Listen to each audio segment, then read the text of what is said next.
Welcome everybody to the latest Tournament of Doom. I am your host, tournament organizer, professional illustrator, part-time lumberjack, Senior Doom, coming to you live from the beautiful Pacific Northwest, the area we like to call Seattle. It was right by the ocean. You've probably seen it. I am joined tonight by a very, very special co-caster. You might have seen him in some of the Pokemon socials today. It is Puppet Fuecoco. Say hi, Puppet Fuecoco. Puppet Fuecoco is mute, so this is about as far as we'll talk. And since he is mute, he will not be on stream most of the night. And also, I just needed something to put on here because we don't have a co-caster tonight because, hey, oh, oops. I just did not mean to do that.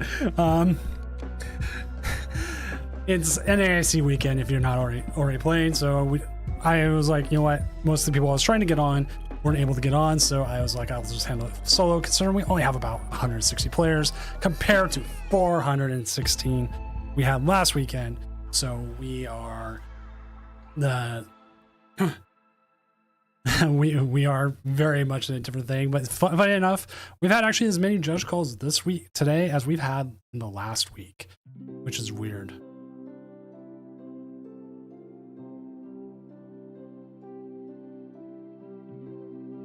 But we also had a streak broken. If you're in Twitch chat, as you saw, we had our first player cuss another player out for the first time in 6 weeks, and it sucked. And it was a great, beautiful 6 weeks. I haven't had they only did like the FU to be transparent about it, but that's still enough for a DQ from the tournament, but not a ban from all of it. So the player was DQ'd and we moved on. With that, we're going to go ahead and move into the metagame now, which you can also now see in our corner, a fancy little new timer, because I am always upgrading my graphics. I am always playing with things, and I saw some new stuff from NAIC. I was like, ooh, that's kind of cool. I like that. And so I was like, I'm going to take that a little bit. And I take a little bit also from like Apple design and other things. Even though I absolutely despise the new Apple glass thing. It's like they're just trying to make Windows Aero a thing again. But I digress. I'm talking a lot about things. We got 2 matches left, so I should really get in the metagame. Probably I was against Bolt. I don't remember. It sounded like their opponent had game and just played it long and didn't mean to. Like, I give the least the benefit of the doubt on it unless the player does it a ton. And we do write down when players do certain actions a ton. So probably nothing. But tonight, Raging Bolt is the number 1 deck. Grimsnarl Frostless is number 2. Other is number 3, which is interesting in itself. Oh, someone's running it back with the Heatran deck. Was Zamazenta? Okay. With the Zam. You got the Heatran, so that's doing 2-0 right now. And we actually have all matches complete, so we are actually moving pretty fast.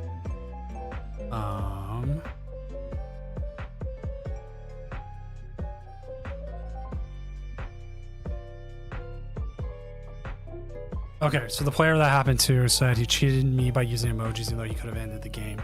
I admit to Q, but I'm a little upset. Okay, it's fine to be upset.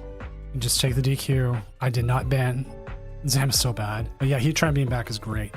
And for the player, if you're in chat, I saw on the Discord, I appreciate coming in and saying I was heated about the emojis. That's why I recommend to all players to mute your opponent's emojis every time.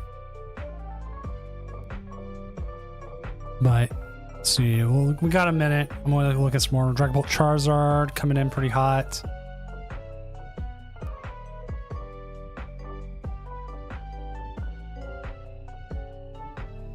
Cynthia's Garchomp is coming in really hot tonight. Ethan's Typhlosion flopping. They'll look really good on stream today. Dragon Bolt Dusknoir not doing so well. Gardevoir not doing so well. Flareon Nocta having a pretty good day. Ruckus Mewtwo at the 50% mark. Yeah, quite a few things. Let's actually just get going.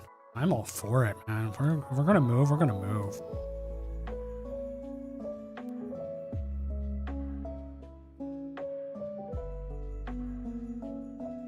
So we need to find a match. We do have Go Bowling with Rocket Mewtwo. You know what? If Go Bowling, if you're Rocket Mewtwo 2-0, I'm just gonna go to you. I want to see Rocket Mewtwo. I'm 100% a against. Oh, even better. It's against Garchomp. That makes this even better. So we'll have Go Bowling TCG up against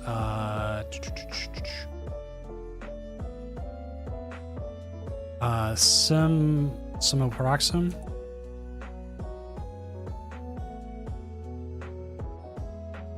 So let's go ahead and let's get these Raging Bolts off the cards.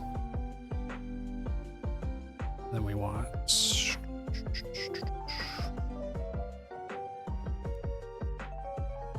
Mewtwo, and then we want the Garchomp.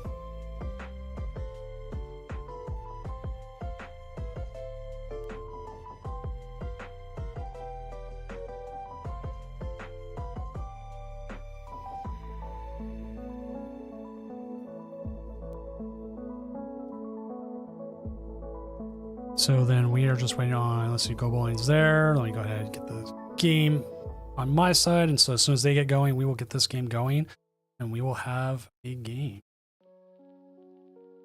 There we go. I also did a little bit of work on this. I forgot to turn the timer on. My bad. It's close enough that it doesn't matter.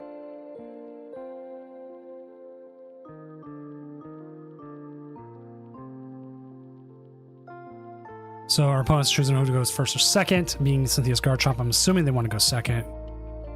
Oh, they will go first. Are they not playing the TM Evo? They gotta be playing the TM Evo.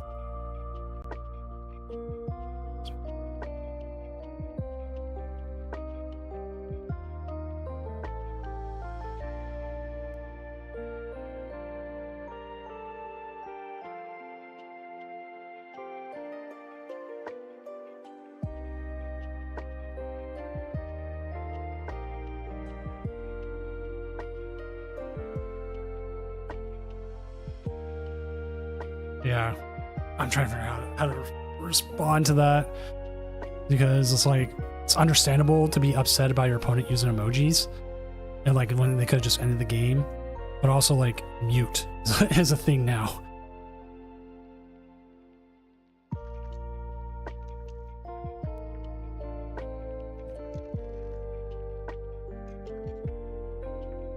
All right.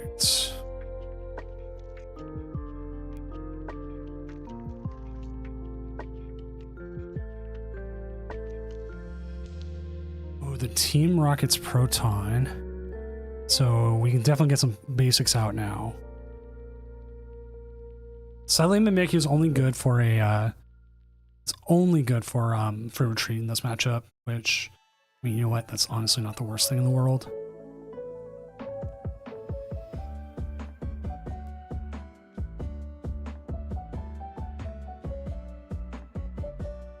I need to go back and watch more of today's tournament.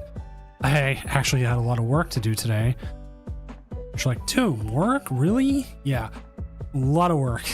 So the only games I caught was Stefan Ivanov's Dragapult, Dragapult Zoroark, and then the other game I caught was Ray Chen's Toescroll, which Ray's a local, so I had to see that 8-0.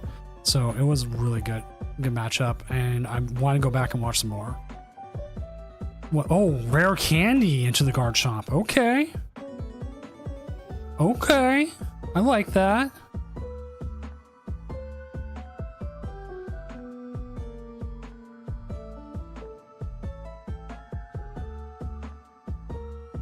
Oh, we do lose the Iono here. We got the Giovanni and another energy and the energy switch. It would be nice to, it would be really nice here if they would be able to get a Spidops out. Ooh, actually, you know what? I kind of like this move, if only now because Ruckus Giovanni is now worse. No, I didn't see what the boss misplay was.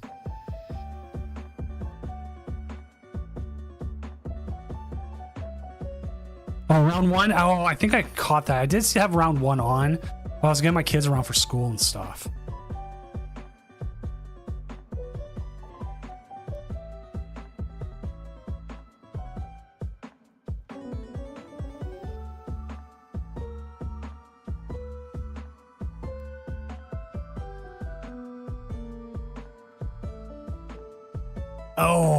Oh, is that the reason why I have the meme with like, the guy holding his head going around? Oh, Rocket Rush for 300. I was like, okay, is it not? Okay, now that play of putting the Garchomp up there feels kind of bad.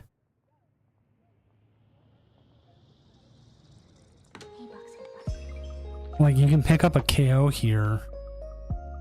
All these energies going to the bottom of the deck.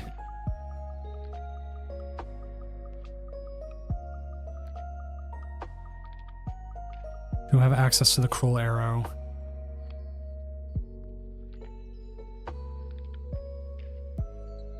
All right, I need to know, Sour Cream, how did you get a turn 2 donk?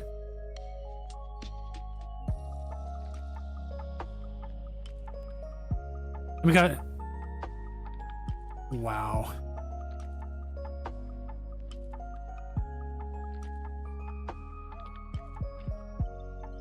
See, Raging Curse for the knockout here.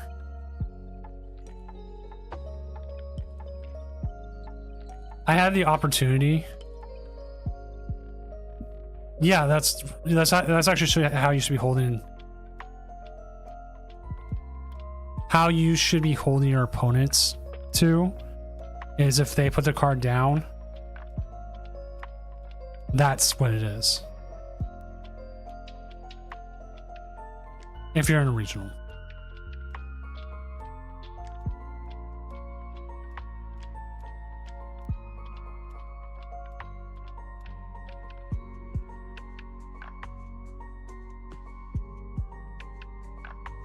Ooh, that feels bad. Do we grab an energy here? Do you want to attack with the Mewtwo? Yeah, I had the opportunity to possibly co-stream it, and I turned it down because I needed to work. I wasn't taking a PTO day for a Friday, and I can't stream tomorrow anyways for during the day, so I turned it down. I should have asked him if I should have been able to like run the tournament with a co-stream of like the replay. Like that would have been great, but I didn't ask, and I should have. So we'll see about Worlds.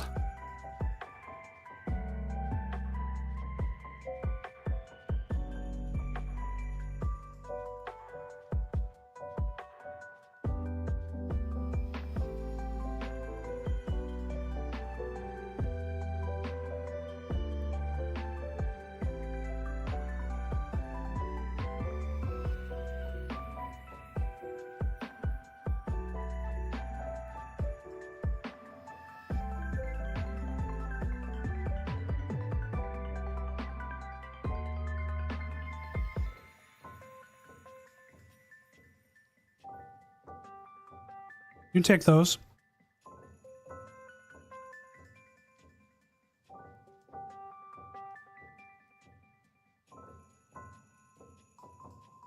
You take every no-show win.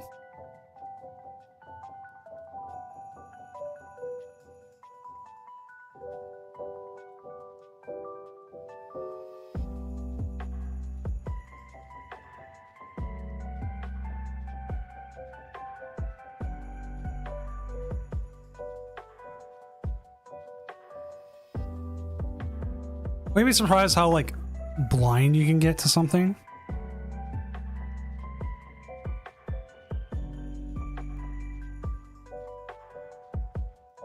Like you just don't realize it.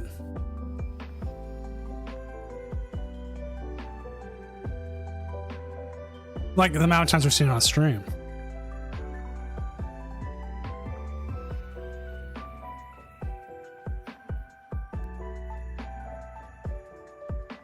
Yeah, chest blindness.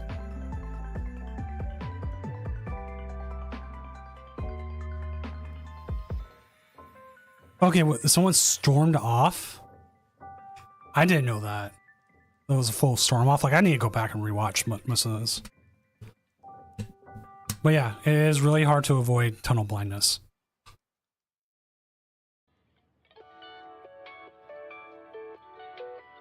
Like, you have too many times you sit there and you are ready to make this move, this turn, this play, and then you get a better play in hand off your top deck or something, and you don't. It's also, I've also talked about it here, like playing live. You get the glowy cards. You want to play that card, and sometimes it's not worth it.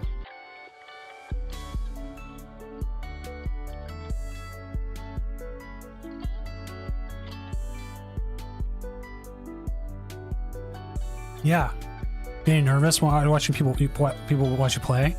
That's actually part of the reason why I started putting on tournaments and stopped so much. What's the word I'm looking for here?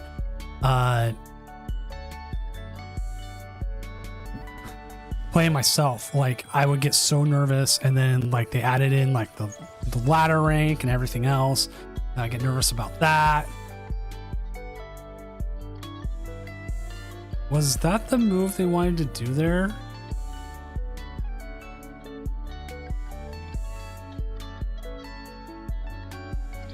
Like, I haven't been on the official stream. I can always ask Emmy or any other players I know who've been on there how they feel. Like Mello, if you happen to be in chat, he's been on stream.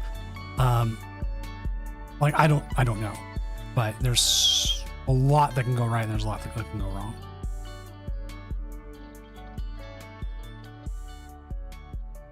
That's why I was wondering also sour cream. It is actually a lot of variants.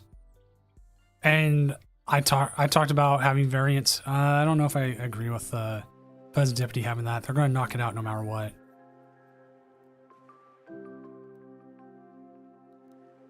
They can also bring up the bear and take a KO.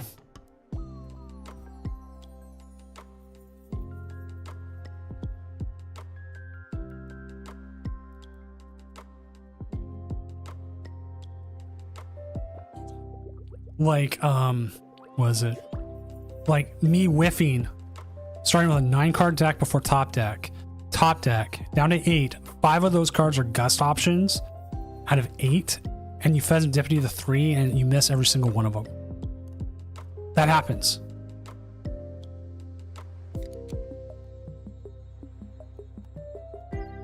The surrounding the table thing is something that I think needs to be enforced a little bit more at regionals. Like, they do it pretty well on day 2. A little bit, but I also wonder if there needs to be more room. Because like when I was at Portland and this watching day 2 stuff. Oh, I forgot to update that. I'll do that real quick. Because no one's with me tonight. There was people changing the side of the room depending on which side their friend was sitting.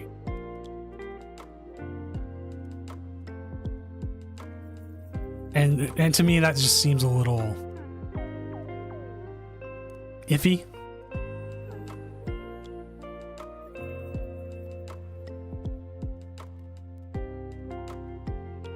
And I also saw parents doing it, so.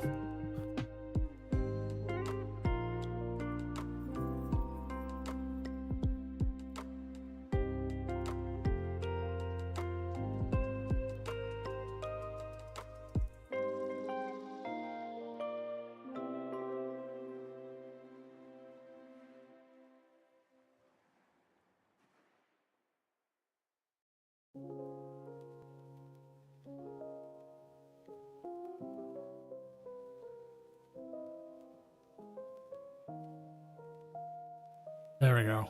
Update the casters.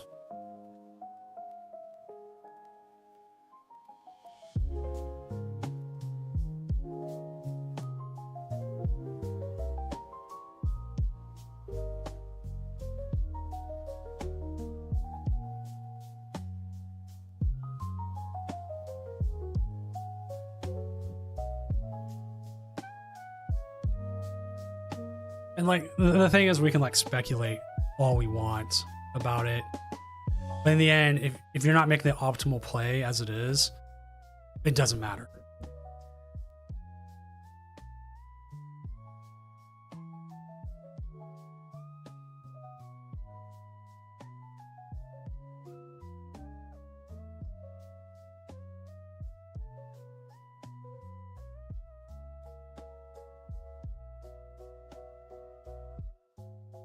Like if you go into a tournament playing, let's just say Cynthia's Garchomp, and you hit nothing but Toad Scroll, unless you play really, really well, or they donk, they don't draw well, I feel like your odds aren't as good.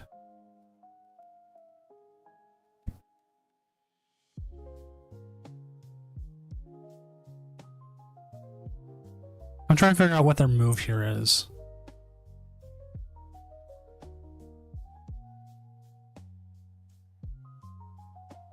Like, they need the Giovannis to win, but I don't see what else they have.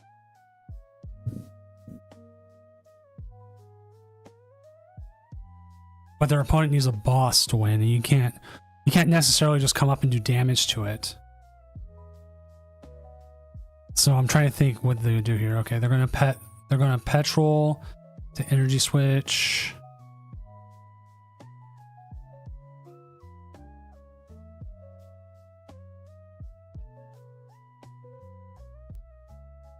Well, it sounds like I was playing ladder recently, and all I hit was nothing but whatever.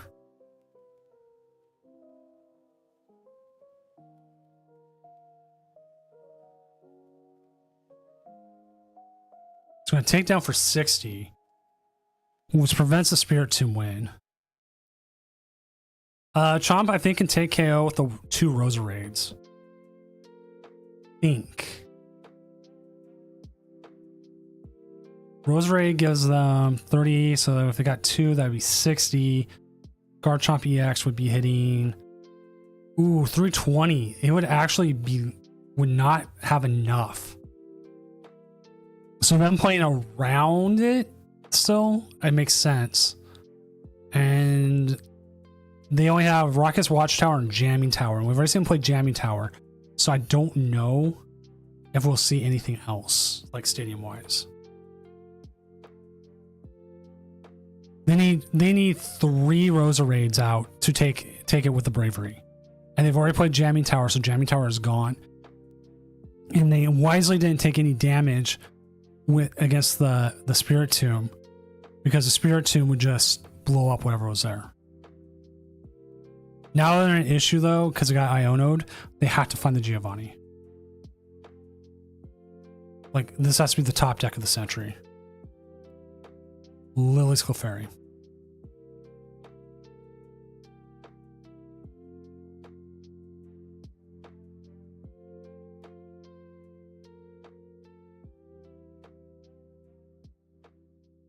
Now you could put the Mewtwo in the active and be like, okay, show me if you have it after you do the Team Rocket's Iono thing.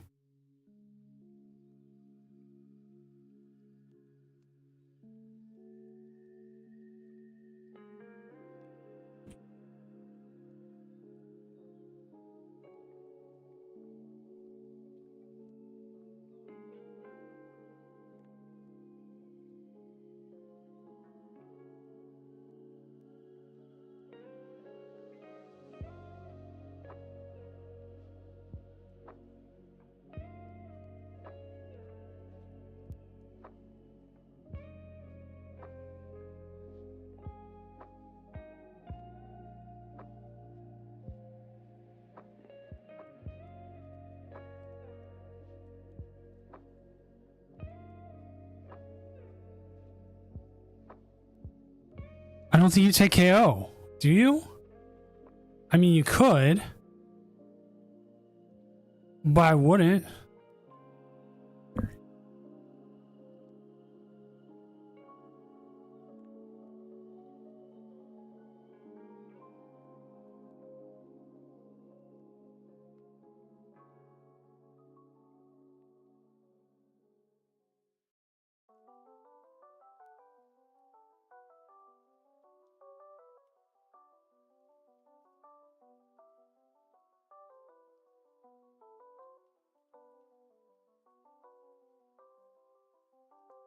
He has Geo now anyways, but if the Garchomp has any sort of thing to win,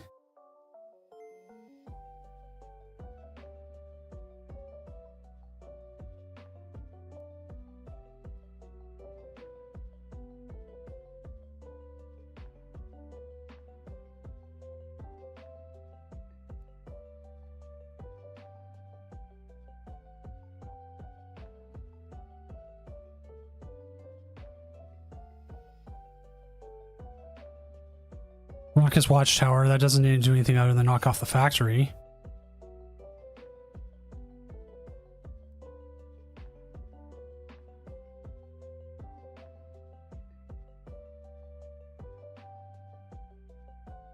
Yeah. What's up, Mad Guy?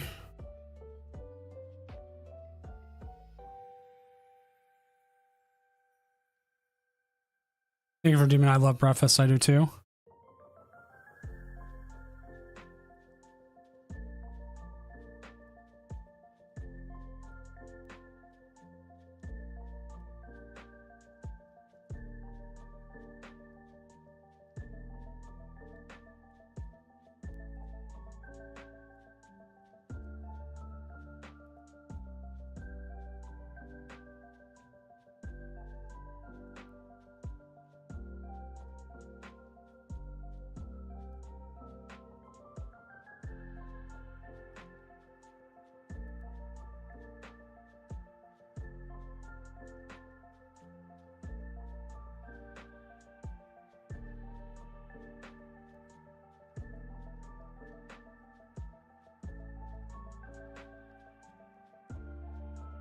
There we go.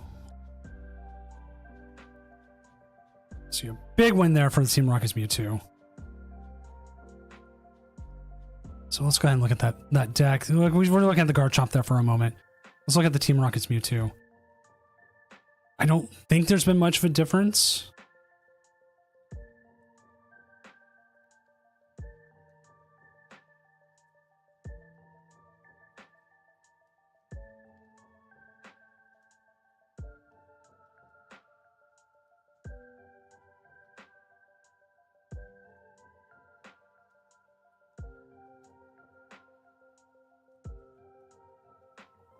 All right, there'll be an ad here in about 2.5 minutes, so be ready for that.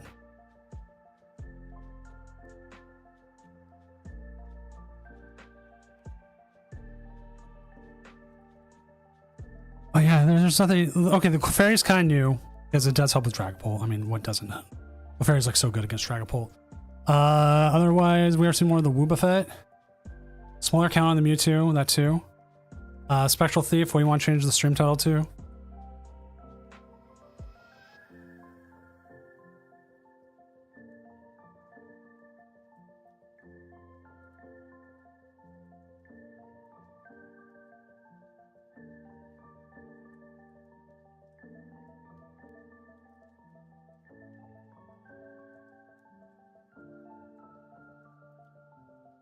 Okay, dealing with something.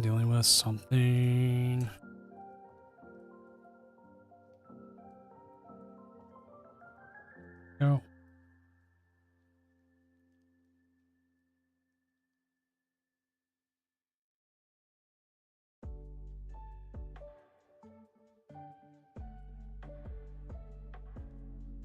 We have. I've tried to, you know what? I am fine with that. Actually, I was kind of celebrate because he's a local, anyways, and so having a local win NIC would just be so cool.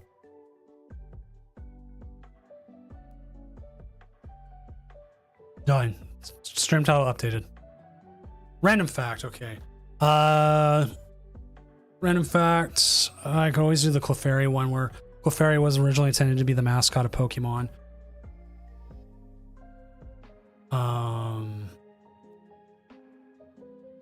I think of other ones.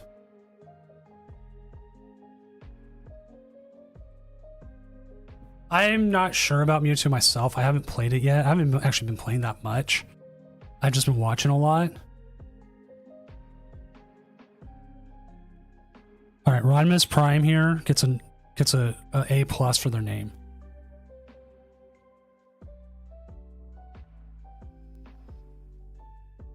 Random fact. There was a Snapple one I was using. The Snapple one was really good.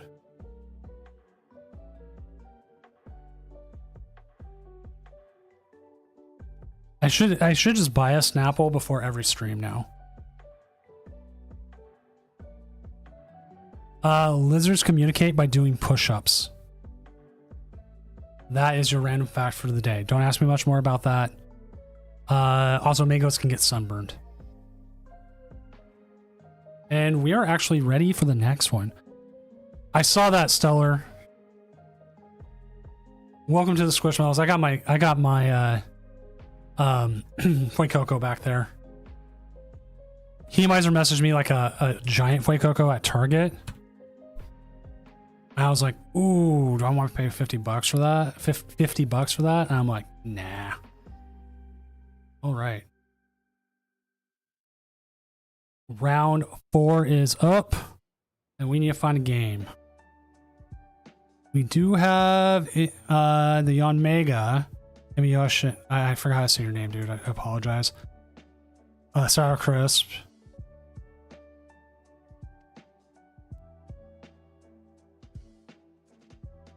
Striking Steelix. They're up against Charizard, Dragapult. Oh my god, if this person calls Judge one more time.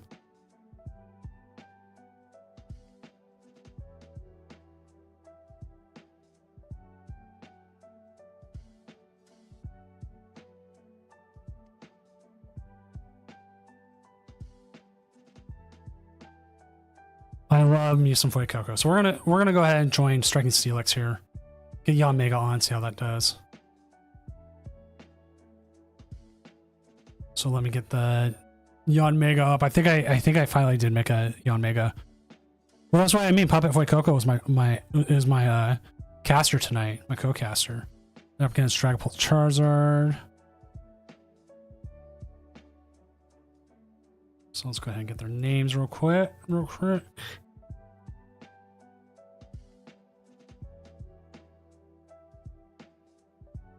And like we go around sometimes playing with the Fuecoco puppet and sometimes not, and we're playing with it tonight.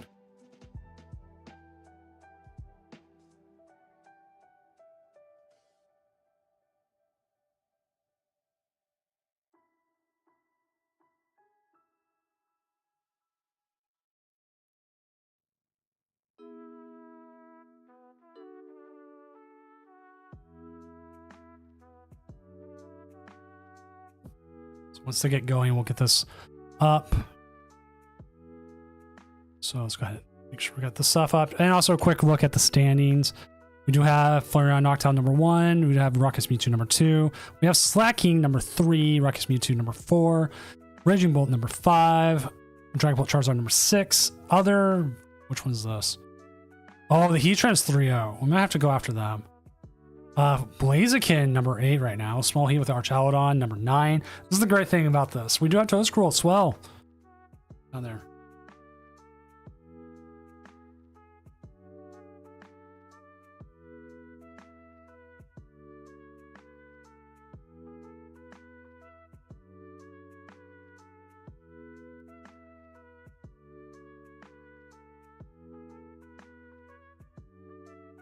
All right, I have a question for people playing in the tournament. When a new round comes up, does it automatically refresh? Or do you have to refresh the browser? If they no show, we do have other ones. Tonight's going to be weird because there's going to be a lot of no shows probably. A lot of people just going 2-1 drops. Like I almost went 7 rounds thinking about it.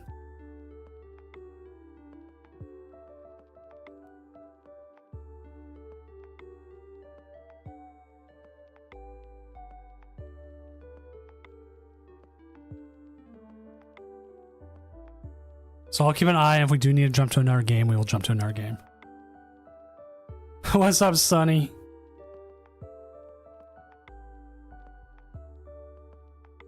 Make sure he doesn't scam you on the bill. Which we do have the Slaking, who is up against the Heatran. You know what? We're going to go ahead and jump to that. The Sour Cream, it does look like your opponent is not showing up right now. I want to get a game on. And this game's already going. So we'll get that game up and I'll just update the everything else. Though that... Right, that's actually why I need to get back onto playing online tournaments. But like most of them are just bad times for me. He gets the other. Then, oh wow, it's a double other game.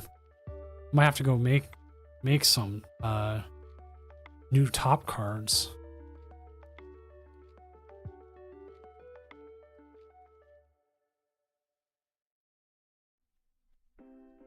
There we go.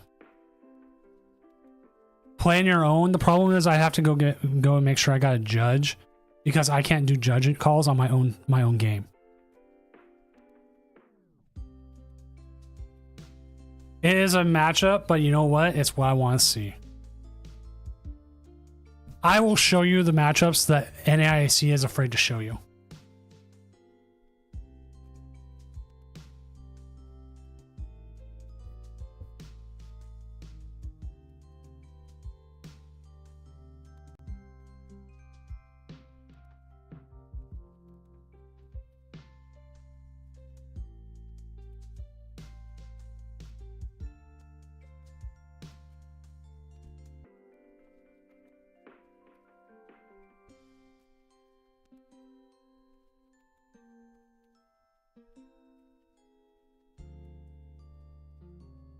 Senior Doom does what NAIC won't.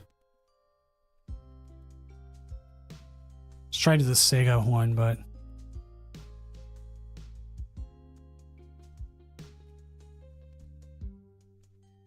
they are both 3.0.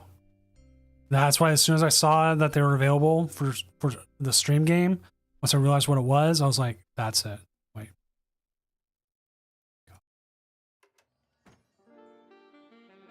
Did this guy seriously not show up again?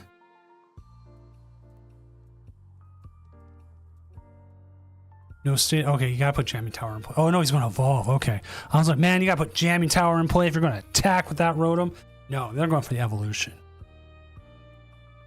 That's gonna be the fun thing tonight, is it's just gonna be a lot of weird decks.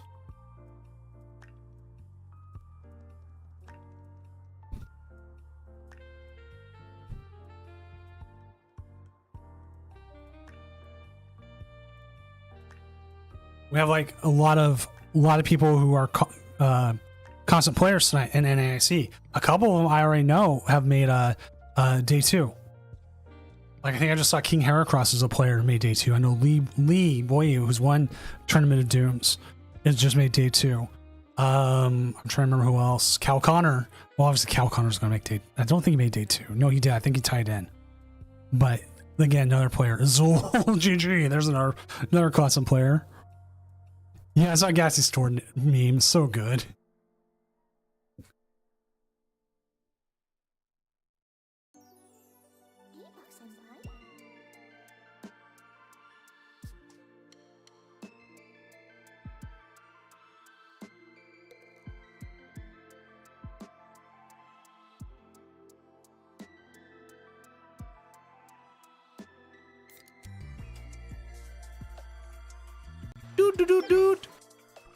Doot. What do we get? Doot.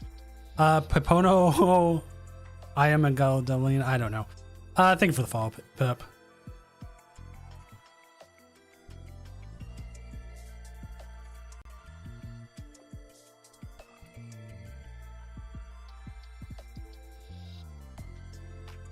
What? Did they just publish like, I didn't realize this. They published like Cowboy Pikachu with like cowboy shirts and everything. Man, I've been pitching at work that I want to do like a cowboy shirt.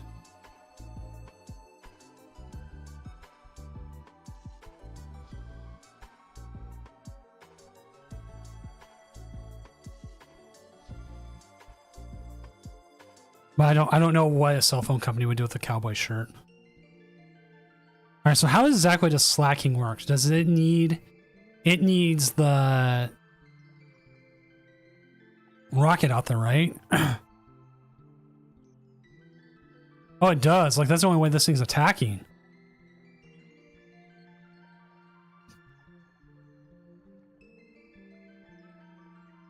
But it does take 280 back.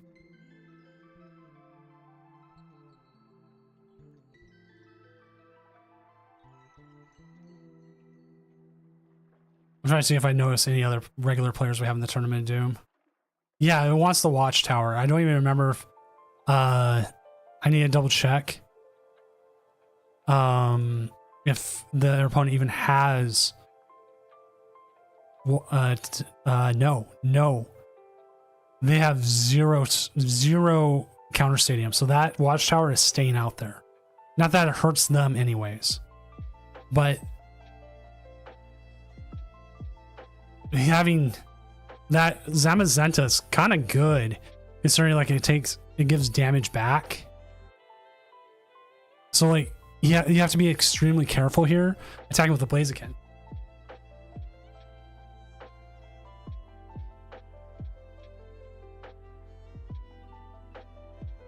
Because the Blaziken is going to hit it for like a bajillion damage, and it's going to hit it back. So it's actually relevant.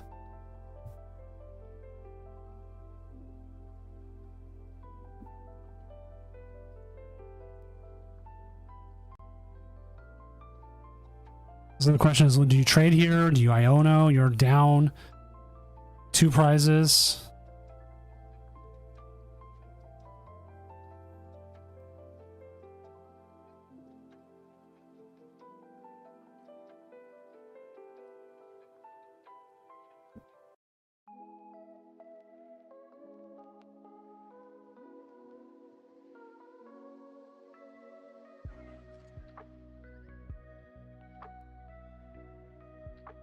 I mean, like we've had Heatran on a few times. Like we always end up getting like Heatran back on. It's like every cycle we get Heatran back on. How do you win with the slacking? You need to keep attacking with the slacking. But then they just take a KO back. And that's like your biggest issue. Because now that Heatran comes up and takes another 2 prizes and you're down to 1 prize, they're down to 1 prize and you're down to 4. So really, you need that Iono to kind of stick. Like a good Iono stick would be great. There's also the possibility you might have been able to attack with Pheasantipity. You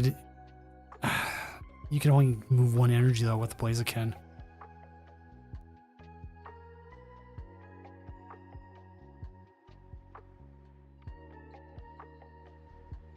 Hit the 150 there. Gone.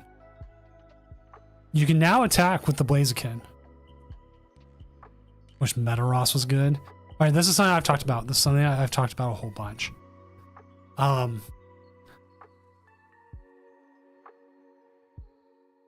don't even know if you need to bench that. You need to promote your free retreater.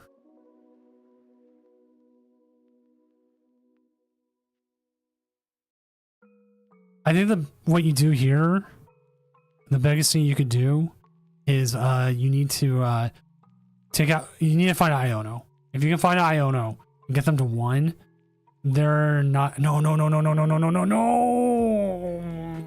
I don't like this. I don't like this, chat. Their opponent didn't seem to like it either, or they did and they don't. I don't know. Like, to me, I think if you could find the Iono off the Fez and then the trade and you put them down to 1, maybe works better. But then again, we all know Iono's a lie.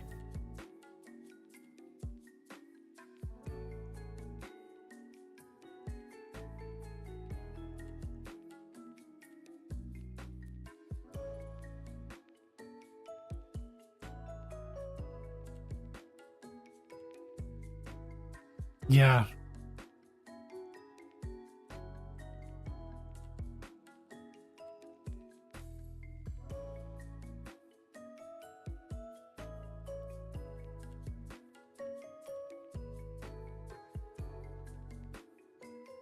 Yeah, not when you're Tor. Like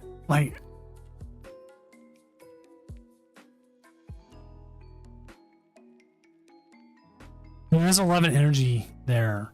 They're still not hitting enough here, but if they have a boss, it doesn't matter. Yeah, see.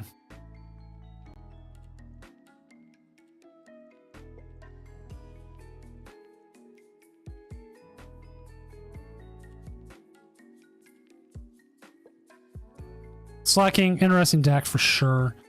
Game didn't go the way we wanted to. Let's see. Bisquick possibly playing. I'm just checking players who are streaming right now. Not there. If you're able to stream and you can, that'd be great. Looks like Yamega did get a game going. So we'll jump over there. We'll just catch the end of this game.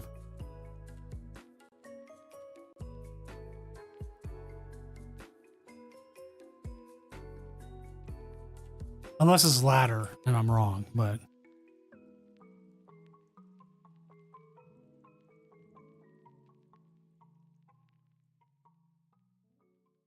and also Spikers17, thank you for the follow.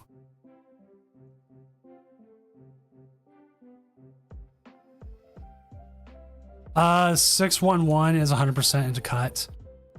But with the weird numbers tonight, I don't know. 6-2 might make it.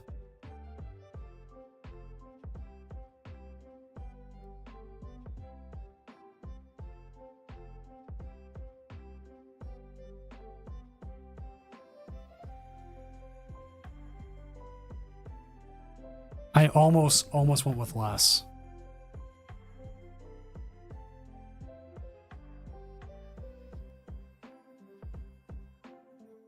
I thought there was a possibility we could possibly go with less.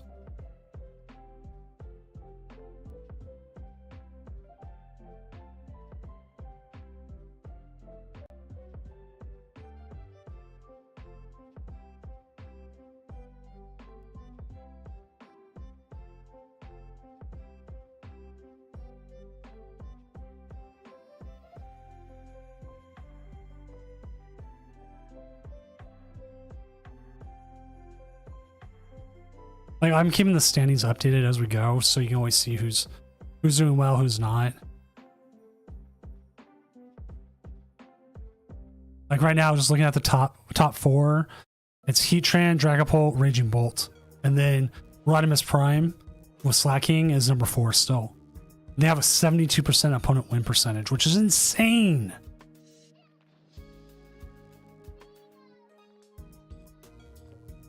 We also have only 48 matches left, which puts us about 86 players still. So things have been moving pretty quickly. Like, surprisingly, surprisingly, not so surprisingly, regionals and internationals day before or during them, these tournaments are usually smaller. Worlds will probably be a huge tournament. Worlds gets everybody hyped. Everybody gets hyped for Worlds and they want to play. And then that's all it takes is like, then I run my tournament, whoever's on Worlds, I'm like, okay. Like, Japanese Worlds was like one of our biggest tournaments at the time too.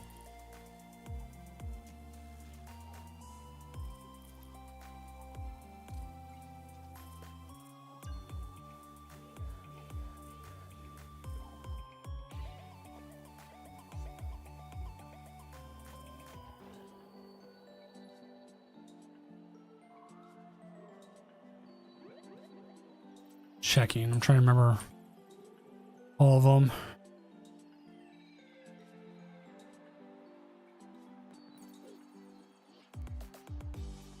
Yeah, like last year's Worlds, we had over 200 players.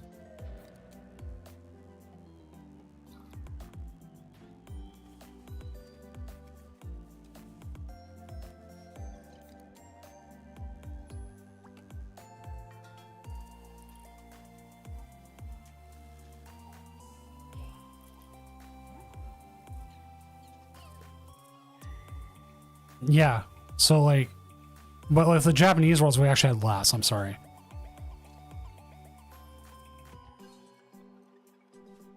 But still. And then we're hitting about average what we did before that. But Worlds always gets people hyped for playing. Especially considering usually by then season restarts. I actually played in a cup last year during Worlds, and I kind of hope they run a cup again.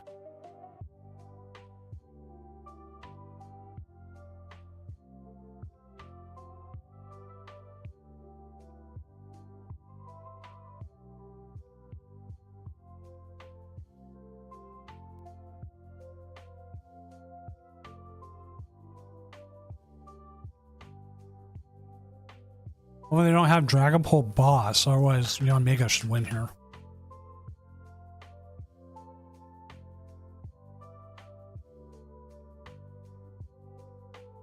They can see like a ton of cards.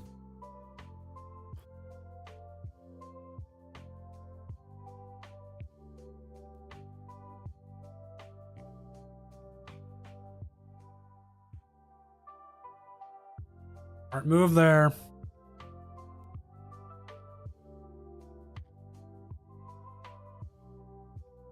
Press that mute button. I wonder if they actually messed up there and they probably should have recon directive before they evolved. I didn't see if they did that first or not.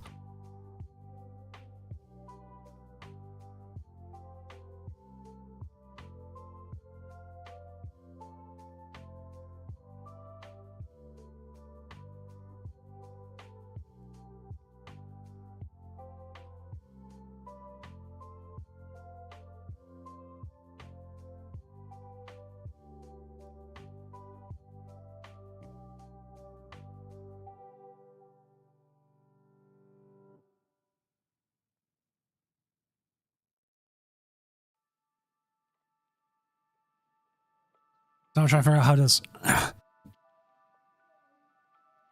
Oh, they didn't take the prize. Okay. Force them to have an out.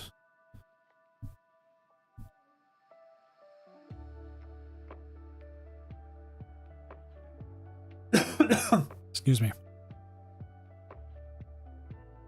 This is one of those times where not taking a prize is the right move.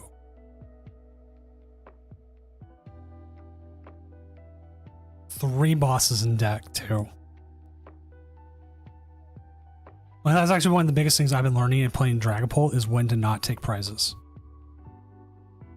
Exactly, you don't give them Fez. But now you have to. Now they have to be sitting on what for game. And if they get like darkness energy, that's game.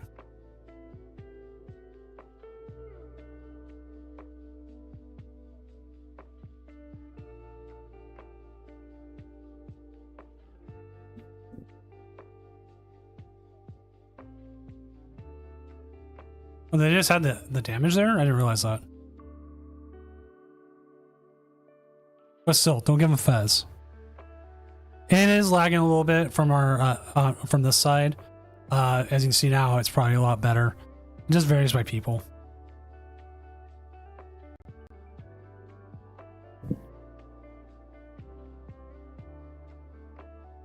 There is a way to make it quicker. Let me see if I can set it up, show it real quick. Is it advanced? No. Voice and video. There we go.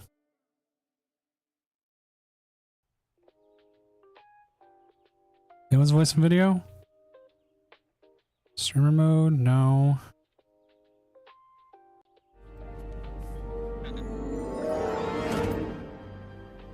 Hello there. What's up, everyone coming in from Coltonator's stream? I am Senior Doom, tournament organizer, professional illustrator, tall man from Pacific Northwest.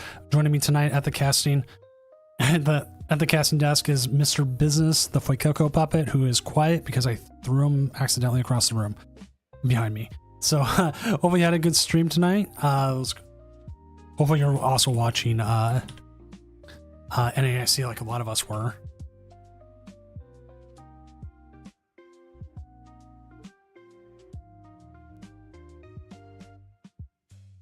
There is a way to make your Discord stream a little bit faster if you're having issues. Let me look up I put it in one of my Google Docs. It's a public doc, so like if anybody wants to look at it. It's just called the Doom FAQ.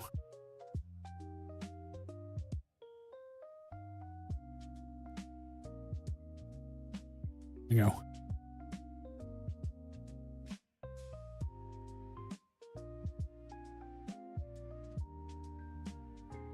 Yeah, I saw that this morning. Shy beating Dow over the head with the Raging Bolt. But in the FAQ, there is if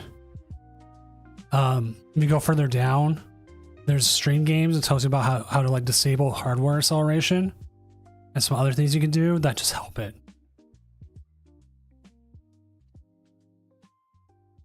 Yeah, we haven't had issues in the past before, so I don't know what was happening, but something was going on.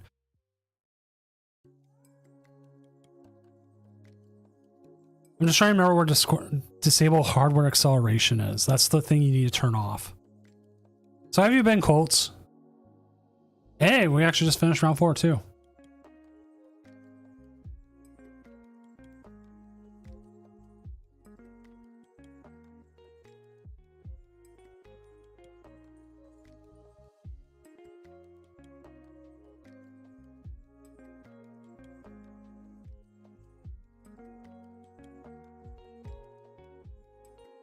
All right, so we need to find ourselves a match. We just had Go Bowling on.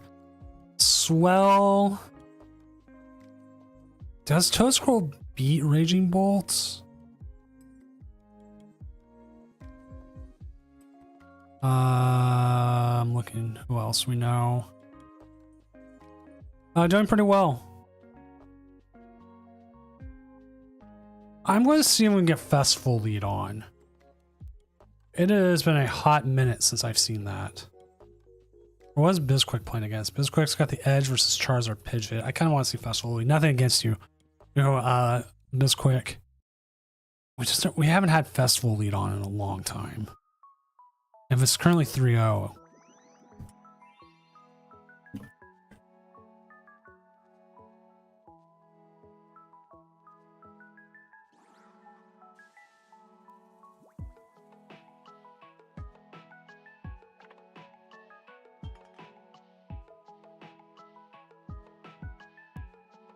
I might still jump to Bisquick's game. I'm just seeing if either player would be up to it. I figured as much. They both signed in, so I was just seeing. And everyone who does stream, I appreciate you so much.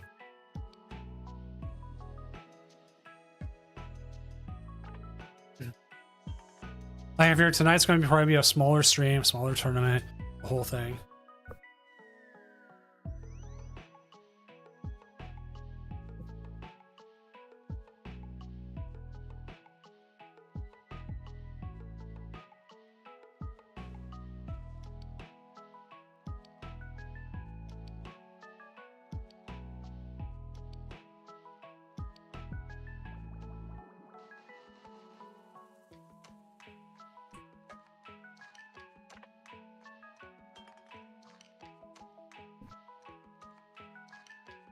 What are you up against, Skull Bowling?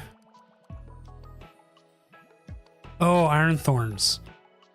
That is strange because you're just going to be able to use Mewtwo.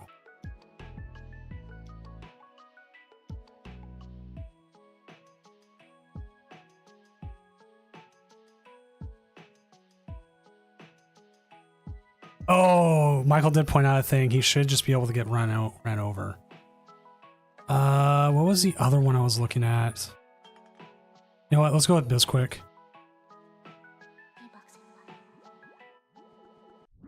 That's funny, Coltonator. Because we know Bisquick's going.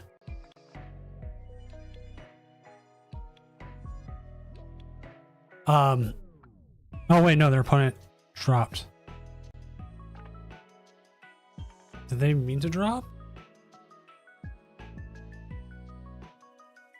That's all good. I'm checking. We also still have the Slacking we can always go back to.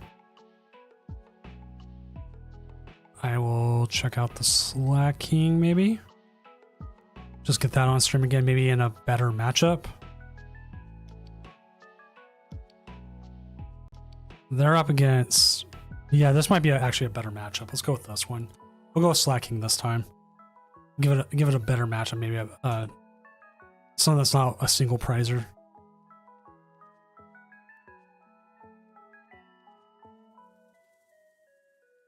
We'll let Bisquick survive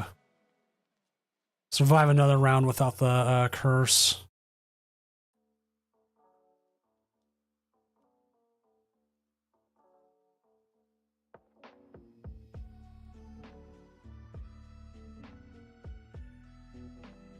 All right, almost set for everyone.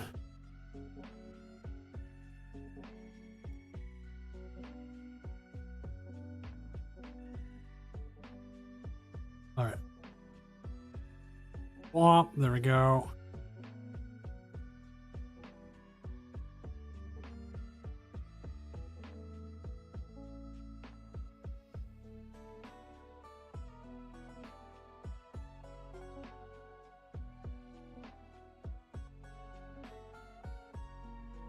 Oh, he just gave you the L? Okay, I thought the win. I thought it was I thought he said he misclicked.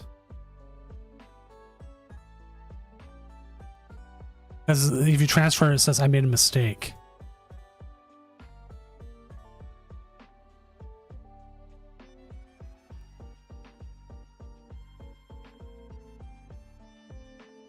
I'll sit in there and make sure everything's fine before, if I have to like re-click it or anything Bisquick, so don't worry about it.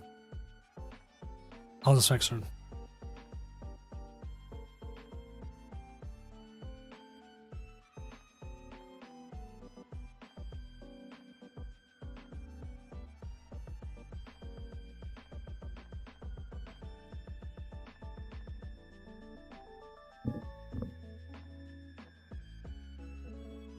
Yeah, if they don't show up here in like next like 2 or 3 minutes and you guys don't play, I'll mark it as a loss.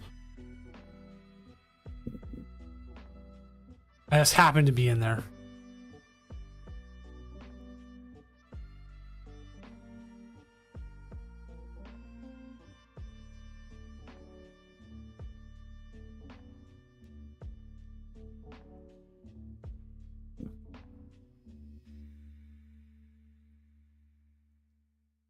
Yeah.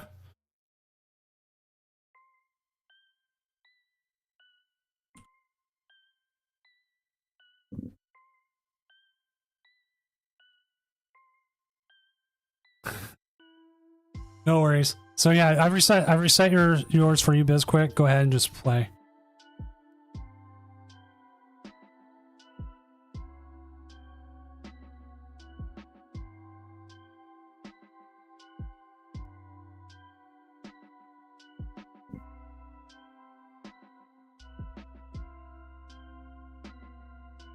No evolution this turn. They were going second, right? Ooh, 10-10.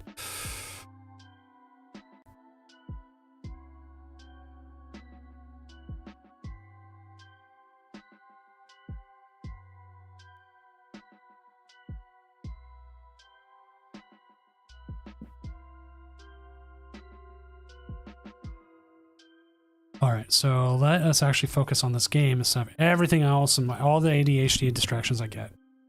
Got the Rockets Watchtower. Don't have a way to retreat the Slackoth, so you can't use Cleffa. Wow, that is a draw and pass right there. That is brutal.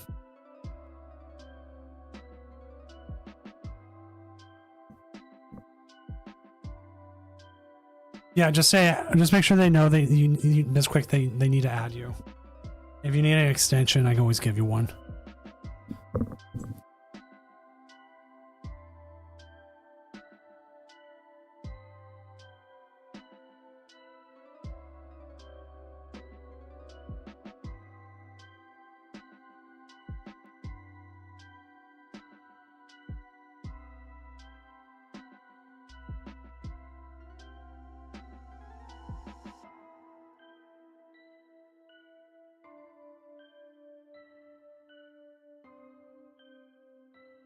All right, just make sure everything's fine here.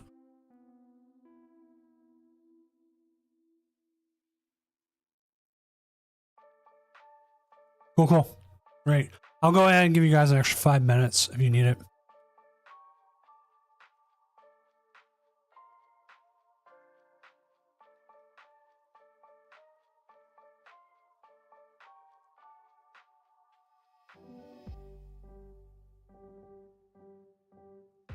We haven't really needed an extension for anything tonight, but you never know.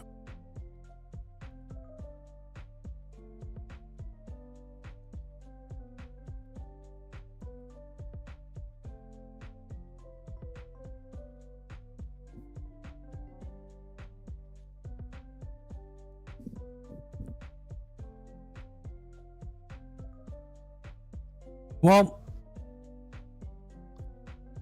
not much going on here. We do have double cloaks. They're going to be drawing some cards here. They've got the Badoo item lock. What's up, Jolly Flame Man? Congratulations, dude. What are you playing and what was your record? Also, make sure to drink a lot of beer and eat a lot of beignets tonight. Oh, that makes sense, and because bolts were everywhere.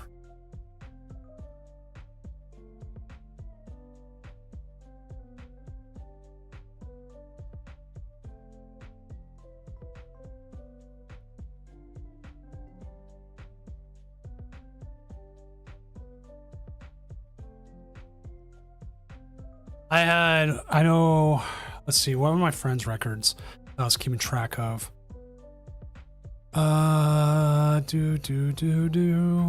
Always love this. I had 2 friends make it.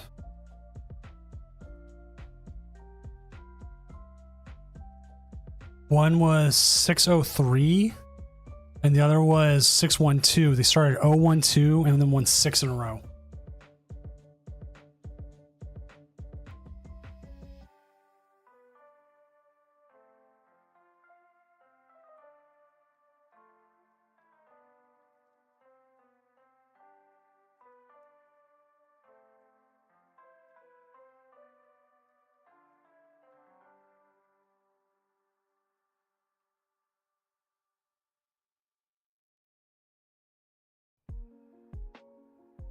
And also one of my friends, in the last round, they didn't say who they were playing up against, But at the end, they said it's up to you, and they circled their own name instead of being like, "Oh, it's a tie" or something. And I was like, "Man, that's such a good move." Oh, we're going to see an Evo. So there's a jamming tower in play. Hit the yawn. Got to hit the yawn then. Hit the yawn. Make that Badoo flip. Oh, sleepy Badoo. You see, that's the best decision. This is deckless decisions at 1:11 p.m. I made that decision and I took out my Maractus, and that was a huge mistake. Too many games I could have won just with Maractus.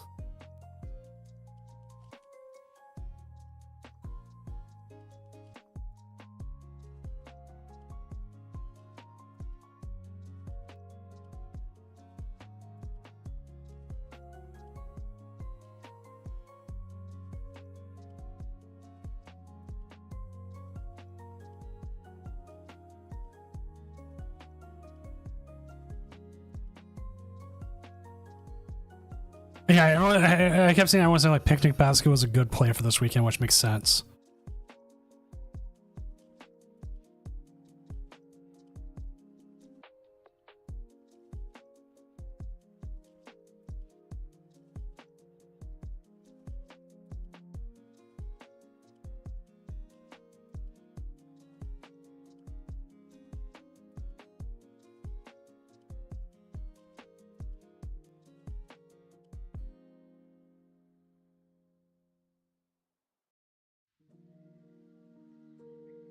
Petrol over Iono. I know some people are just talking about Petrol as almost like a stadium fine.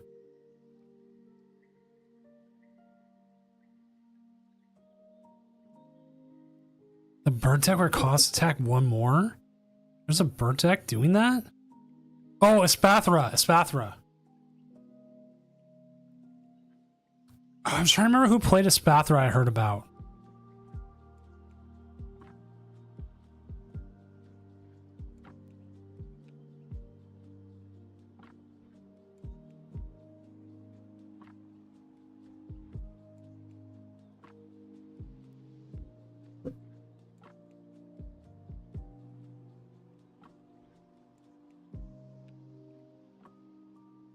Like, I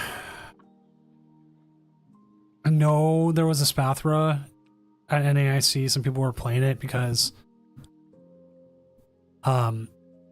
it does well into it also does well into Grimmsnarl.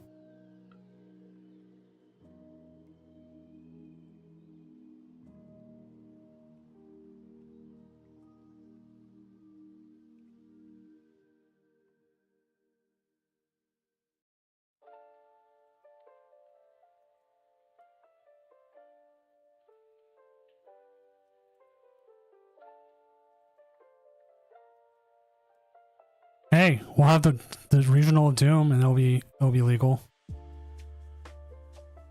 It's just coming up, and I'm getting more and more of that set up for us for the next one.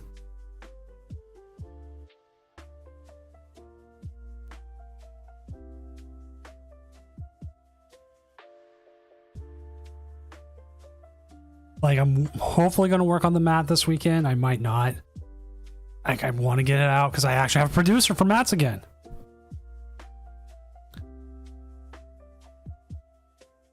Ooh, do see prizes taken. We do see the slacking come out. They don't.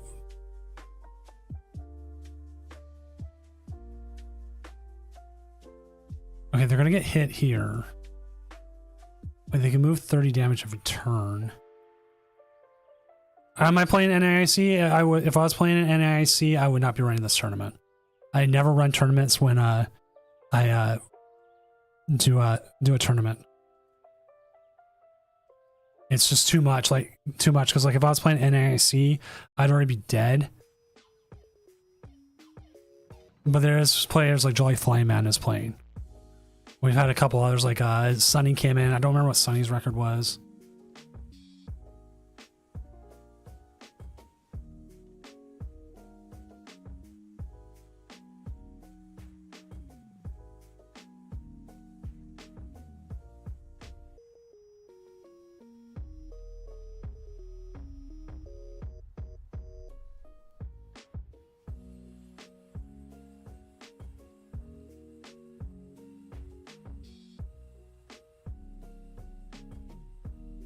Ooh, I don't think do you need to put down the jamming tower? I don't think you do.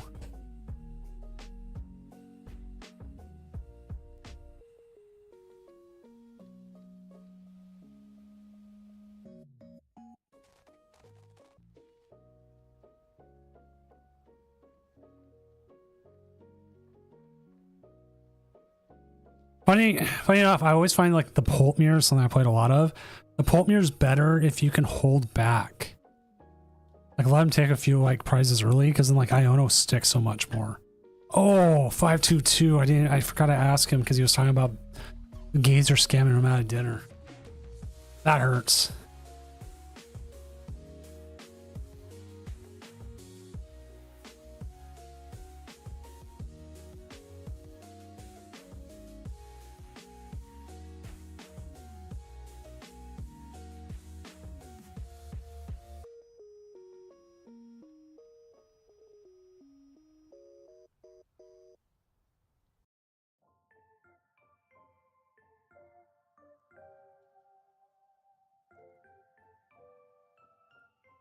Oh, right. PokeData's got it up.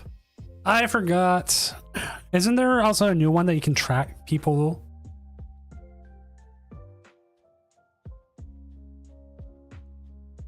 I really hope we get like an announcement this weekend where the next regionals are for next year. I'd like to, you know, plan for that.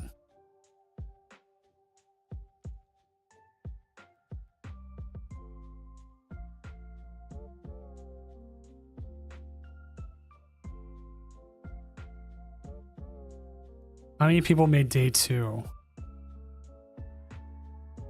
390 people made day 2.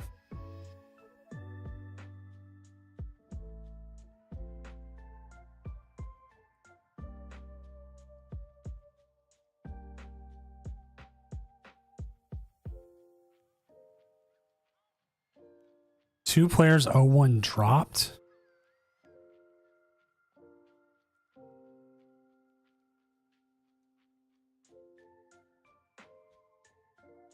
Oh, more than one, 2 players did. Oh, see the concession.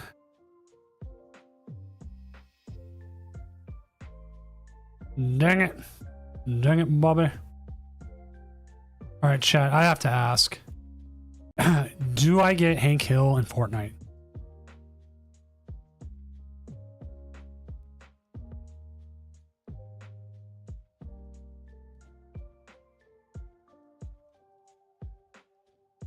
Let's go ahead and update our standings to where we're at. Chapman02 coming in 5-0 with the Flareon Noctowl. Gold Bowling's 5-0 with Rockets Mewtwo. Swell's 5-0 with the Toad Scroll.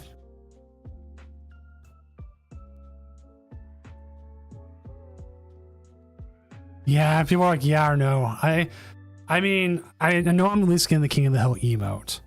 I play too much Fortnite as it is right now. It's literally your icon skin, except I'm bald with a beard and he's not, but the rest of it, yes.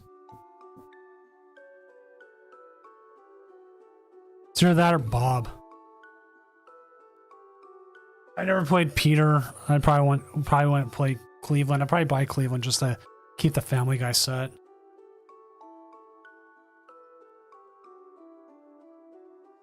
Air 4 coming in with the Blaziken at 5-0. What have they beat? Rockets Mewtwo, Dragapult, oh, Armarouge, ooh. Dragapult Charizard, and beat the Rockets Mewtwo. Simpsons are coming soon. Like, there's supposed to be a mini season for the Simpsons, which I'm like, ugh, I don't know about that. Like, the Star Wars mini season felt like it took too long. I preferred it when it was like part of it and it was just like a mini pass.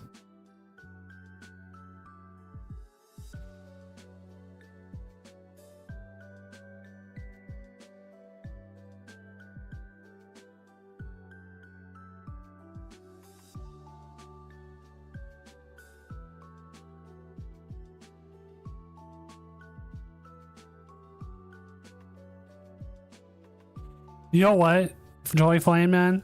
There was a couple of people I know who like didn't play at all going into NAIC and they made day 2. Ooh, is this straight Frostlass Monkey Dory? No Grimmsnarl? Legit, no Grimmsnarl, going 4-1. Huh. Makes you wonder.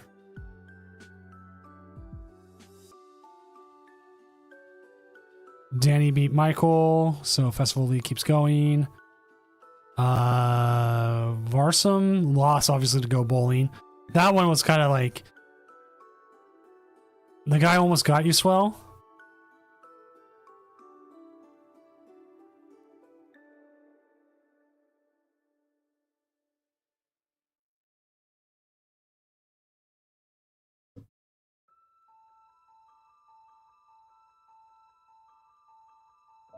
You were playing up against Raging Bolts, right?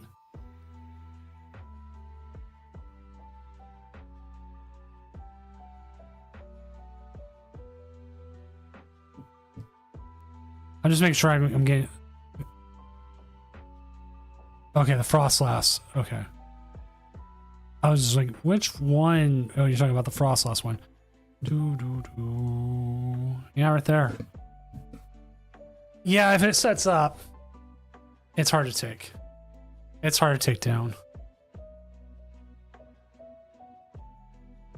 It's also a pain in the ass to play in person because every time you have to like add the 10 pings, it takes forever, and then they take forever to do 10 pings, and then you take forever to do the 10 pings.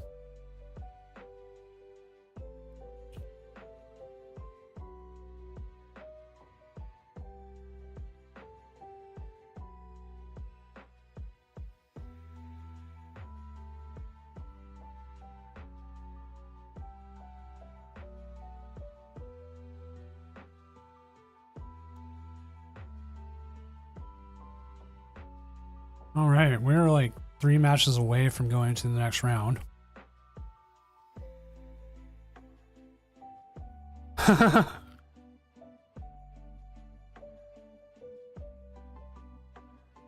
Yeah, Rodimus, we saw that. I was like, man.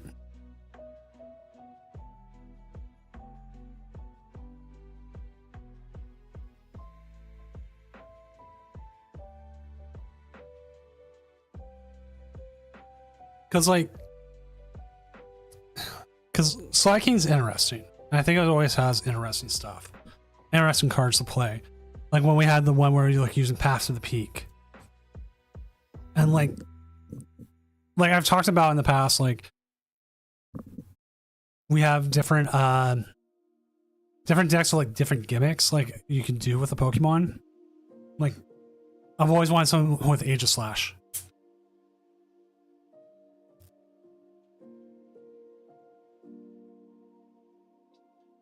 Where you can switch from defensive and attacking mode just like you can in the VGC.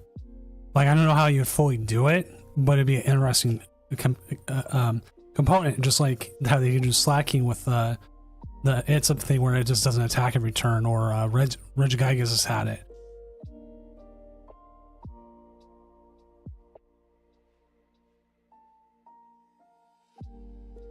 So like there's a couple Pokemon I think would have interesting abilities.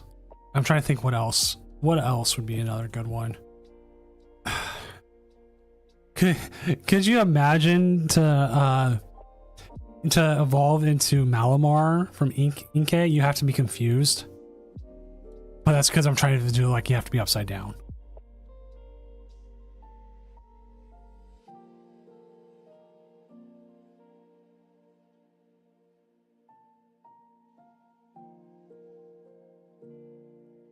Well, Rodimus, if you want to commentate, just reach out to Pokeyemi. Usually through Twitter's like the best way, and she can get you scheduled.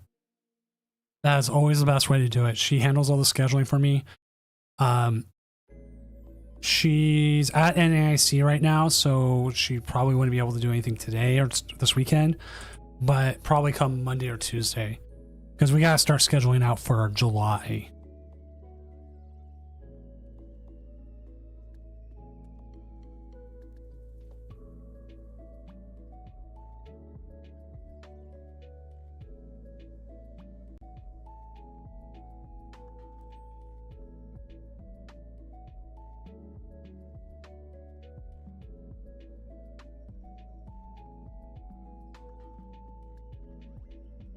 but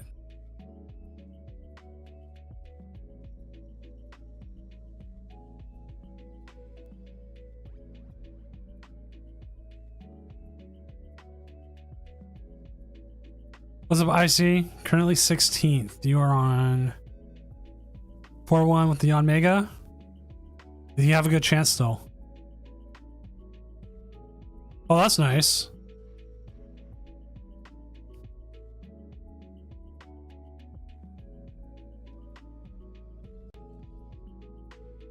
I've debated if I want to try to get back more into in-person judging or not, but I don't have the time for it. Essentially, if I wanted to play in person and judge more, I would essentially have to give up this. And I enjoy doing this. And I still believe that we need an official capacity of online play in some way. Because when the numbers are there, they're there.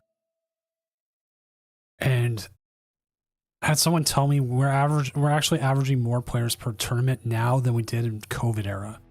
But also part of that reason is that we have less tournament organizers and more just like, here's that one tournament. It wasn't like you're trying to jump into a tournament and hope you have enough players, or like who was playing where, or depending on what they were giving out. And it's also just an accessibility thing. You have Draco, I agree. You also have players who are not as financially well off. Pocket, if you look at, I would assume Pocket, I'm just going to add it in here real quick, would probably get online beforehand. But I mean, look at the numbers from the last week. Pocket versus TCG. Let's actually kick that up to 100.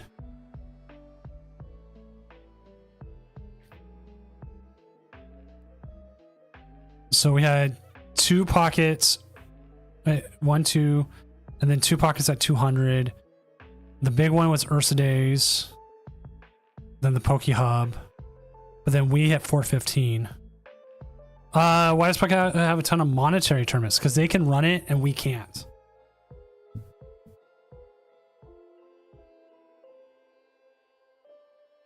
There is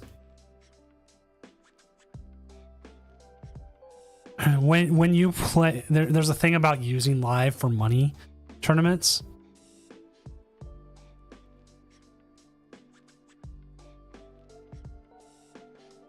So like if you use live and try to like charge people to play it, it just doesn't work. Swell, can I get you on? You're up against, oh no, wait, never mind. Never mind. That might not be a good matchup for you. We can see who else. Like, IC24K, have I ever had you on to stream? Up against Baby Eating Baby with the, I gotta sing the Doom song now. Doom, doom, doom, doom, doom, doom, doom, doom, doom, doom, doom. I've wasted 28 months worth of subs on my brother. And thank you for wasting 28 months of subs on me.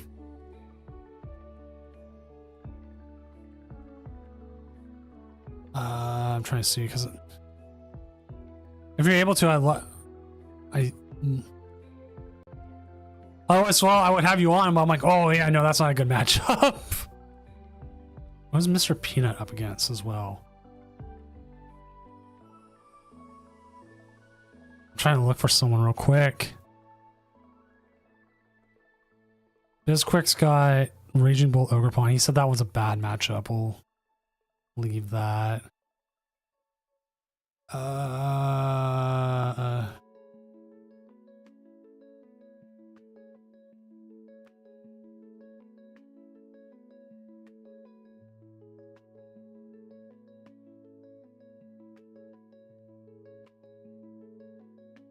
I'll just officially ask, see if other player would.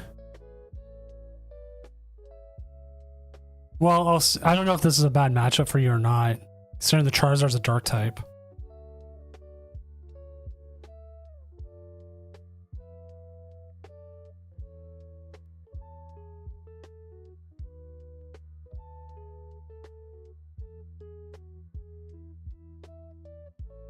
And you're a grass type, so this should actually be a good matchup for you against Baby Eating Baby. Should. Never know.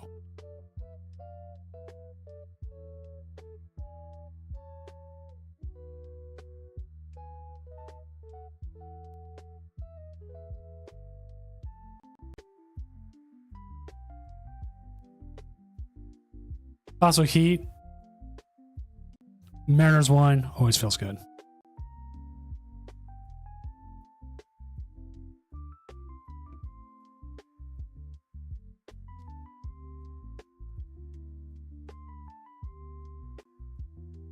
All right, so we got Yanmega going up against Charizard Noctowl, which also plays the Wellspring Mask Ogerpon EX. It's a little bit more Terrapagos Terrabox with Charizard instead of Teal Mask, so we'll have to see how this goes.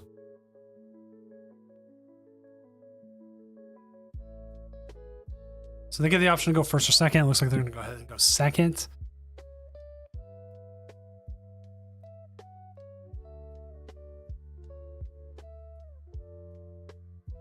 Not a bad start here. We got the Nest Ball, we got the Artisan, get multiple Yanmas down.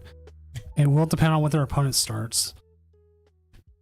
Considering Wellspring seems to be a worse matchup, not worse matchup, worse play, with the exception of the new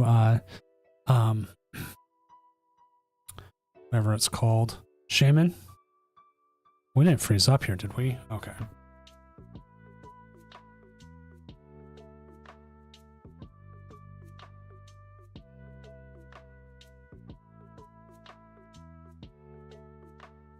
It's going a little slow here. That's what I thought. Why did I think you're IC 24K? But yeah, no, I'm trying to get you on a little bit. If they're having issues here, we might jump to another table. Trying to see if there's something I can do here.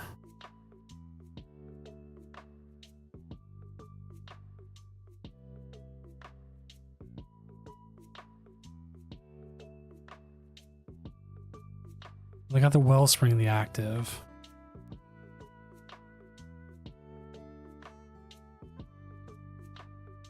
Okay, this is being really bad. We're gonna jump to another game real quick. I'm going to disconnect them for their own good. Possibly. Maybe we'll check out BizQuick's game real quick.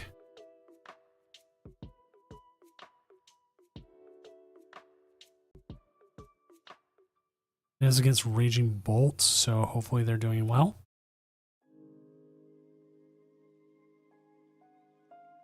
Where was it? Where was it? Where was it? I did one for him.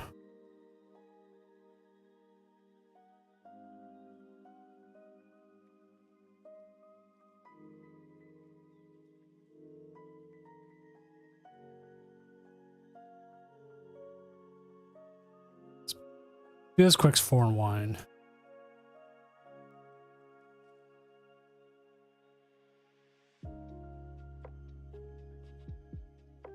I'll have that game up very shortly.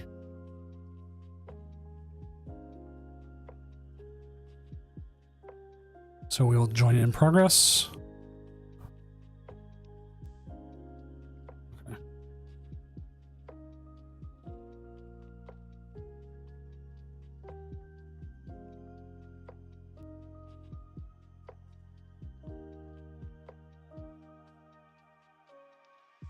Yeah, I don't know what happened with IC24K. Like, I do remember them being on before, not having issues, but sometimes that happens. Just what happens. Oh yeah, I need to redeem my sleeves from today. Now, one thing this deck has going for it over Raging Bull, if it's able to get enough going into the discard early enough, you could hopefully go 2-2-2 and make them go 7 prize game. That's what you're looking for. Like, I don't know if benching the Pheasantipity was right early, because now you're giving them a possible 2 prize turn.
Zahar Call here.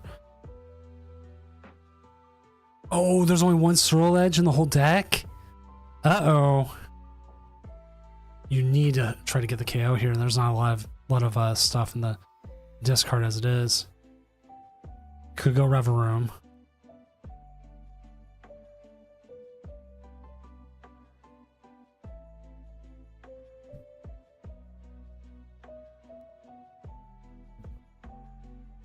I would almost 100% here use the Turo onto the Pheasantipity because you know they're sitting on boss's orders as it is. And if you're not going to get there to get a KO, you might as well.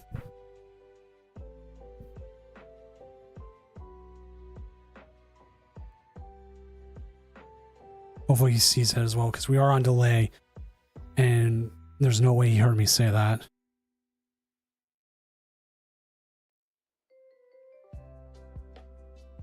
What it may be worth doing here is just getting more energy into the discard. Maybe even having that. I don't know if you want to have the Swirl Edge in hand.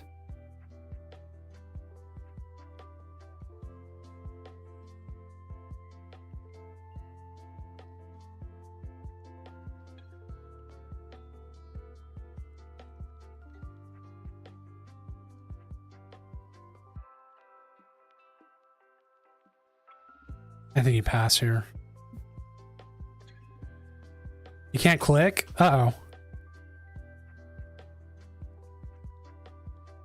How far into the game are you, Swell? If anything, you can call a judge.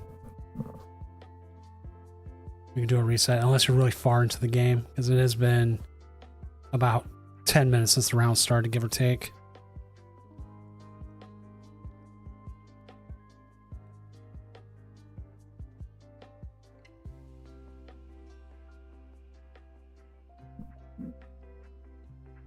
Okay, by that point, there's nothing much we can do. Okay, that's weird. Like, can't click on. Oh, that one's always a weird one. Can't click on a certain Pokemon, or if you can't grab a certain Pokemon from your deck. That bug I just don't get. I have not understood it yet.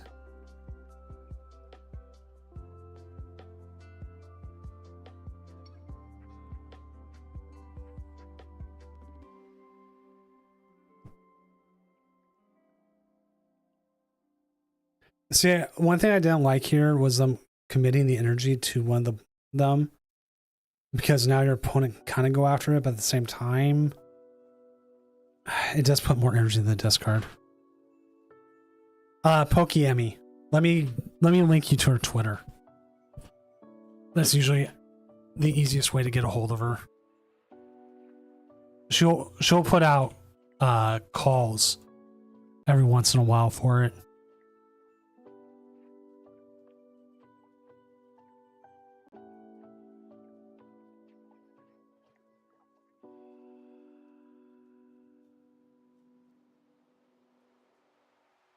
I believe in Zach Hendry. What's up, Wolfriz?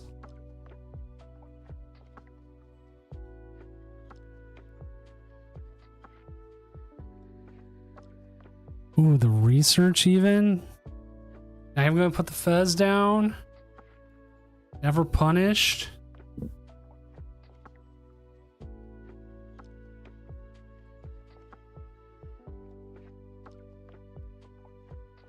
Which always reminds me, I need to check my Twitter messages. I almost never check them.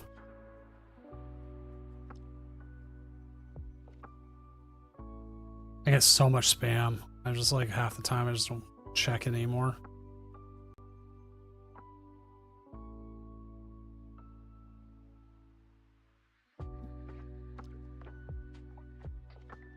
How much energy do you even have in the discard right now?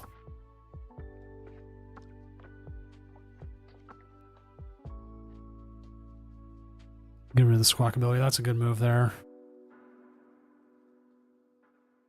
How much was that? I didn't see. Yeah, I'd put that there. You know you prize at least 2 of them. 250 gets you there with the Abysmal Flames. So now they're in a place they want to be. They've forced, now they're ahead in the prize race. They're making their opponent play a 7 prize game. You got a Swirl Edge off the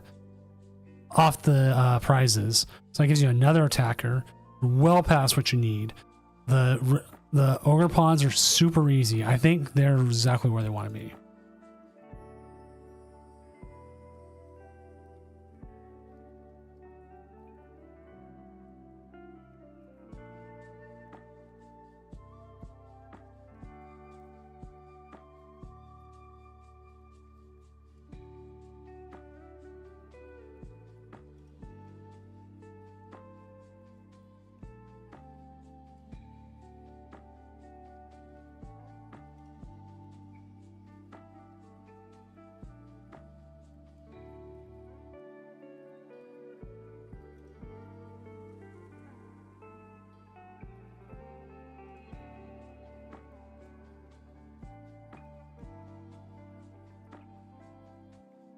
Iron leaves EX. Okay.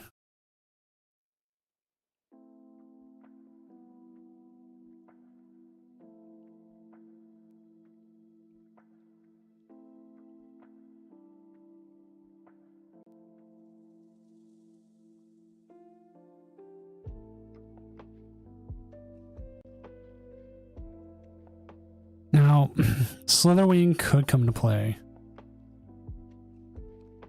It's a lot of energy off the board.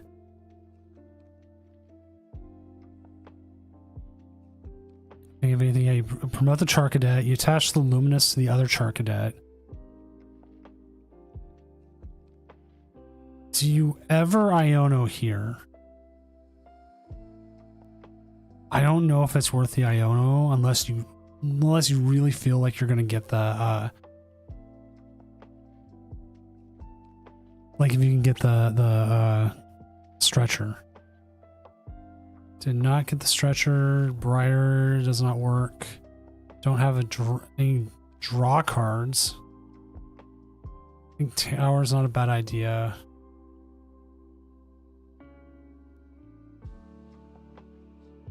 But then again, you know what? You do know you prized multiple Cyril edges. So if they can get one off the prizes here, that would be a good thing. Then you're just hoping they don't hit Iono on you. Did not get it. Ooh.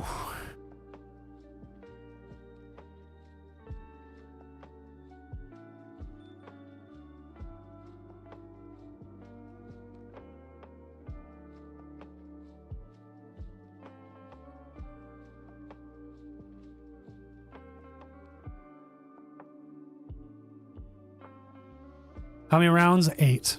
We crossed the threshold for 8. Even though we're at the point right now where we're dropping so many people are just dropping for the night.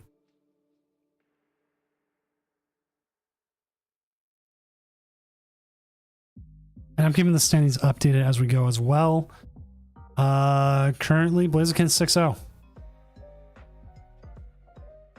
Yeah, we crossed the threshold for 8. I almost did 7. Just to, because I wasn't sure how many would no show, but we stuck with 8.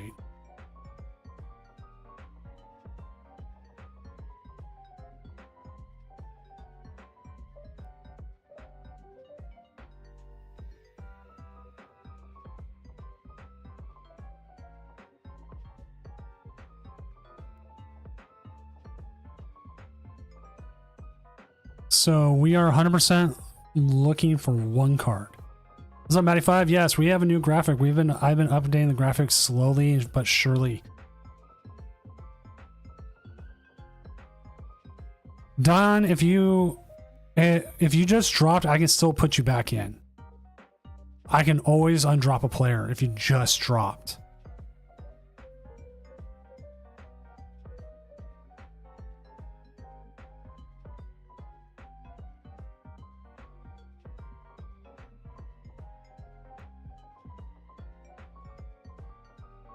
Oh, wait, nope. Nope. It doesn't say I can undrop you.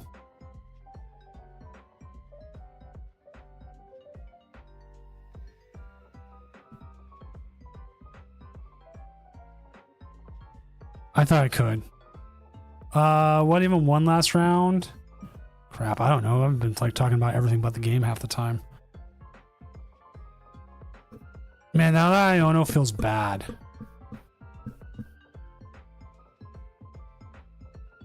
Like you could try and stall here, maybe. Hope they don't have it that way.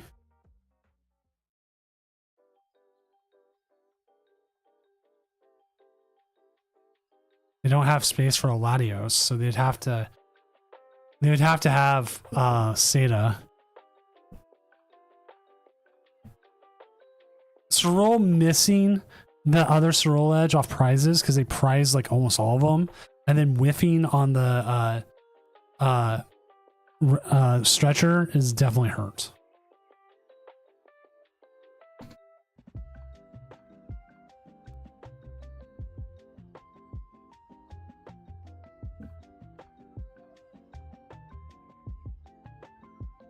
Yep, there's the Seda. That's all they needed.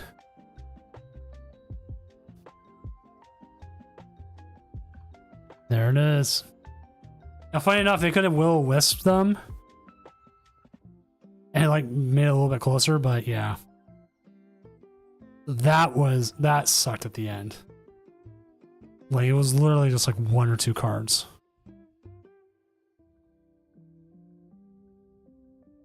Yeah, challenges are usually 6.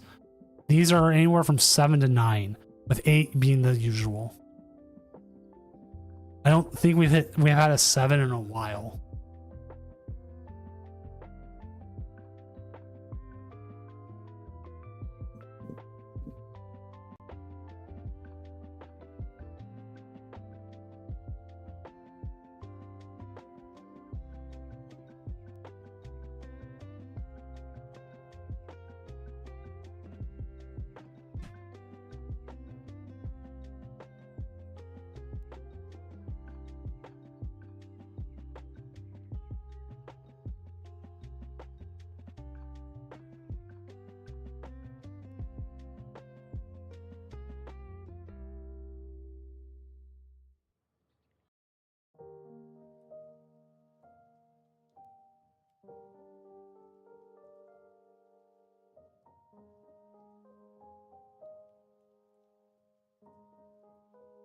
Right?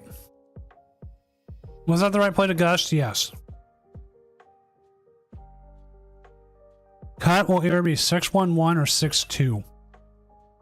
We're in a weird spot because we had like 4 1s drop and we have like a lot less players. And as it is, look at all these 5 1s. And then depending on if gold bowling wins or not,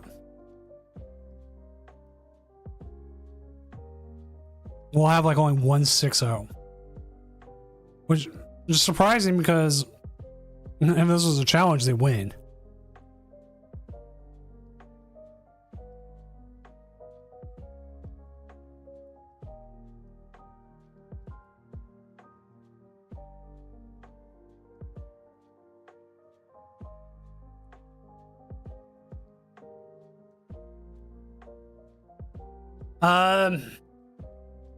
The only other Pokemon you could have gusted was the Noctowl, which even if they still had energy, because it seemed like they had the Seda anyways, I don't think it mattered.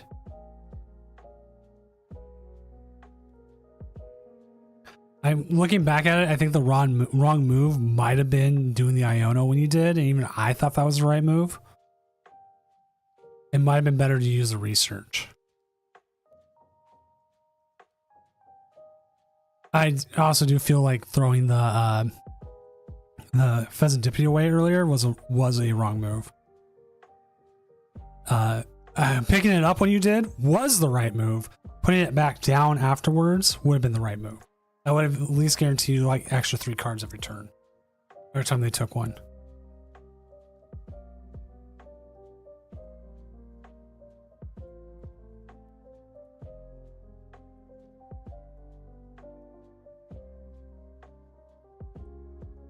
Because I thought the Iono was like the right move, and then I realized it wasn't afterwards.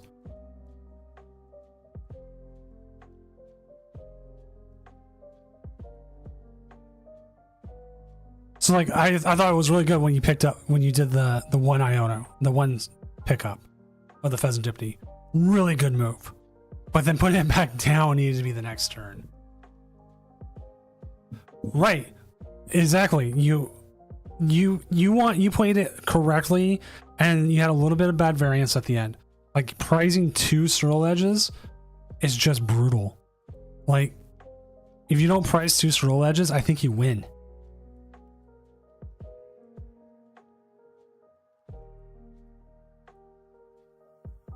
Because everything else was like everything else was going, like you hit the numbers, you made them take 1 prize first, so then you can go 2-2-2 and make them go 1-2-2-2.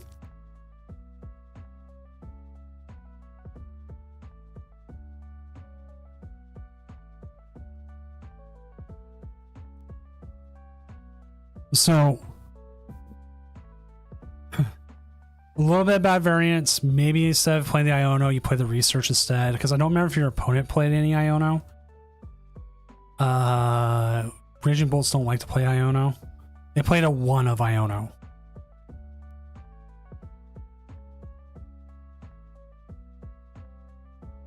So they only play 2 Gusting cards as it is.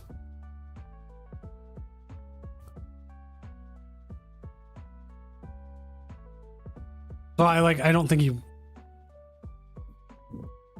Right, actually not Pal Patting was the right move there. Because if you Pal Patted, you would have shuffled your deck, and then everything you had in that previous hand would get moved up or down or moved around, and you had a better chance of hitting Night Stretcher off of where your cards were. So that was the correct play. Does that put you out of Top Cut now? I don't know. Because if we look at it right now, we're waiting on 2 matches. The amount of 5-1s we have is pretty big. We have what? 12 of those. So 6 of those win. That puts 6 6-1s. Plus someone's going to get down paired. Melees, what is your name? And I can check it out. So it's in a weird spot. It depends.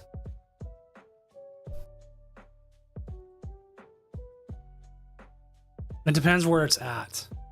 Like Go Bowling here will make like another 5-1 and there'll be a second 6-0. I would assume the 6-0 is ID. So then the 5-1s become interesting. And then I don't know if there's enough 5-1s to make a clean cut. So if you get enough 6-1s and then you have the 2 6-0-1s. Melee's 10, okay.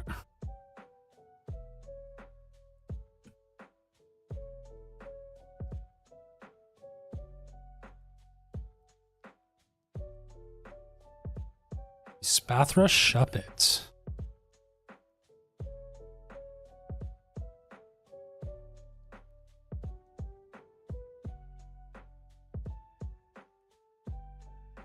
So like my first question for you Melees, what issues are you running into with the deck? Are you having trouble? Are you having consistency issues? Are you having control issues like against your opponents?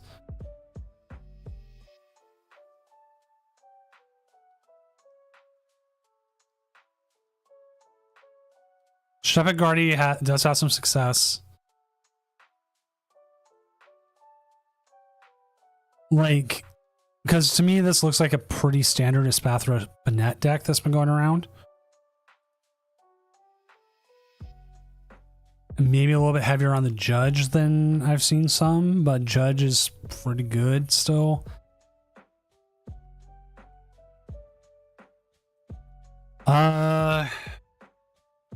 One way you can deal with consistency issues in the beginning is switch from Hyper Aroma to the Trolley. Trolley will get you more Pokemon out really quickly. You do play 3 Nest Ball, 2 Ultra Ball. You can, and you do have 3 Buddy Buddy Poffin. You could go 4-2 Poffin Nest Ball. Considering most of the Pokemon you're pulling out with you want out there are with Poffins.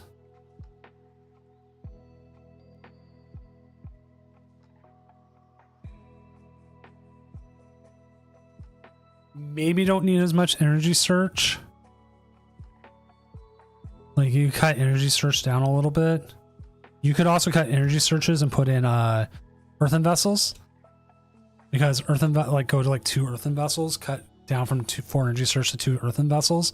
Yeah, you discard, but you could grab 2 energy, a psychic or a dark, or both, or double psychic or something.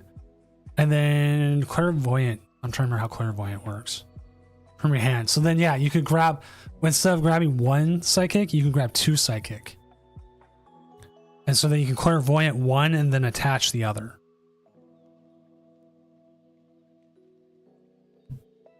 So then all of a sudden you can do poltergeist instead of everlasting darkness, or Cyball does a little bit more. Clefairy makes sense because I mean there's so much Dragapult out there. I don't know how often you're playing from behind, because decks I usually play from behind like to play multiple catchers over bosses. Maybe able to switch out some like a judge or 2 for Iono. Maybe keep the judges. I haven't had a lot of success with Eerie myself right now in this format, but it's still a very powerful card. I've hit people with their secret boxes in hand. That's hilarious.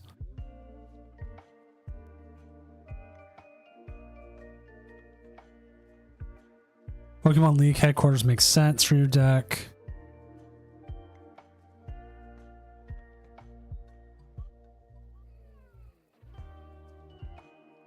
Charm might be cuttable.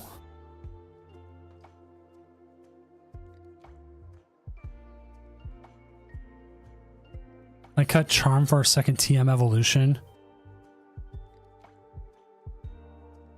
Like having the TM evolutions help. That would definitely help.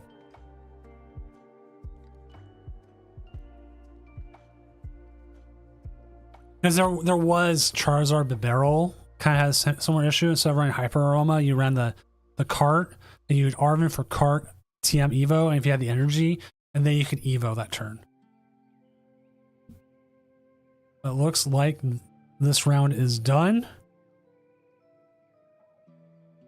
So let's go ahead and get the next round going, and let's go ahead and find ourselves a game.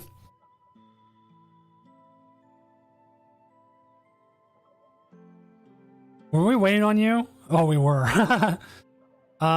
Swell.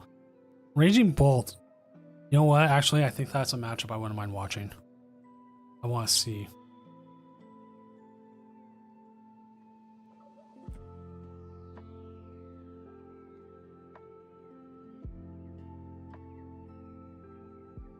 I might actually have to make a Toad Scroll card real quick. I think Toad Scroll will be an actual legit deck after NAIC. Ray Chen's making it look legit. What's up, Blazy? Been a while.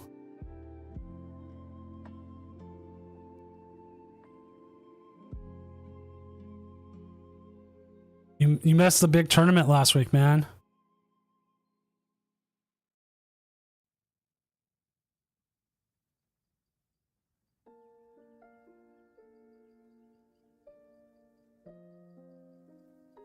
With me going crazy and having it end at like a decent time. I'm trying to remember where you're at right now on the standings. I know Jam's still in the top 16.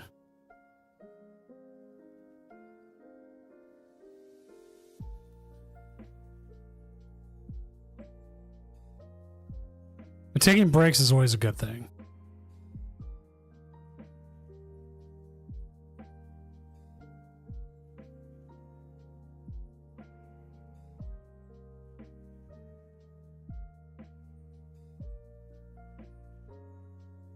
Like, I'm kind of about to break myself.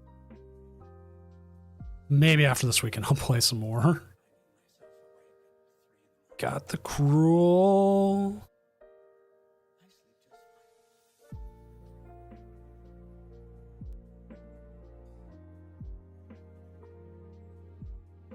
Let's get that loaded. You're like 50th? Okay.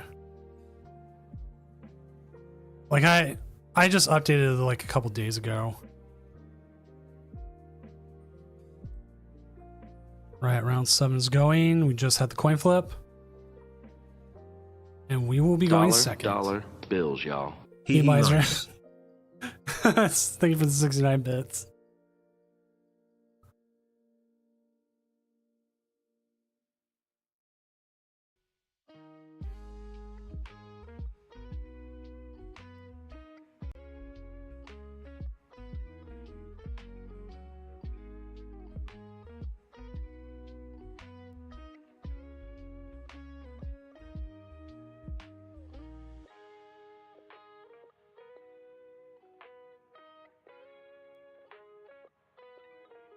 I should come down and visit you tomorrow, He Miser.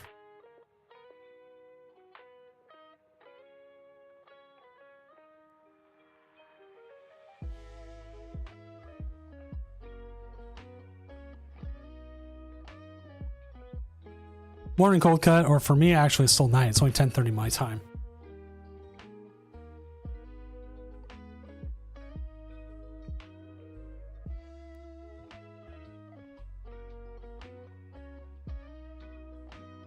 You're watching Toad Scroll versus Raging Bolt. Gotta get the Toad Scroll on.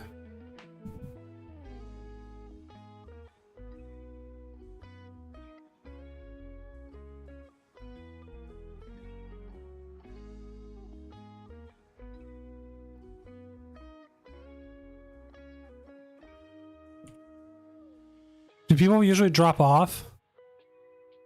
Yes. People just start dropping off for different reasons. Like they're out of contention. You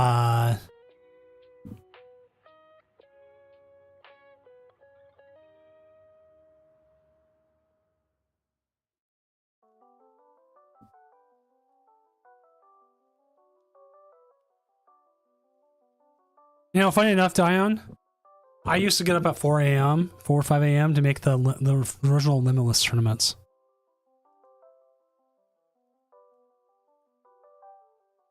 You got double Cruel in hand, Badoo, Mew. I feel like you still want to put the Badoo and Mew down. I mean, like putting the Badoo down isn't that horrible anyways, right?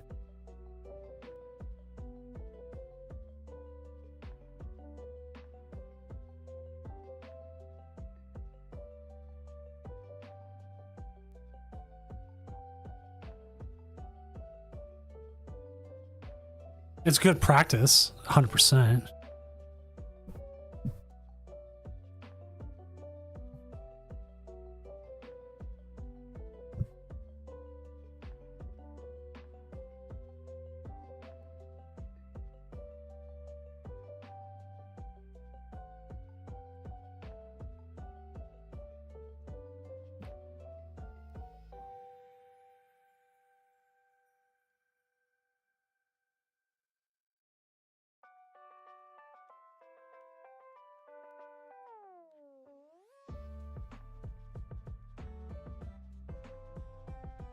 Dude, you know, funny enough, Dragon Bolt Charizard's actually kind of good right now. Unless you hit Toad's Cruel, which is also good right now. Dragon Bolt Charizard is... If you've ever played Dragon Bolt, just think of Charizard as like the tech. Or the thing that, the thing you're using to, finish out games. Like Dragon Bolt's going to go out there, you try to play as much as you can. You can use Dragon Bolt Charizard to accelerate to the Dragon Bolt. Or you can attack with it. But if you play against Toad Scroll, you lose.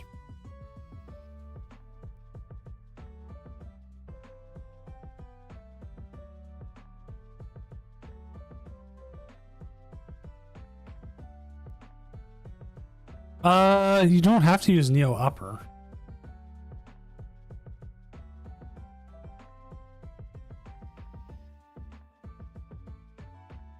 Yeah, like Aiden Rose last week had a list.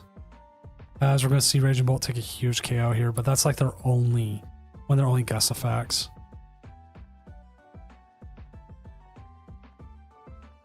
Andrew Lim had one as well. Who had one? Let's see. Aiden Lowe's list played no Neo Upper for the Charizard. But he plays Rocket's Watchtower, which I don't agree with. That's Dragapult Charizard. Regular Dragapults.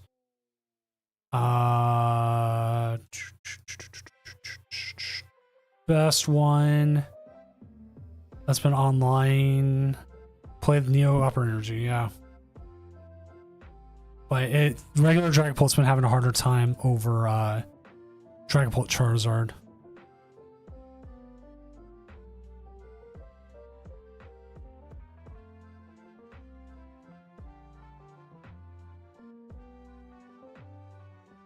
I mean, Charizard Pidgeot's still out there too.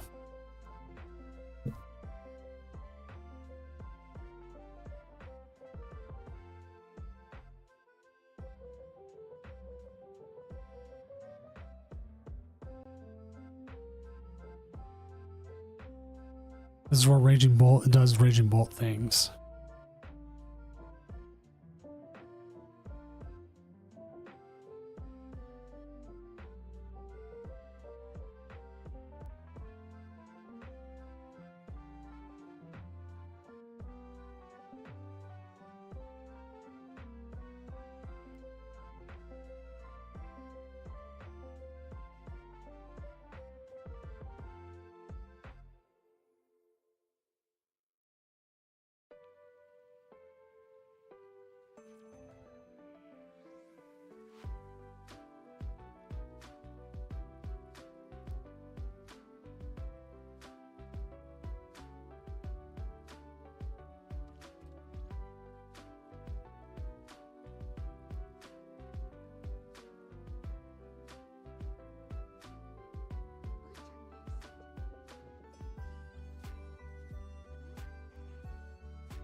Okay.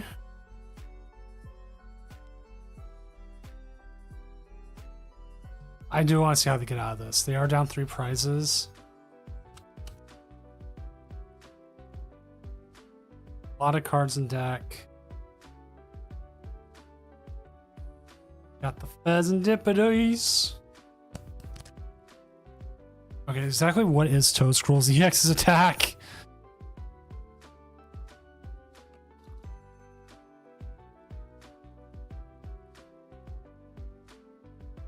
Oh, 40 for each on their bench. Prevent all effects, so good against Dragapult. What other attackers? I think that's all their attackers. Now, funny enough, Mew, if you can get the energy on it, can do the same Raging Bolt attack because of how much energy you're trying to accelerate.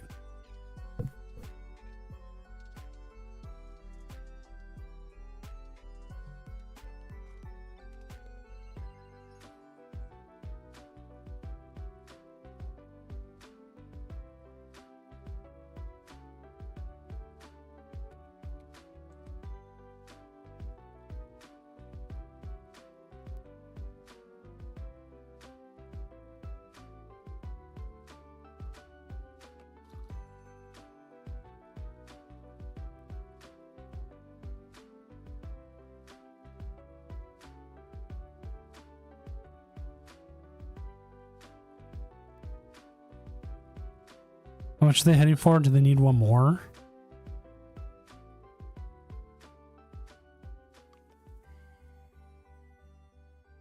Then get more Pokemon here, obviously. More energy. I mean, you have attachment. You're only 200. 200. Not good. Not good.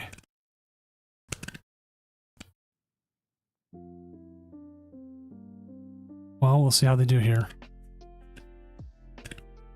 That's what I was wondering. Like, I gotta double check how it works.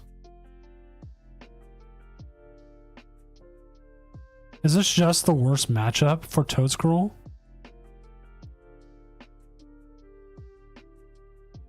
They beat it earlier tonight. They made the guy 4-1 drop. Because like if you get the baby toes cruel out, then they have a hard time getting their energy back, right? So now it's just trying to get a baby cruel out.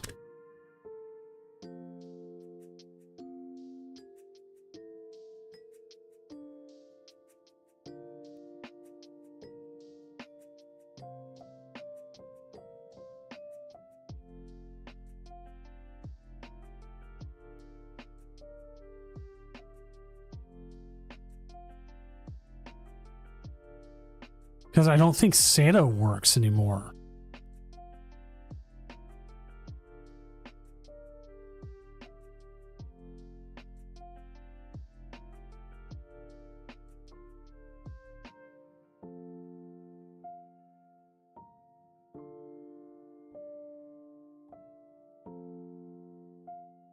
I gotta double read how the baby toe scroll works. Because I played it, I just try to remember.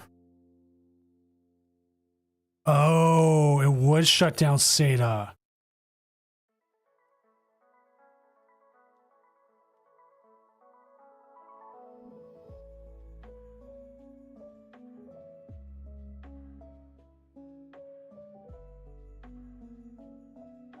What the hell is that bug? So if the baby gets active, we could shut this deck down bad. Their opponent would be better off going after anything after that baby toad's cool.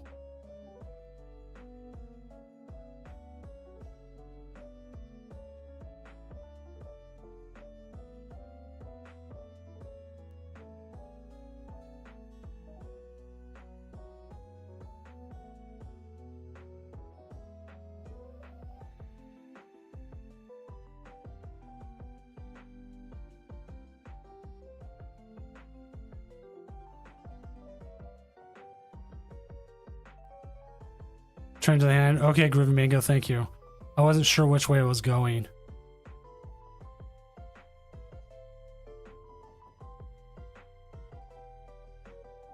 It's one of those things like I kind of know how it works.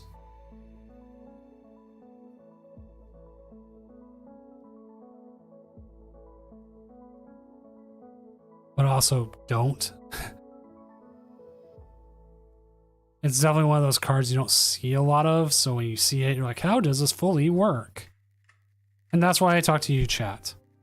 Because chat, you sometimes understand things much better than I do. And why have a chat if I can't talk to you?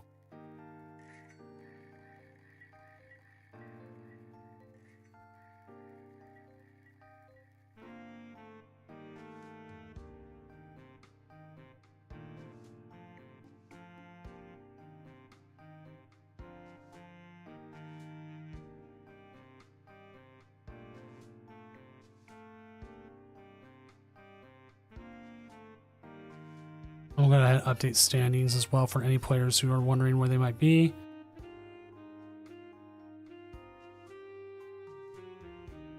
It's trying to make sure, because like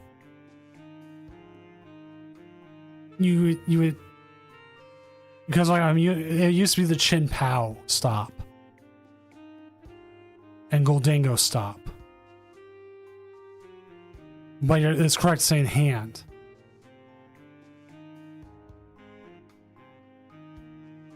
I saw someone joking about the Mariners. Like they said, like they would stop winning in June if it stops. If it's they will never win another game in 2025 if it prevents Oklahoma from winning a championship.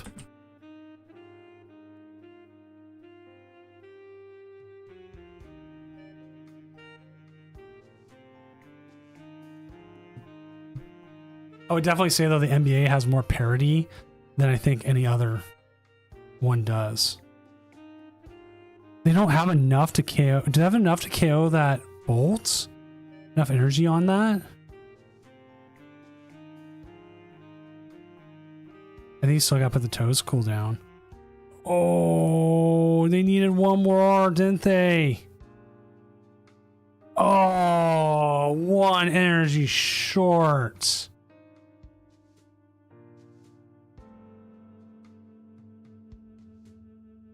They had the Seda anyways. Feels bad, man. Oh, they had a plan. They tried. I think they were just a little bit slow. I don't think they misplayed anything. It was just a little bit of bad luck on top of it with Raging Bolt just being Raging Bolt.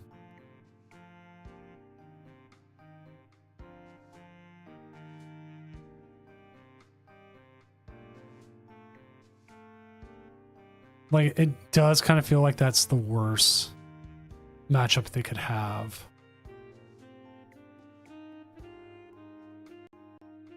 But I'm happy we got Cito Scroll, though. Like, I'm interested in the deck in general. The thing is, like, Silver keeps, like, taunting us about, like, the team. Yeah, that opening was unfortunate. Look at this. Diplin, Festival lead is 6-1. How is Festival lead 6-1? Now, surprisingly, Swell, looking kind of at it right now, you might not be out of cut yet. Things are looking weird right now.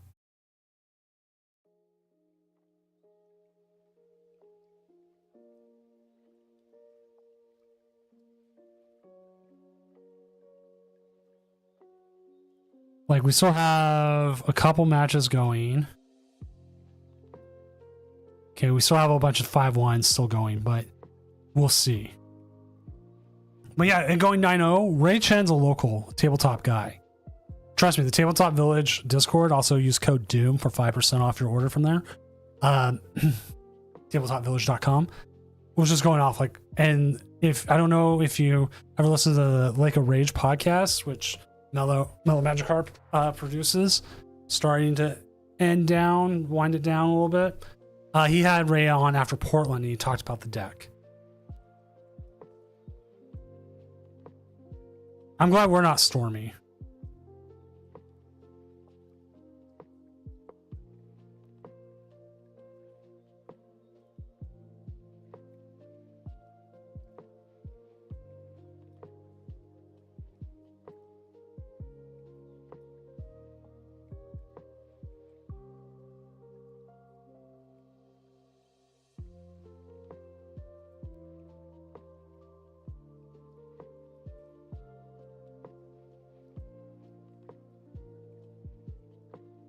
Now, the question I have for chat.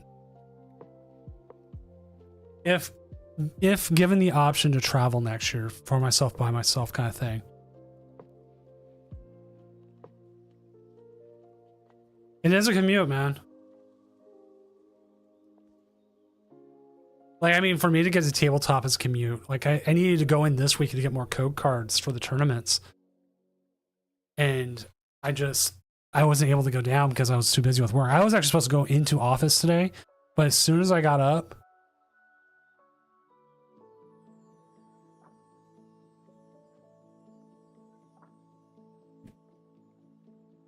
I was getting pinged from work.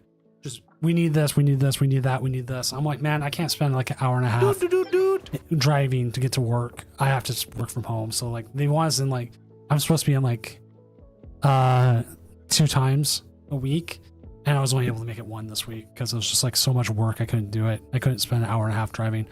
Melees, thank you for the follow.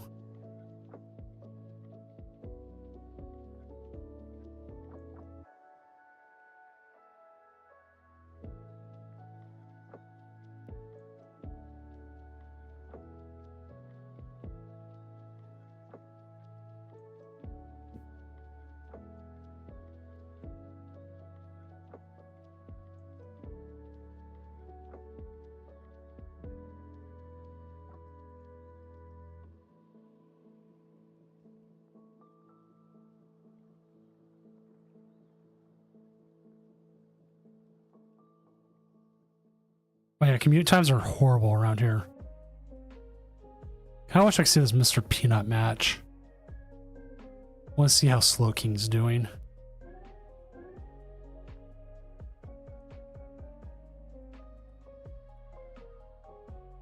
Oh yeah, rip the question of chat. All right, so what I do if I was traveling alone? Do I go to Japan next year, or do I go to NAIC or Worlds? So the question is, if I had one option for a flight trip, which one do you do? Japan, San Francisco for Worlds, or possibly New Orleans for NAIC?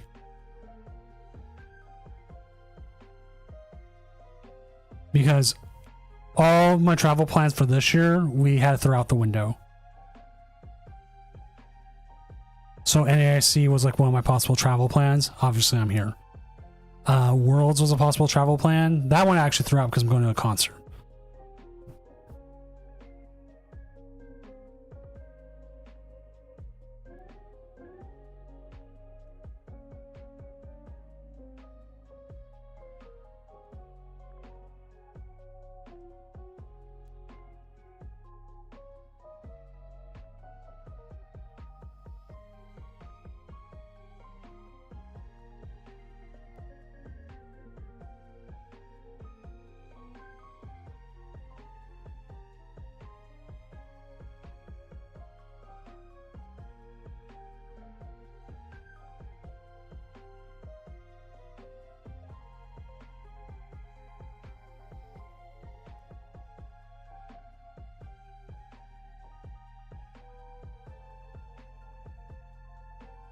See, like, I don't know what I get the most enjoyment out of because NAIC looks like hella fun. I would love to play in it.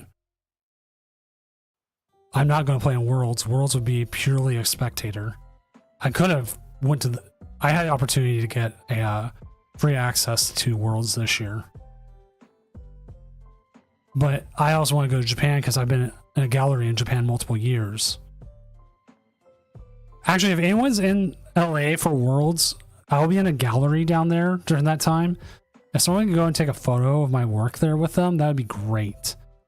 But the thing is, it's like 20 miles from Anaheim, because LA is such a big city. Let me actually double check where it's going to be.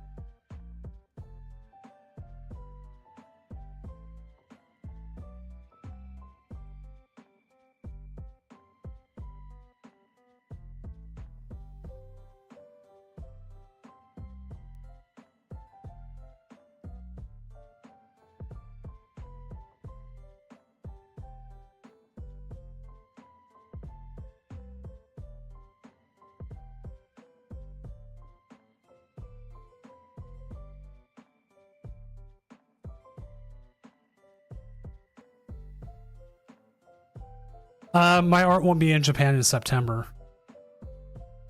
It's going to be in LA in August. It'll be at End Gallery. So this is the gallery it's going to be in LA. It just finished up in Japan.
Five two.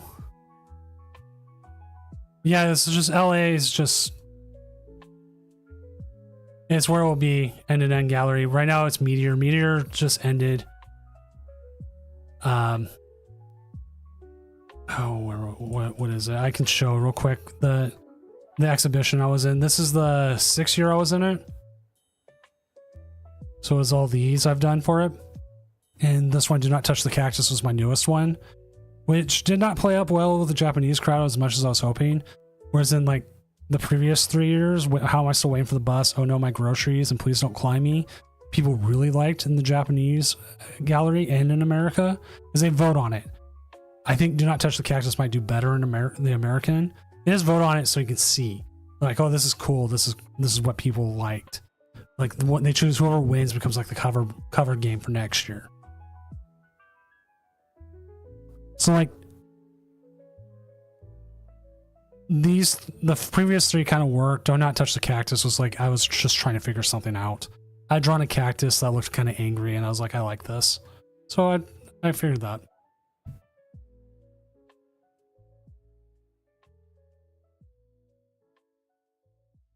All right, looks like the final game's finished. Just going to update our standings real quick. There is a clean cut. It just depends on if they want to take it or not.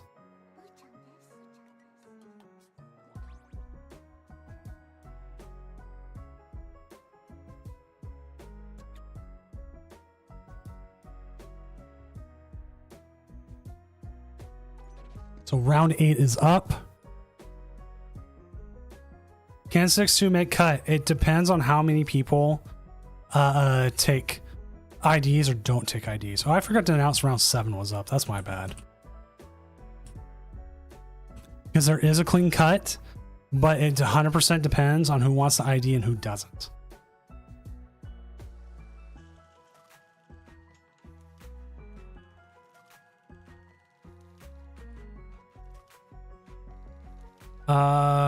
Who do we have that's streaming that we can jump in on? We could just get Swell again here. Just get Toe Scroll one more time. What is Swell up against? Grimmsnarl. Oh, wow. Yeah, let's watch that. Sorry, we just haven't had Grimmsnarl on all day.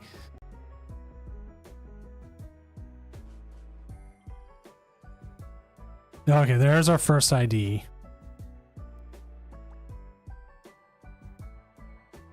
And I made this beautiful, beautiful Toe Scroll image, and I think it needs to be on there. There's our second ID. Boop.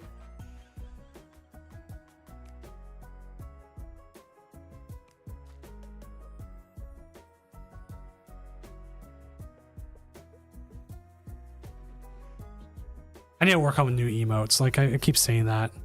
There's some stuff I need to work on.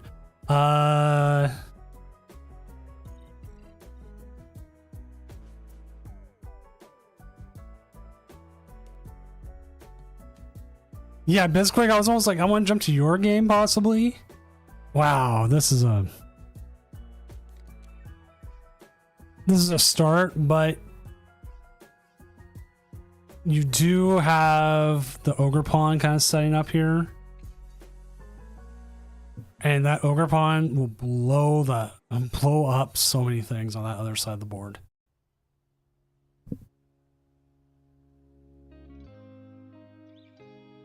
There's another one.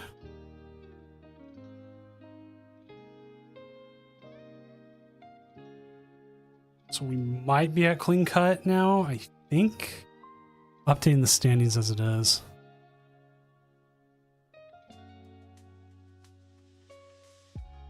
Yeah, everybody ID'd who needed to ID, so we are at a clean cut. So it is a very interesting cut, I'll say that much.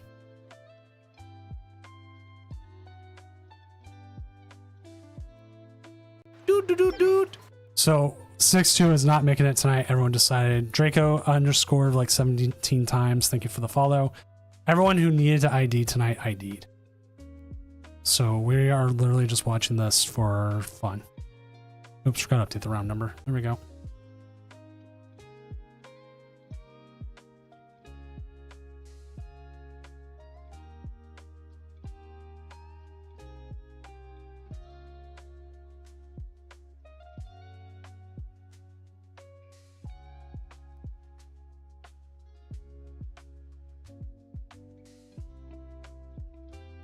Wow, that is a lot of grass energy.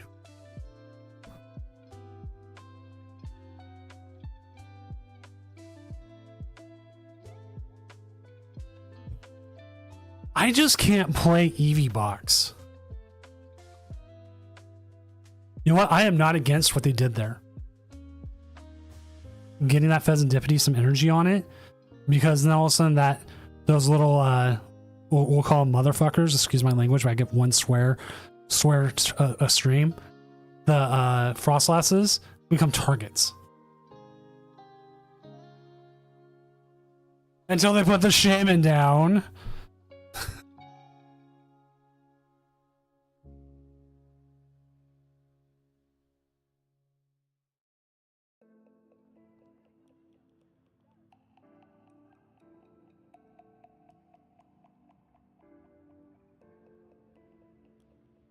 Did Doom say a naughty word?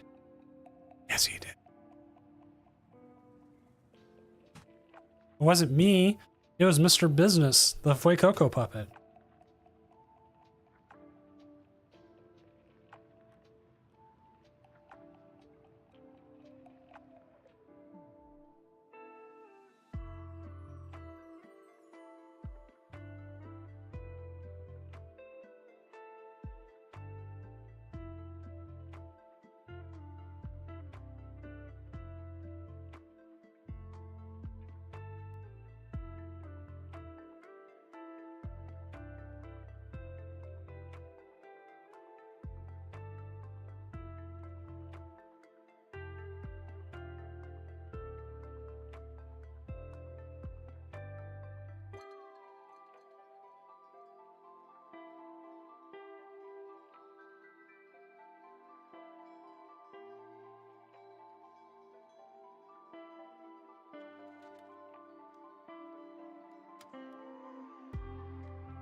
All right.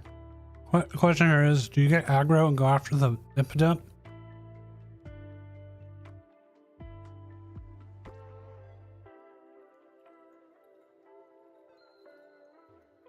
And go to the YouTube stream for a bit. Actually, if you haven't subscribed to the YouTube, do it. We're at over 300 subs on there. Every single tournament is streamed on there now, so they archive there. So if you ever want to go back and watch a game and don't want to use Twitch's weird interface, or it's not here anymore, there you go. YouTube has them. I think I can link to it.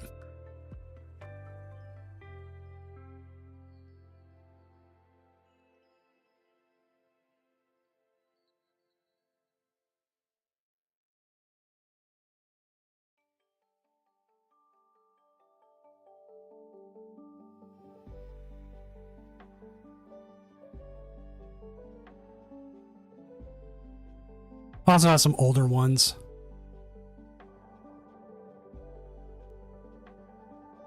Including an old one where I redesigned PTCGL's like UI a little bit, like the visuals. I really wish they would go this direction. I actually thought about redoing that. Spend a stream redoing the visuals.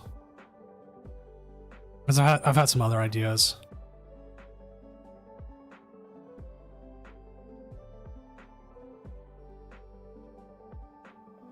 Reducing the Arven here.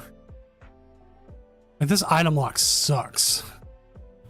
Sucks, man.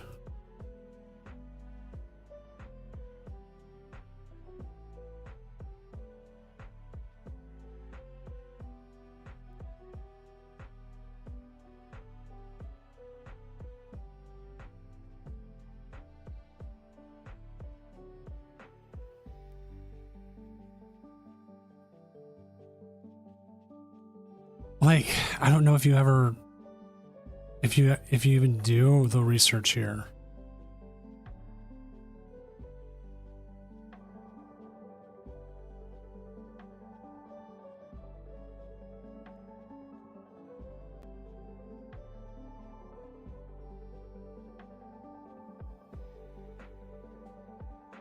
Well, now you got Virizion as a possibility. I don't think you ever put down Mew. Do you put down Mew?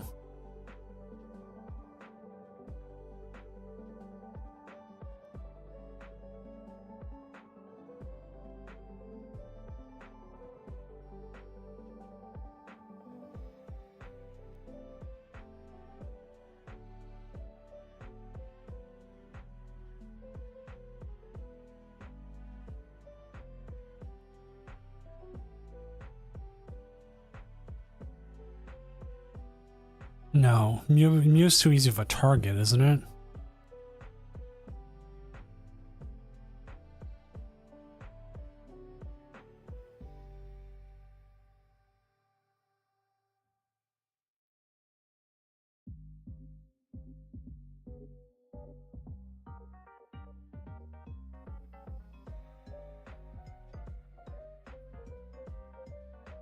Secret box.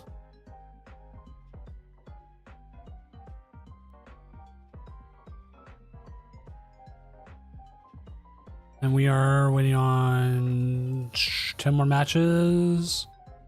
A couple no-shows, but that's fine. I'll also keep updating the standings because placement with all the 611s comes down to percentages. And Small Heat and Mr. Peanut are actually like right near each other, but surprisingly, even if they switch places, they still be playing each other. It would just affect what side of the bracket they were on.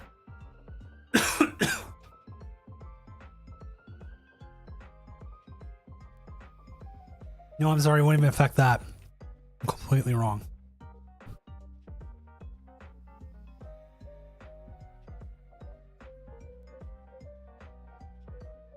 But as it stands right now, Go Bowling with Rockets Mewtwo would be up against LNG and their Gardevoir. That'll be Alex Jin with Raging Bolt up against EVBox. Actual Trash. That's their name. 757 Actual Trash. EVBox.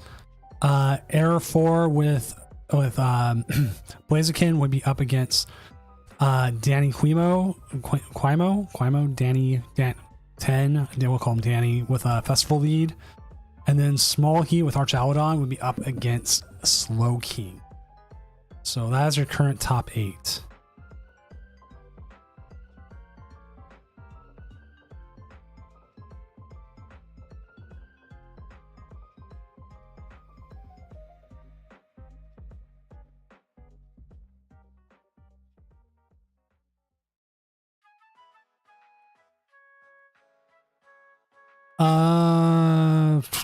Would that Toedscruel survive a turn? I think it would. At this point, I think you just shuffle up the deck. You hit him with the Iono.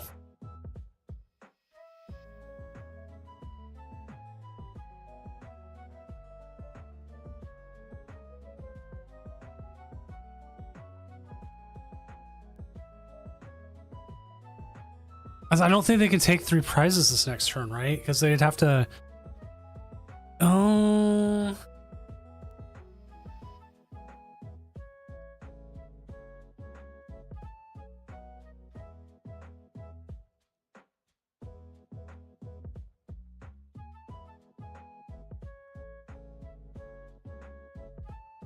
I feel like they still be 10 short.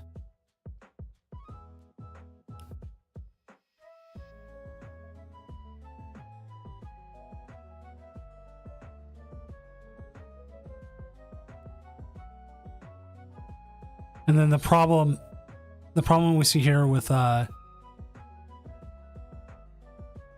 Swell is they don't have a way of getting that, like, the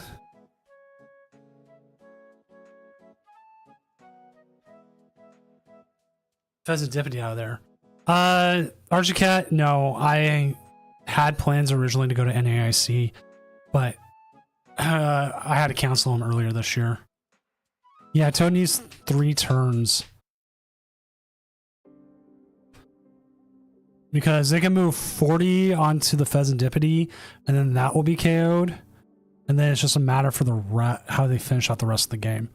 What I would have played, I've been on Gardevoir lately, so I'd probably play Gardevoir. But Gardevoir, like, Frostlass Grimmsnarl is like such a pain in the ass to play against with Gardevoir. So if I was to play something that beat it, probably Raging Bolt. But I don't play a lot of Raging Bolt, so next deck would be going down the list.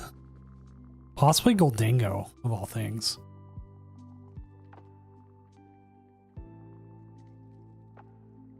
If Rockets Mewtwo wasn't, I wouldn't say expensive to put together, if I didn't have to buy so many cards, for it. Like you essentially have to buy the entirety of Rocket's Mewtwo right now.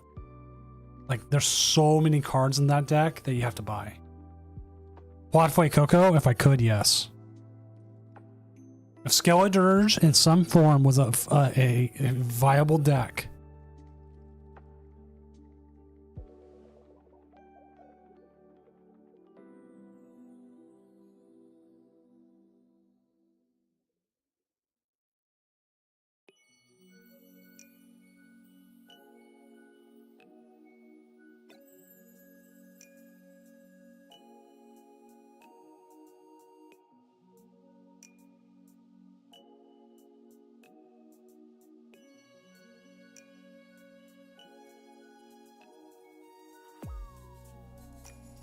I know a few locals playing Dango, and if I really needed to, maybe I reach out to them and learn how to play it.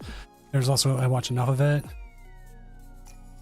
This Iono is absolutely going to hurt, though. I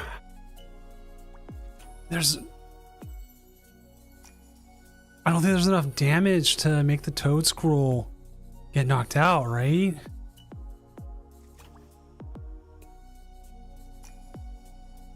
And like even then, you should have enough Toedscruels in the deck. You can prevent that. And then Iono to 1 means they would have to have a really good top deck. All right, you know what? Even if Typhlosion's on there, a lot of people tell me it's a fun deck to play. I just don't know how good it is.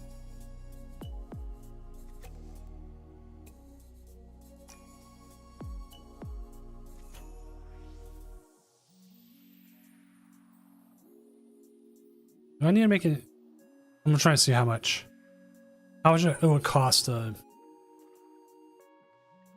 build right now. $4 for that. 20, not too much for the Spite Ops. It's mostly the rocket cards I would need. And those are fairly inexpensive. So yeah. Do need to make a Slowking real quick.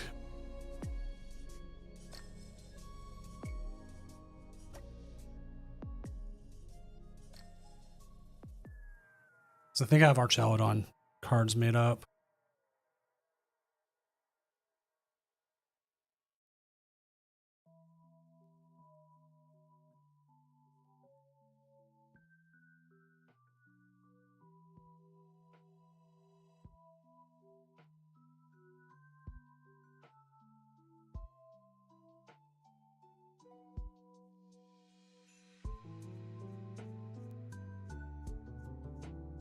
So we see the Shaman.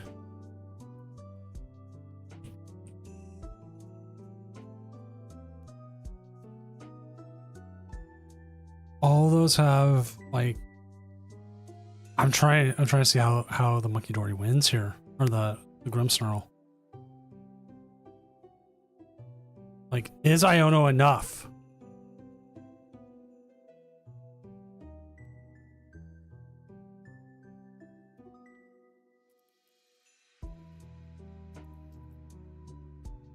I guess it's one of those times when Iono is just enough and the opponent does concede. We do see Toedscruel take the win tonight, but sadly not enough to get into cut.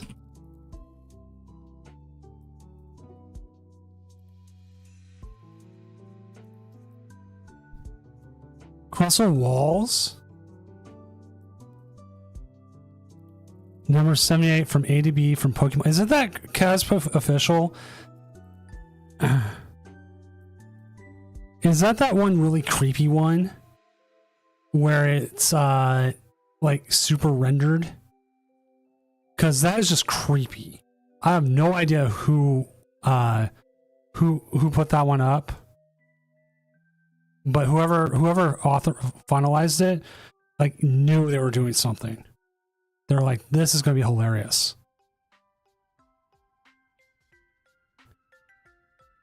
Like that one to me is like, oh god, this is horrifying.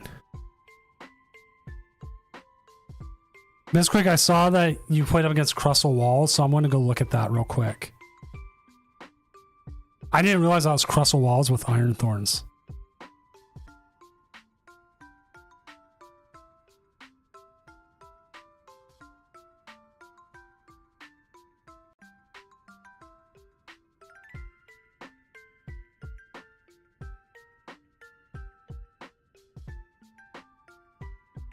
Like, if I'd known that, I might have.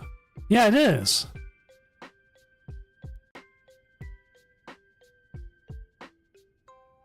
This is the one. We're seeing a couple of these coming out, where Crustle's kind of getting coming out, and like I've been playing Gardevoir. I'm like, oh cool, I just win. I just don't play I don't use the Gardevoir as an attacker. And we are just waiting on 2 matches, and we'll be ready for Top Cut. But yeah, if you haven't seen this is coming out a little bit in the walls. It's like the new walls thing from Destined Rivals. It kind of slipped under the radar. Didn't it get a Illustrator rare? Yeah, it did. Actually, isn't Crustle one of like 3? It has like 3 Illustrator rares now. I think Joltik has the most.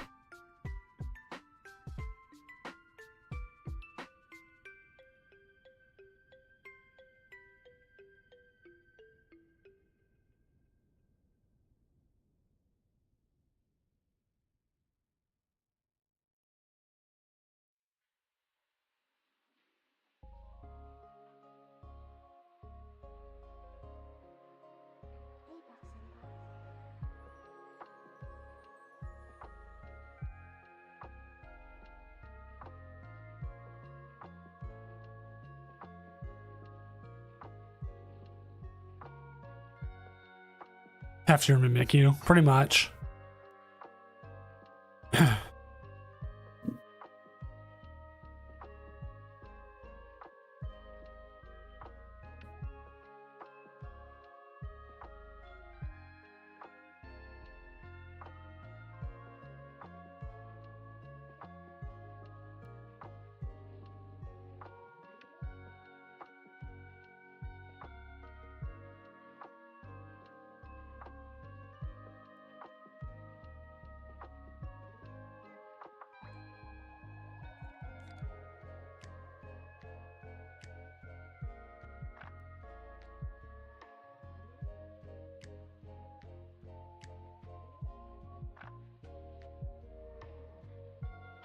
Five band zers and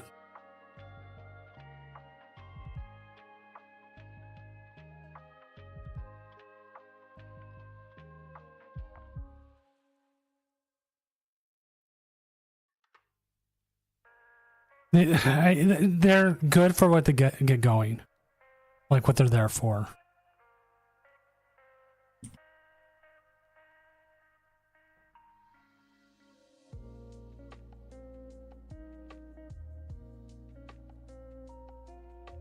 And after having like no swears for the longest time, we've had 2 instances now tonight of people blowing up on their opponents. Yeah, I'm looking at all the Joltik cards real quick. There's like 1, 2. There's 2. I think they got a 3rd one coming out. Illustrator rare. I want to say they do. But they've gotten 2 this set alone.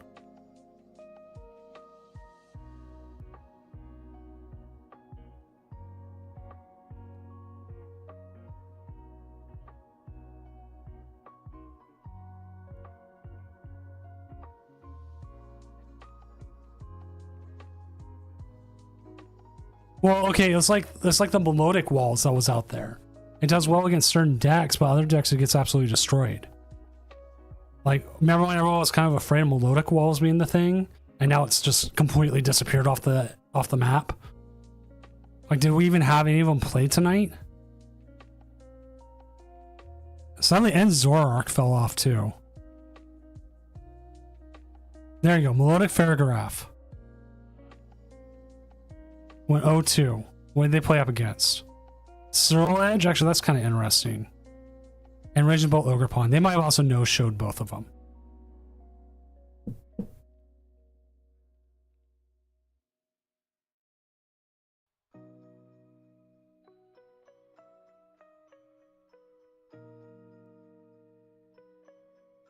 How does Sorrel Edge beat it? I thought you were a Terra type.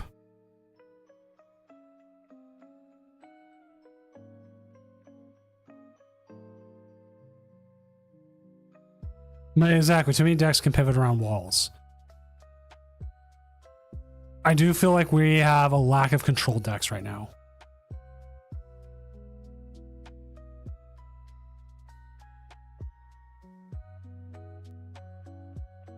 And you know what? I am not gonna lie, I'm happy we have a lack of control decks right now, but it is a lot of aggros. What does Melodic even do again? What does it do?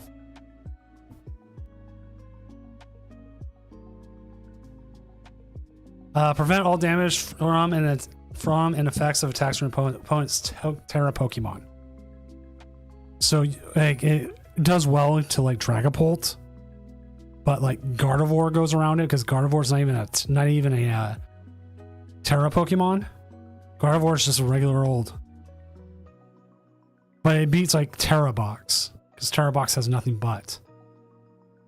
Archaludon beats it. Raging Bolt beats it.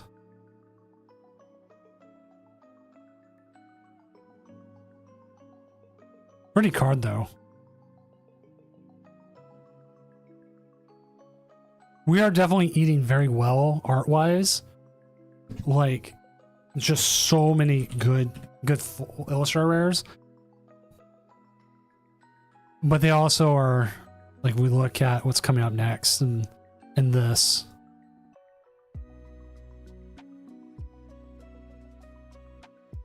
It's what art rares we're gonna have a lot. And like, I won't lie, this is probably a massive undertaking from their end to make sure every single one of it.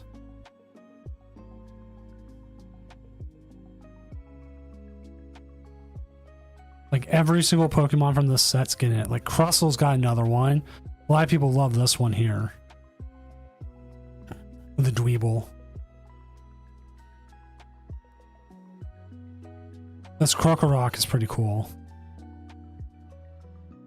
I think every one of them, their evolutions are by the same artist. No, they're not. That would have been nice if they made sure every one of them had their evolutions and their pre-evolutions, or like all three of them done by the same one. The Solosis, yeah, this one. Oh, no, that's not Solosis. I'm sorry, that's Solosis. U.S. Usgman. I think they did the. Let me double check. Yeah, they did the Mew EX. They haven't done a lot of cards, but the ones they do, they got kitted out of the park. This Tandem Mouse is actually really cute.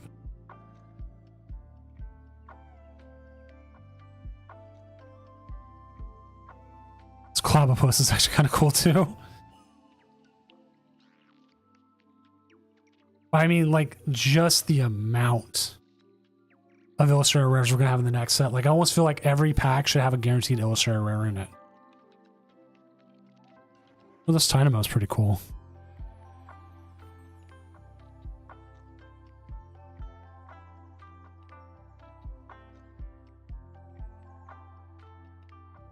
Every single one's gonna get an Illustrator rare from Black Bolt. Every single Pokemon.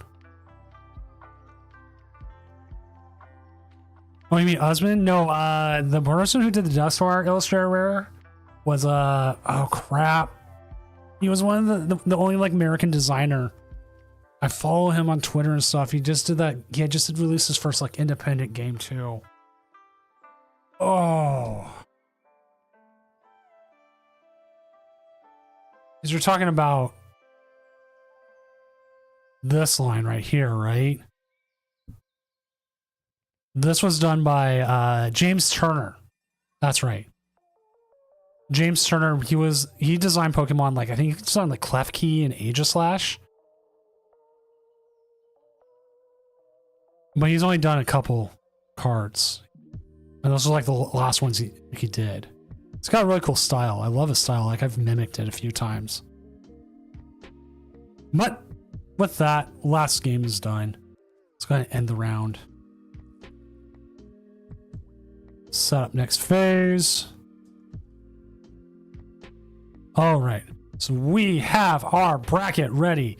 We have everything we went over earlier. This is our bracket. Look it over while I go ahead and I get our top cut going.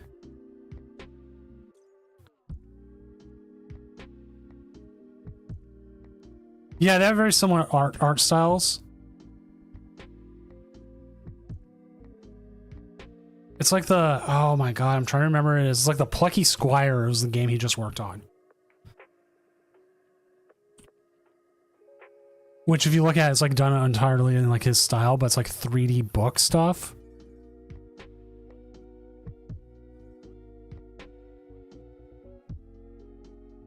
They've really got to go with variety.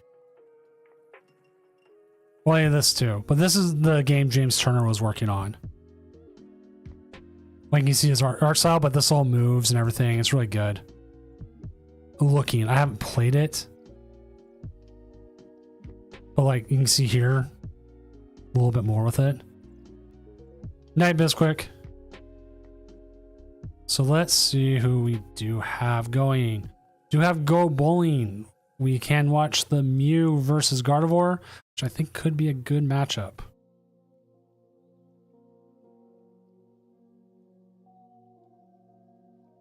I won't lie, I like to get the Slowking in, but I will always want the Slowking in.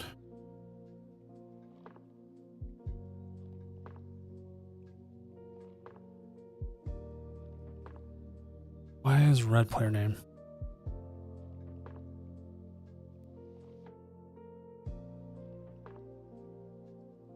Okay, let me make sure I got this set up. And even if I'm not at your game and you're in top 8, I will always need an opportunity to jump to other games. Oops, I forgot to update Go Bowling's card. I forgot to update the cards. I'm like, hey, here's this great new feature. And then I don't use it all of a sudden. There we go. Mewtwo. Gardy.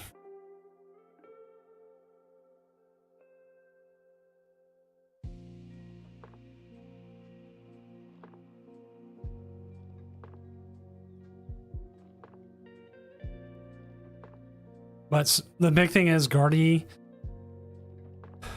I don't know. Like Gardy can win, but Mewtwo I think can attack pretty quickly. I don't know. This matchup's kind of weird for me.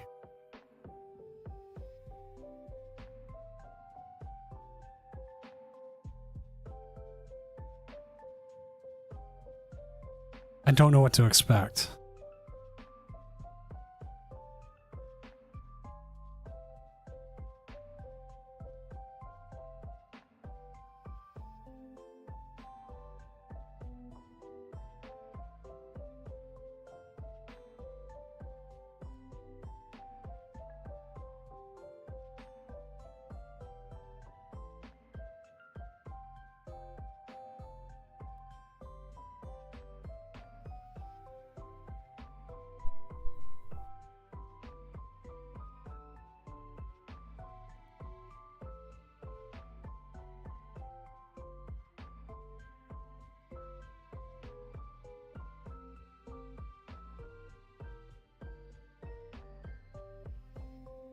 Well, we got Mewtwo kind of set up, but they're still missing a lot of Pokemon here.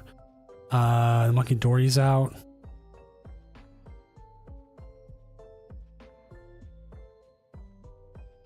Like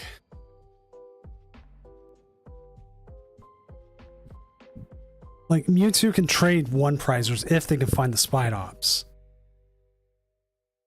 So I'm trying to figure out what like their best action is here. Without the Spidops right now, it doesn't help. Mewtwo can attack.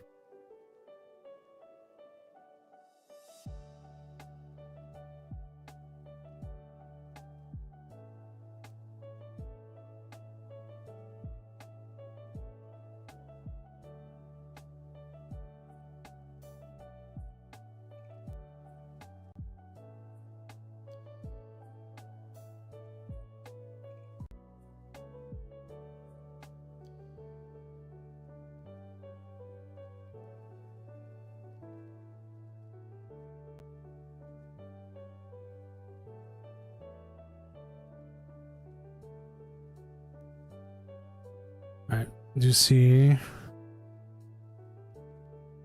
Okay, he is able to take a KO here. Razor Ball, no discard. So now the Monkey Dory's out. It's one Monkey Dory down. Oh, we do have a Nurse Tarantula. Okay. Sadly, Mimikyu's not doing anything this matchup. No Terror types on the other end. Get the Rockets Giovanni. So if that Ralts doesn't become a, that Kirlia doesn't become a Gardevoir, that'll probably be the prime target. The most Gardevoir, okay, as a Gardevoir. You are going to miss KO with Rockets Giovanni with Rockets Mewtwo, which Rockets Mewtwo will actually be the play mat for the next Doom Regional, including the Champions mat. I'm going to get that up, and once I get that up, I'll be taking orders on any play mats that have been out of stock, because now I'll be able to make them again. So if you've been waiting for our play mat to come back for whatever reason, there you go.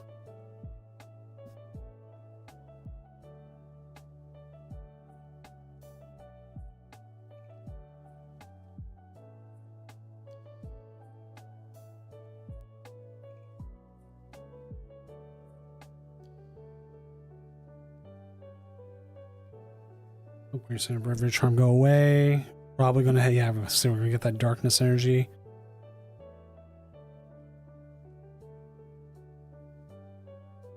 Research away the last psychic. An Ultra Ball here. Will we see?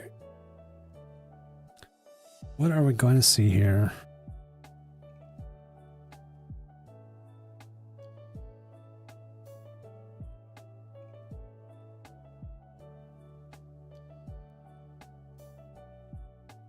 Archie-Cat, I kind of agree, but they do play a lot of different draw cards and ways to find them. I think them going heavy on the Monkey Dories might be what they might be trying to do here.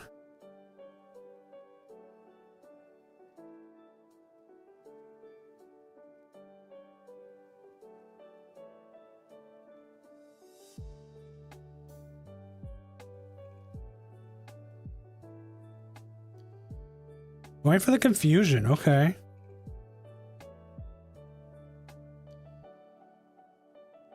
What's up, 8-Bit Kraken?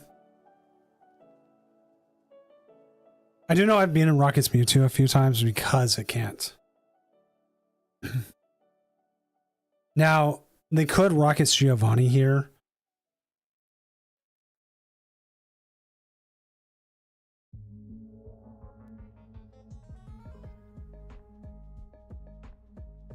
And reset the Mewtwo.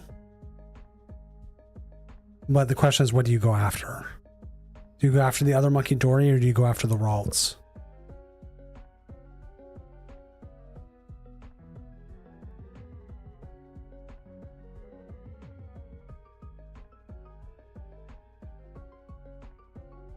Now, if you had 70 damage on, that Wobbuffet would have been great.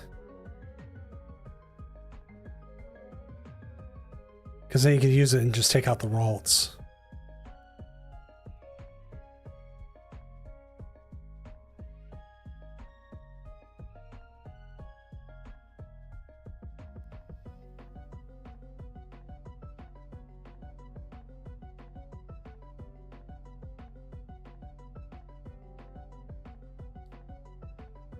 I mean, you can hit into the Gardevoir.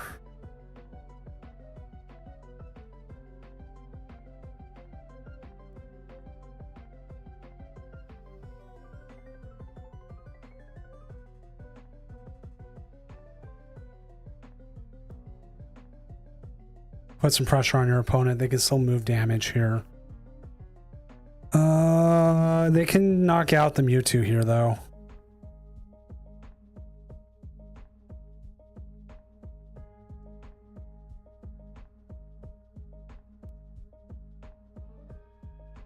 You don't have a lot of draw. They can also come in here with Screamtail and take out something like the Rockets Mimikyu.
Ooh, the Clefairy, okay.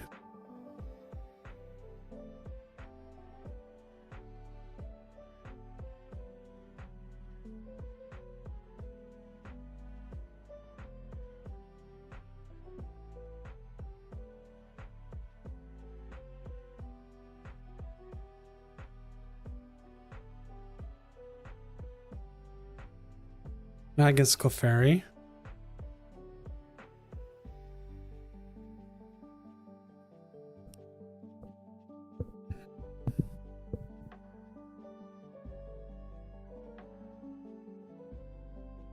This is definitely one where I think Gardevoir can definitely win, especially considering what their hand looks like right now.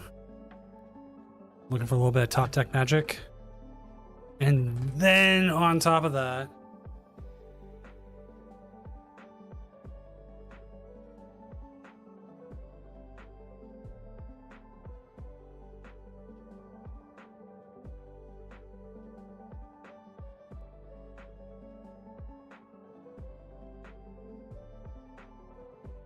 I hope they see it, but they could possibly use Woobuffet this turn. Costs a lot of energy. No, it wouldn't even cost you energy. Oh, looks like this ship.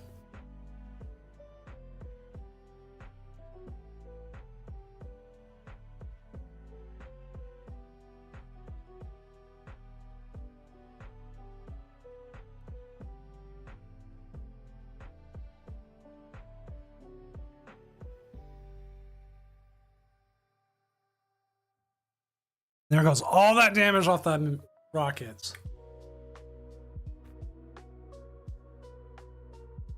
Everyone say it with me. Woobuffet.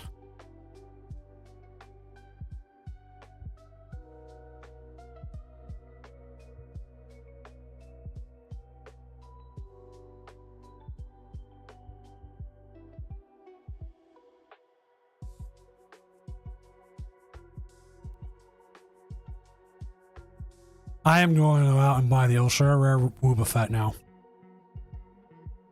Actually, how much is it?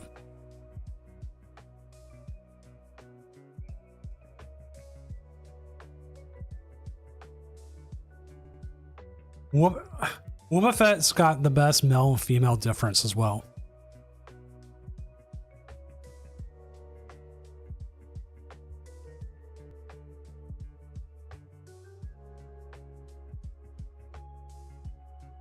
It just sucks they didn't do the Illustrator Rare with Jesse and James. Alright, it's like $4, not bad.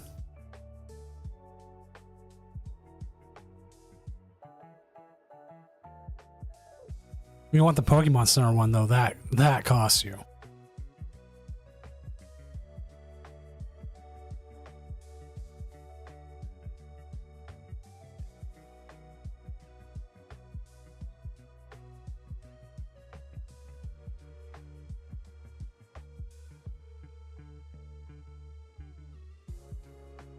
I just realized something. This was... Oops.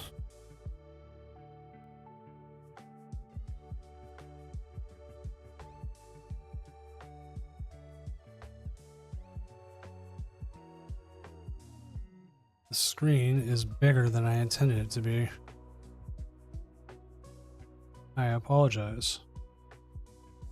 I think we should be able to see card count. I did not realize that because, like, I don't know if it's been like this the whole night or if it's just who I'm streaming off of. So I apologize, chat. Everyone watching, like, what is he doing right now? Stop messing with everything, Doom. Alright, so that should be right. There it goes. That fixes it. I'm like, man, why can't I see the cards? Porygon Z? I forgot I even had a Team Rockets card.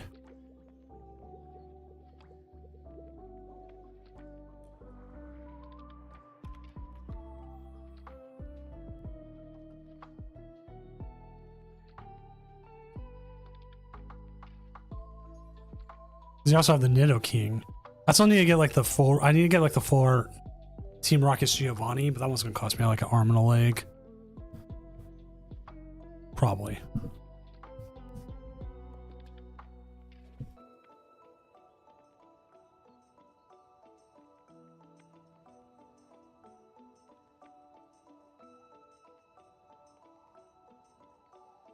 So you're using it to get as many Team Rocket cards into your discard and then using that to attack. Okay, it's like a reverse Trash Avalanche. Huh? Oh no, Ape Kraken, like I try to show everything. We had last week, we had to mess with stuff and I didn't realize how much it changed. And I don't think it's been like that for every game. I think some games it was just this one table that's causing problems. Yeah. So I fixed it. Because I had to zoom in on one of the games, so I made it bigger. And I just forgot to resize it. I think it was this table specifically.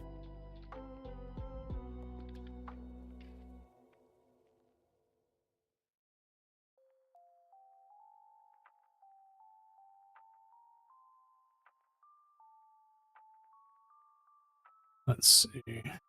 How much is Rocket's Giovanni going for right now?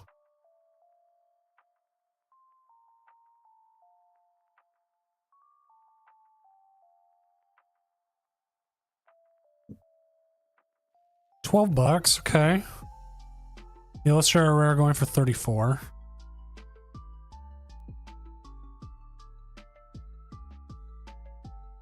There it goes to the bottom. Who knew? Oh, it's Rocket's Archer.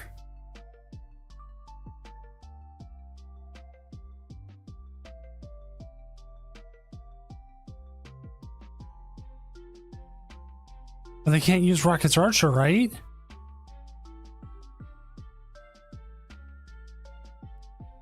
Oh, we're just gonna see the coin flip. Oh wait, no, Articuno prevents confusion. I forgot about that. Go Bowling taking game 1. I forgot about that. I forgot the Articuno is so broken that way.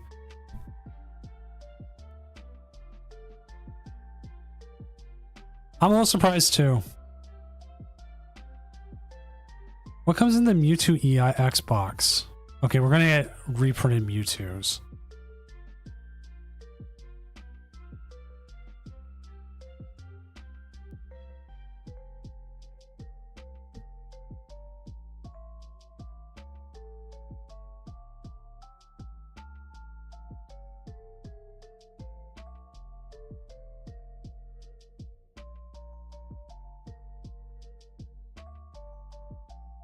All right, so we got Go Bowling up 1-0. Air 4 is up 1-0 over Danny Quimo. I'm sorry. So that means Blaziken is up 1-0 over Dipplin, Festival Lead. So the winner of that will play the winner of Alexian and Actual Trash.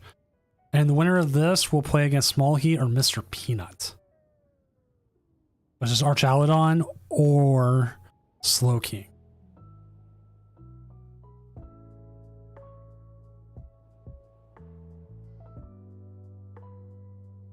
Like I sat there, I'm like, oh man, they're gonna have to flip for game. No, they don't. They just win. That Wobbuffet though, clutch.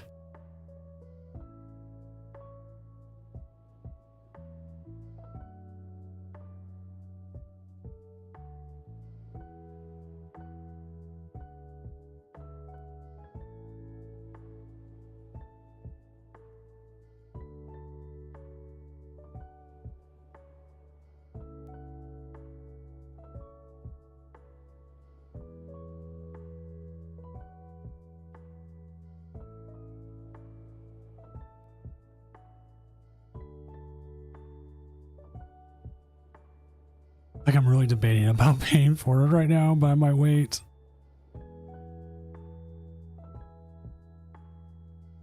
Might wait until I go into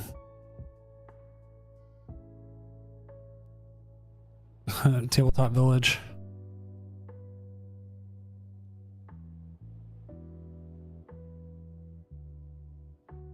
which also I need to finish talking to them. But for the regional, on top of pricing, I've been talking with Rogue Energy about having they might give us more pricing for the next regional. So not just first place would get like a tub. They're talking about just doing straight up gift cards. So you can go in and just buy it straight. And also gift cards to give away during stream. I need to talk to them more about it. I can't I can only promise so much. They're like, maybe we do this, maybe do that. I got to talk about it. But for the regional coming up in June, the pricing from them would probably be actually more than we've had before. And then we'll have the play mat like always, and then we'll see in codes, all that good stuff.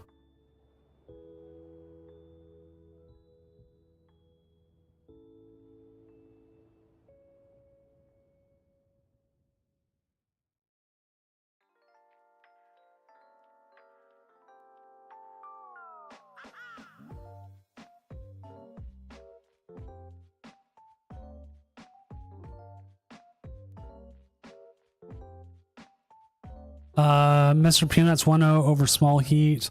Alex is 1-0 over 757 Actual Trash.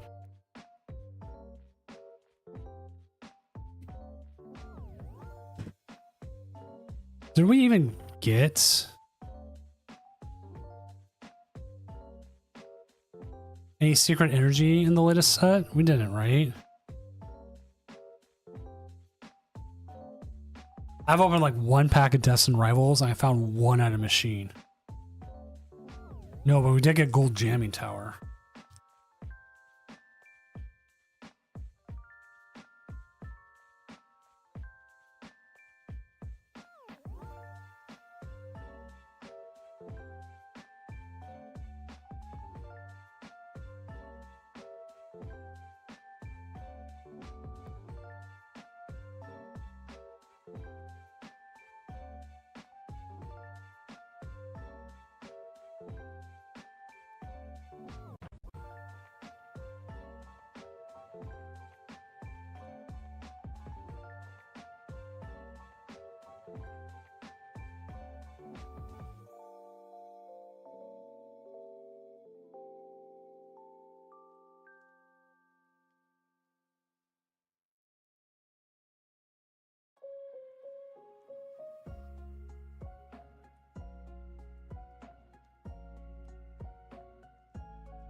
Sorry, I was eating some M&Ms. I've been eating them all night. They've been delicious.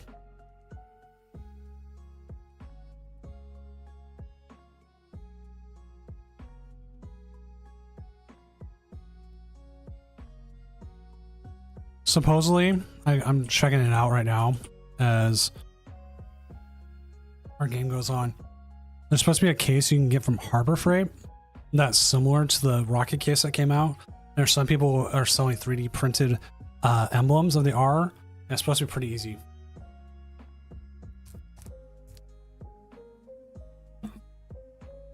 Easy to make that case from Japan. So I know Harbor Freight sells like cases, like gun case kind of stuff that looks very similar.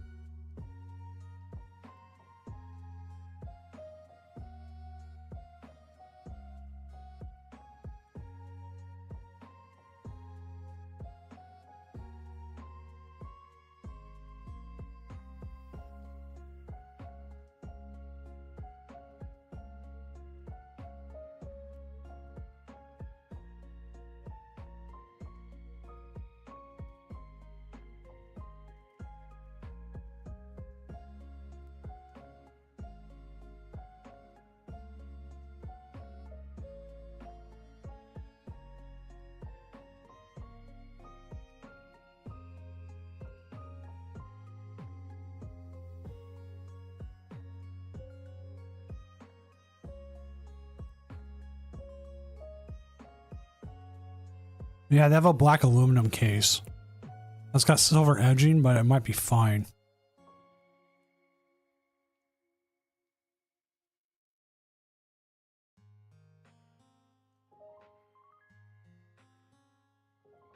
Actually, it looks almost exactly like it if you had some spray paint.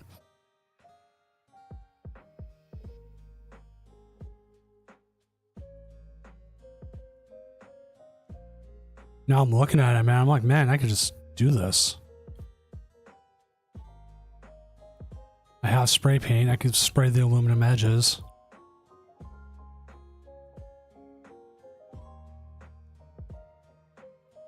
Get some foam. Oh yeah, we might do that. He really does not like this Monkey Dory. Well, if you wanted the foam for it and then you cut it yourself however you wanted.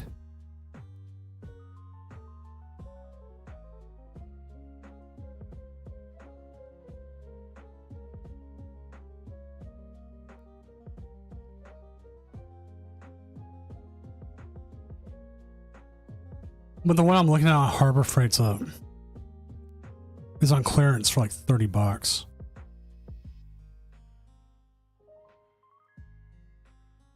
And there'd be like slight differences, but I mean, again, nothing like a layer of spray paint could fix. And this one comes with foam insides. I just don't know if it's pre-cut or not. And with dividers.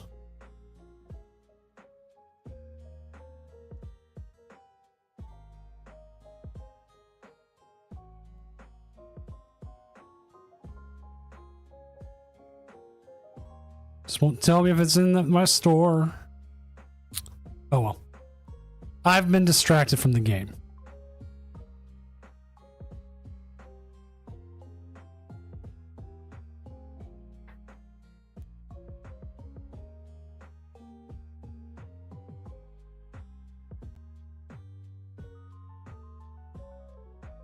I've actually been diagnosed with ADHD, so.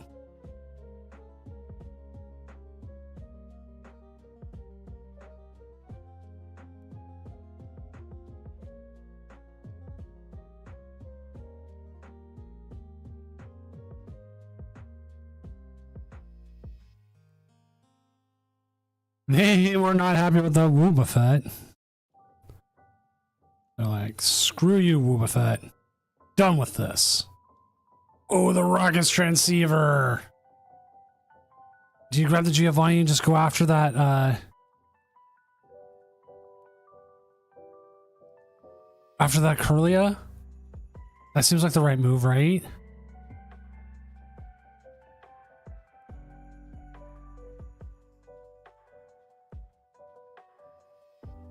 I mean, if you really wanted to, you could just do it. You could attack here with the Spide Ops. Oh, transceiver's so broken. It's the kind of card you want. I was gonna say, do you think they'll ever reprint Pokegear? No, they have. I was more like, do you think they'll ever reprint VS Seeker? That's the question.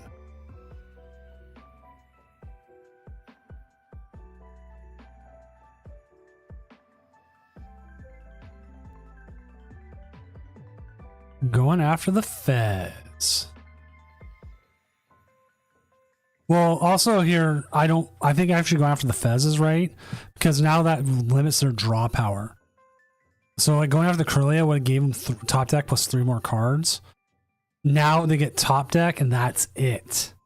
And with the Articuno, the monkey's not doing anything. And there's a concession.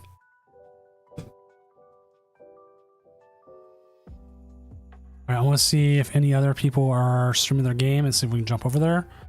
Yes, they are. Let me see which one this is. This is mobile, but that's fine. This is Bolt versus EVBox, right? Yes. So let me set that up real quick. Yeah, I don't think they ever will, Jacob. It's like Floatstone and Field Blower. We will never see those get reprinted.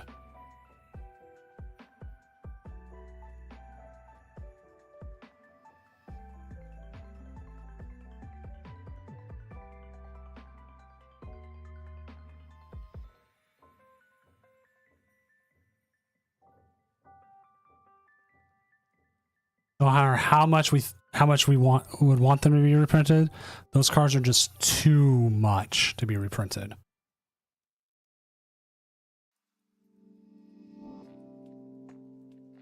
Right, I'll have this other game up here in just a second. Just making sure I've got everything set up right.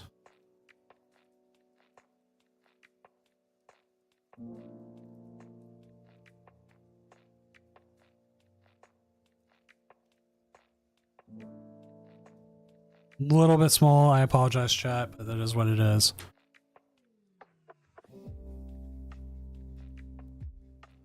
They price both Guardies? Oh, then it just doesn't matter.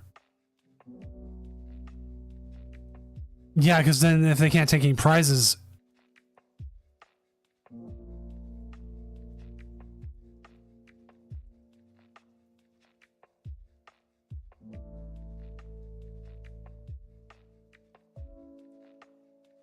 I didn't realize like the tablet had like a different look to it altogether.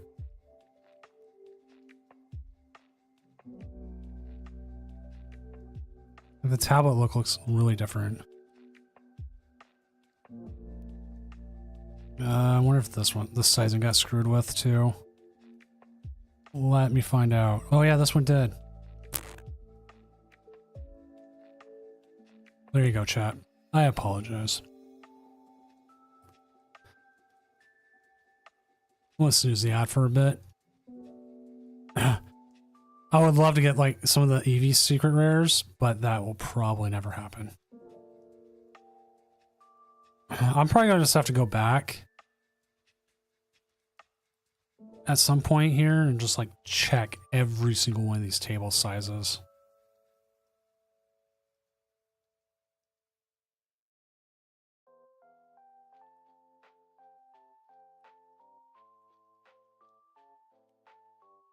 So I had it all set up nicely.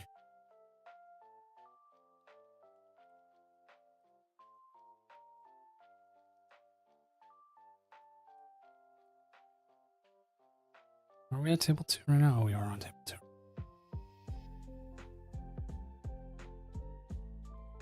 2. Dude. 8-bit Kraken, thank you for the follow. Well, it's like I regret getting rid of one of my Latios. That was a huge regret because like it's now if I had two of them instead of one.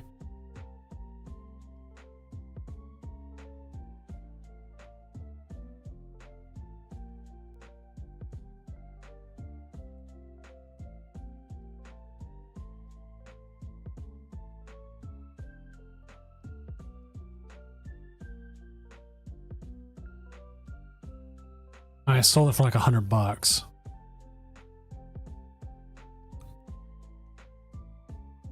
Actually, how much is the Braixen Zard now? I had the Rainbow Braixen Zard. I sold that.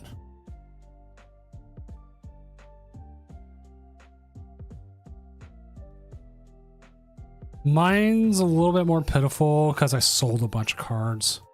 And I have ones I don't want to get rid of.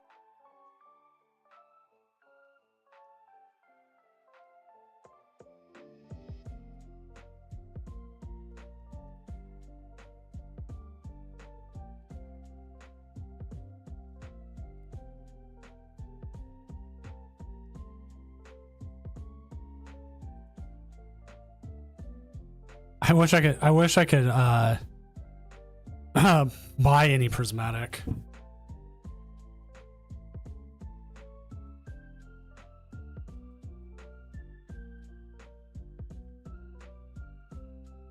I have like found 0 prismatic. So we're going 1-1 into this now, as we do see the EV box here take the dub in game 2. So we are now in game 3.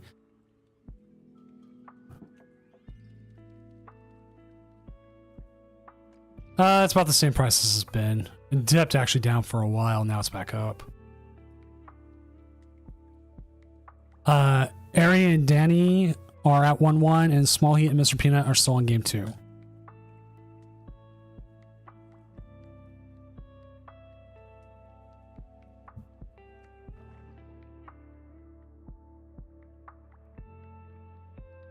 You see, like, I could possibly use my brother's tabletop membership and get some stuff at that.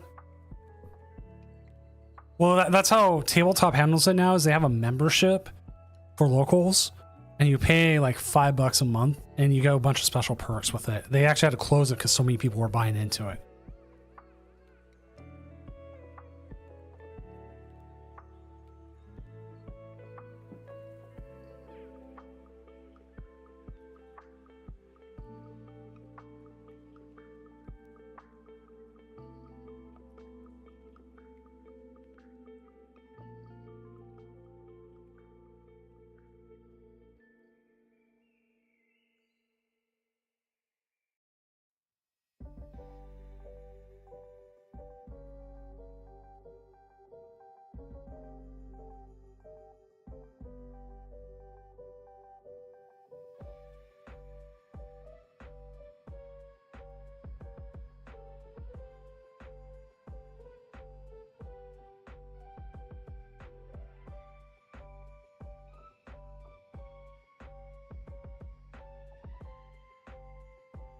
I have an ad coming up too.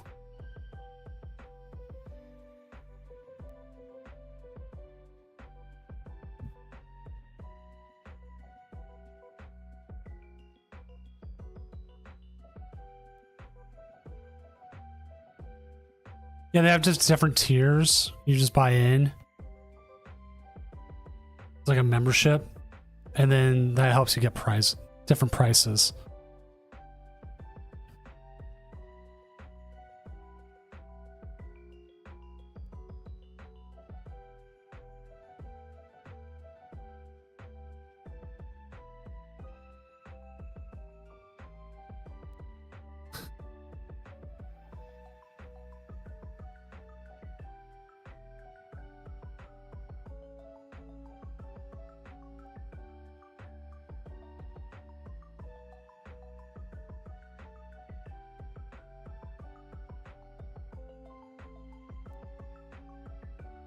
So like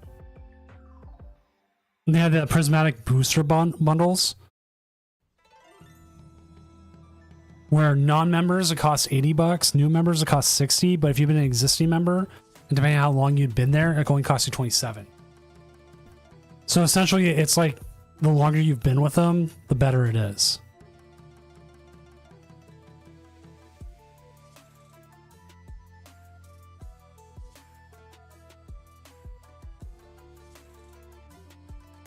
I should actually probably sign up for that at some point.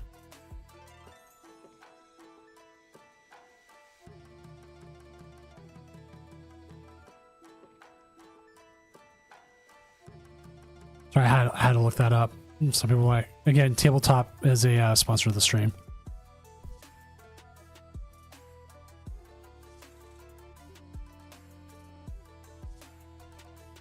The energy attachment here would feel so good. Or at least another Eevee.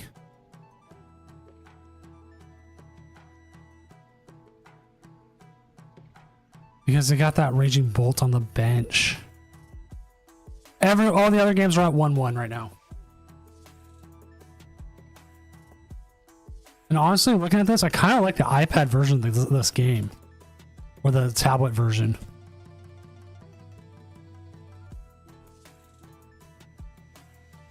I know they're just sold out of memberships right now, so I mean, it just doesn't matter. I probably could ask for one, but...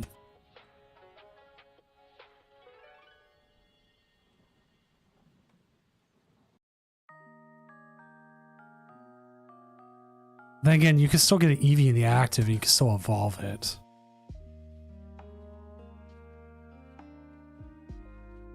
Man, now I want a tablet to play on. Like, if I didn't have to play on my phone. So good.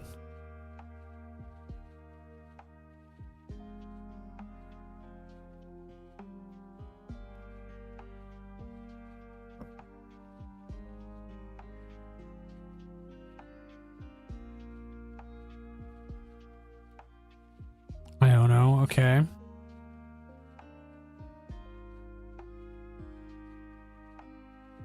Right back to owls. Rock scouting. We'll see how they handle this.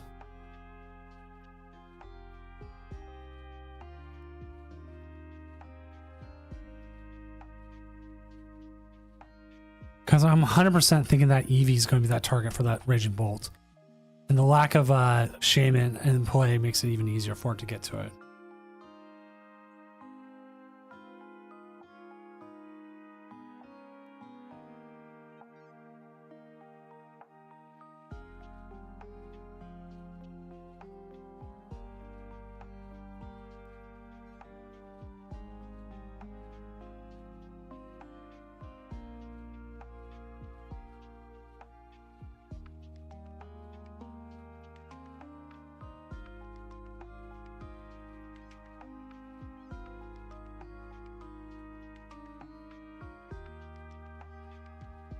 I was trying to remember, can EVGX evolve in the active?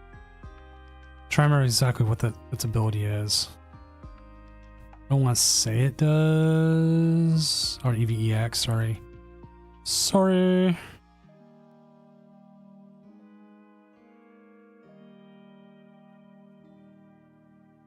No, you cannot evolve it this turn, so they do need to keep it back.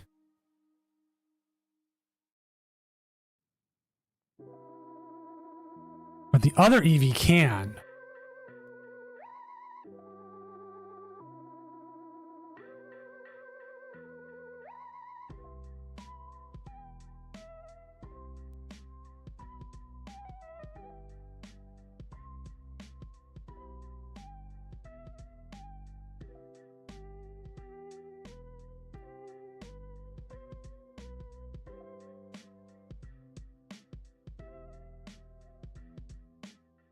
So then we'll see Crystal here.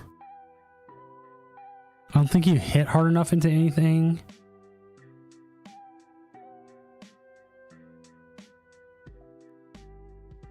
Not see, okay, you know what? You could see Crispin. But I think Crystal's better because then you're not KOing something. You're trying to power up that other Eevee. Okay, you do take the KO on the Ogerpon. Good call there. Good call there.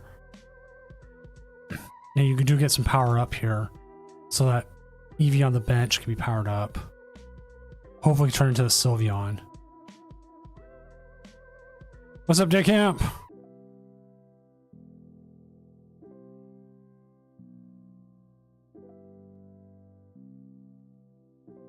Good turn. Good turn.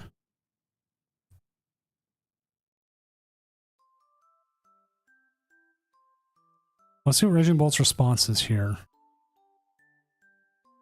They could get the KO back against the Flareon.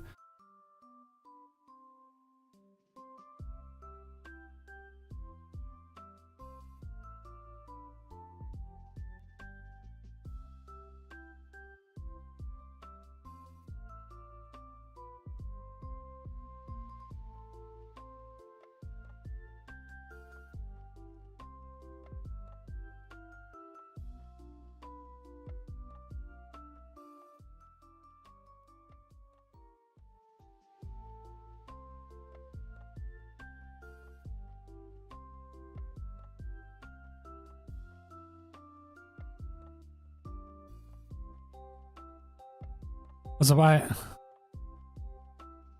What's up, Dragonbane? Dude, we're all gonna sit here, just close your eyes really tight, and we can imagine we're there. We're all in New Orleans watching NAIC as they play on a iPad or a different one.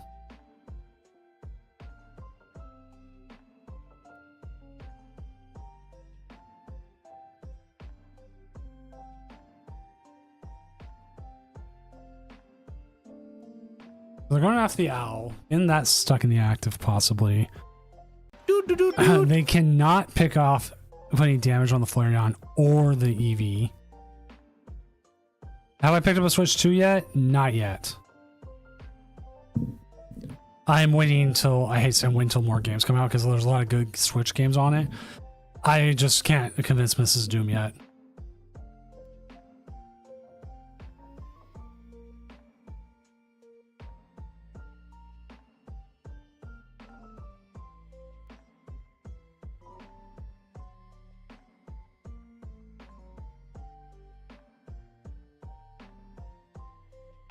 It's a it's a it's the kind of thing though. She'll either surprise me all of a sudden with it, because she did that with the Switch.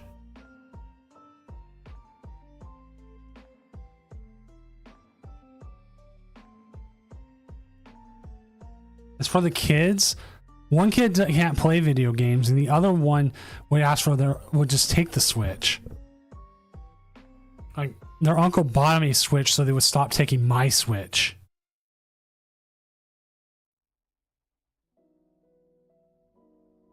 I have not heard anything about play points being the tiebreaker for Worlds. The thing I heard is that everybody gets in if it's a tie. But they haven't officially said anything, so that's like the worst part. It's all speculation from there.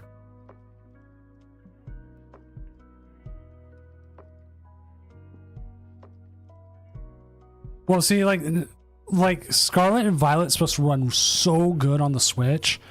And like seeing the videos of it, I kind of want to get it just to do that.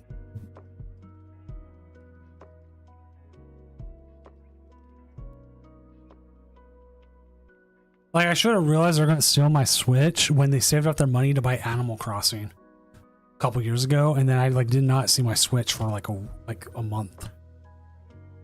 I was like, I'd like to play my Switch again. I'm playing like Mario Maker and other stuff like that. And they're like, no, my town needs things.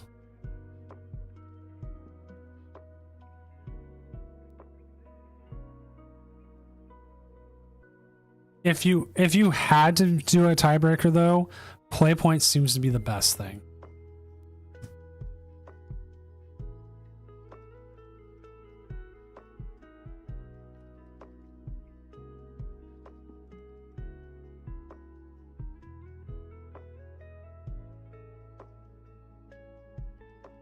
Oh, my Switch.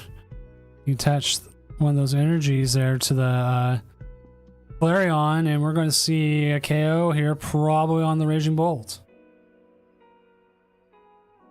Goodbye, Raging Bolt. You had a good run. Carnelian.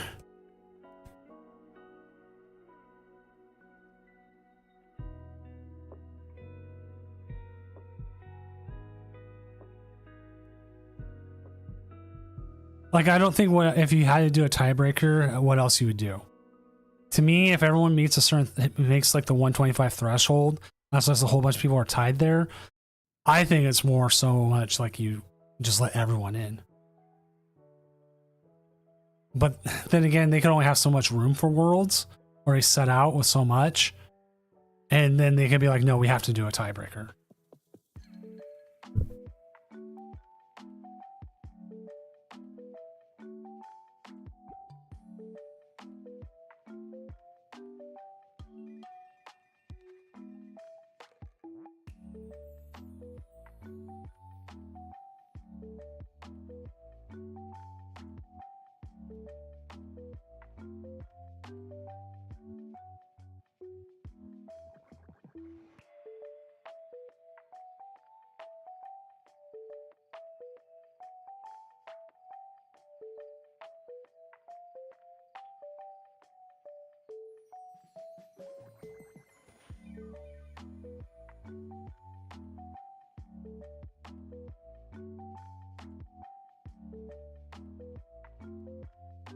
Who's commentating with me tonight? Mr. Business, the White Cocoa Puppet, who is a mute.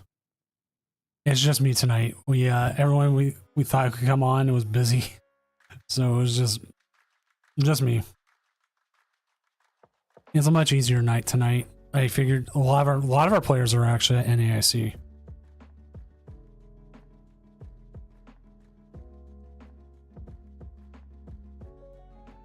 So I've been talking to myself all night. At the beginning of the stream, we showed Mr. Business, the White Cocoa Puppet. I mean, I could always bring him back on.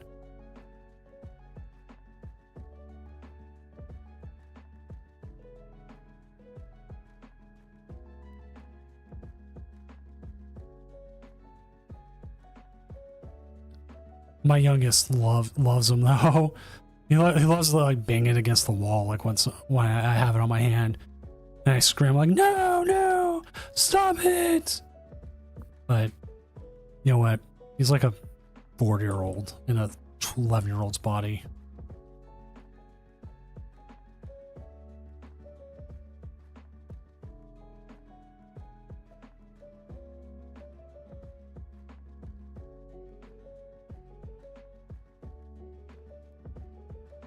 Seeing the Noctowl come up again.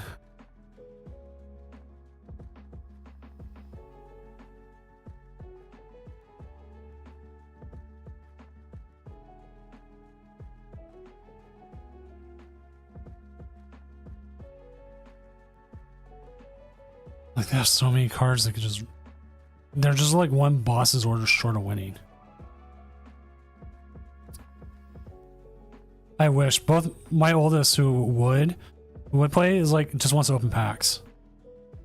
Like Vince McMahon.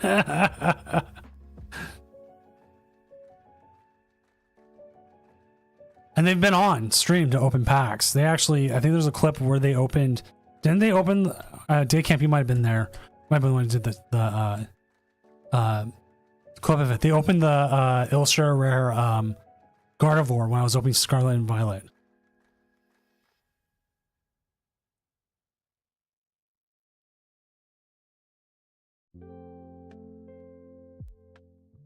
Ooh. Not there yet. I don't know what you could do.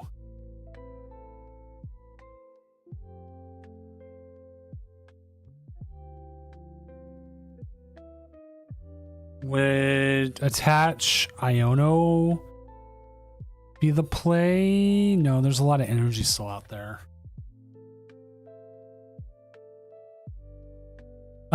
It was an older stream where Frog, my oldest, were opening Scarlet Violet packs and they pulled the Illustrator Rare Gardevoir like every time. Or it was the Miriam. I got the Illustrator Rare Gardevoir and Miriam in the same box. And that was when Miriam was like a lot more. Actually, you know what? I can check the Twitch clips. I don't know why I'm just not doing that.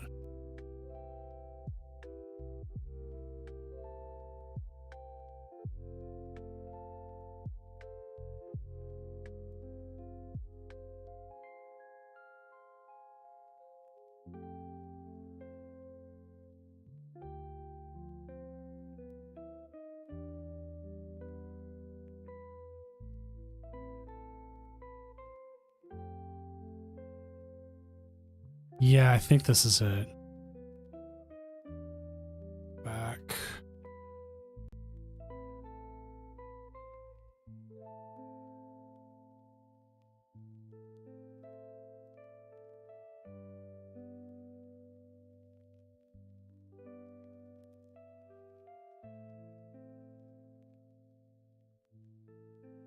Oh yeah.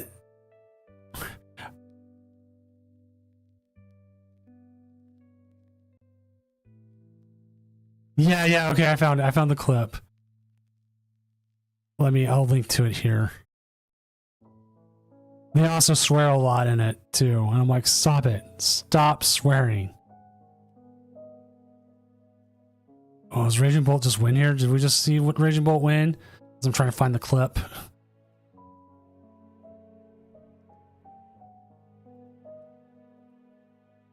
Nicole Fuecoco names.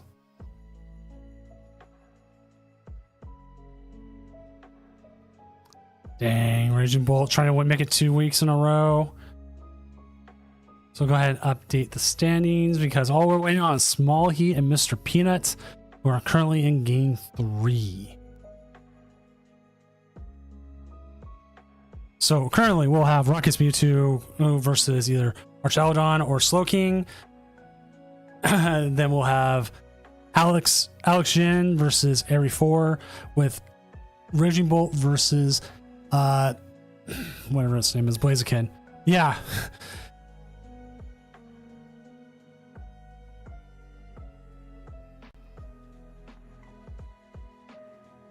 Frog calling every one of them a name. Oh wait. It looks like they might have the game active. Let me find out if this is the one I think it is.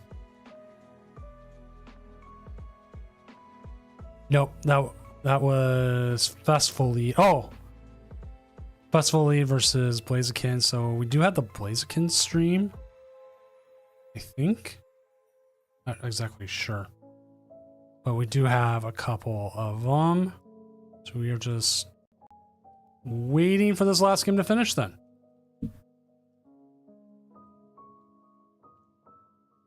Yeah, like, how old is that clip? It's like 2 years old, so they were like 12, I think, 12, 11 or 12. And so they thought it was always funny to come on stream and swear.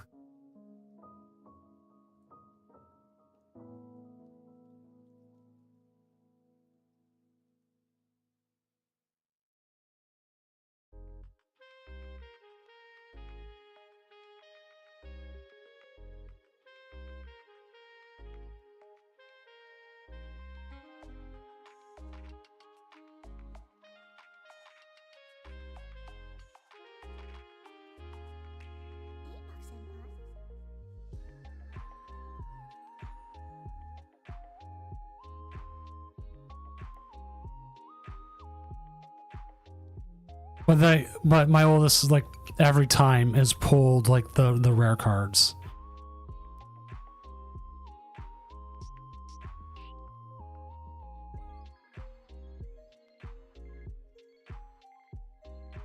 Which one was this? There's one that said heavy ball. Let's try to remember what this one was. Making you guys look at it.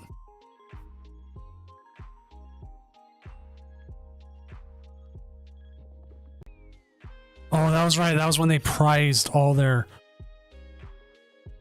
the undergrounds. Wow. Yes, there's some clips.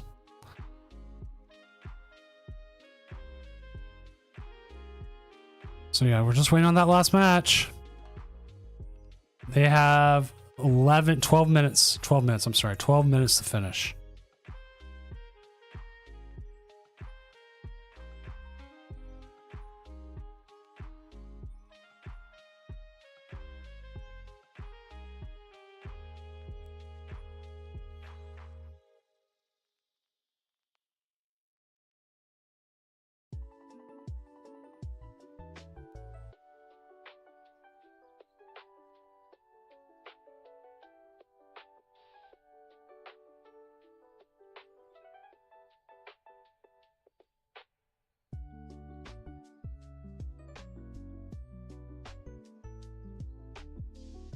I need to get Frog on stream again. See, I need to do like more doomed puns all the time. Like, oh, there it is. Small Heat has beat Mr. Peanut, so it'll be Arch Aladon going up against Rocket's Mewtwo. So let's see here. So chat, which one do you want to see? Raging Bolt versus Blaziken or Rocket's Mewtwo versus Arch Aladon? We have both of those games as a possibility. First person in chat who says something, that is the game we'll play.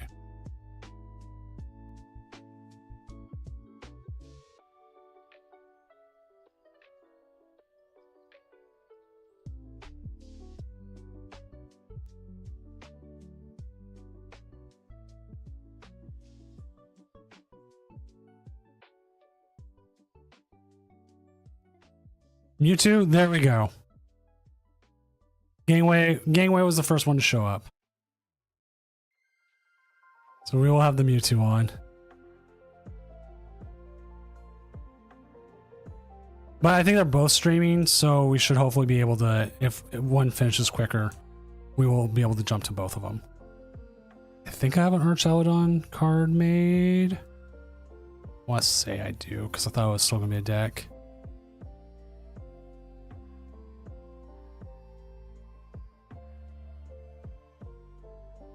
All right, let's go to Go Bowling's channel.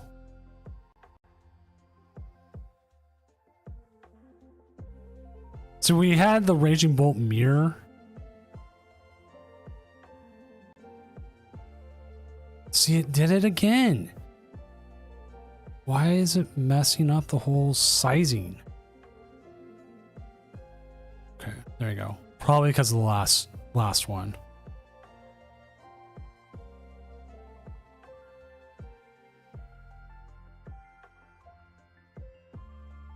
What are we at? 4. Yeah, this was like they just scaled the whole thing up weird. Well, this should fix it. Because we had the Raging Bolt mirror last week. And at this rate, it might win. I wonder how Arch Aladon beat... Oh, you know what? I can guess how it beat Slowking. There's like 1,000 ways I think it could beat Slowking.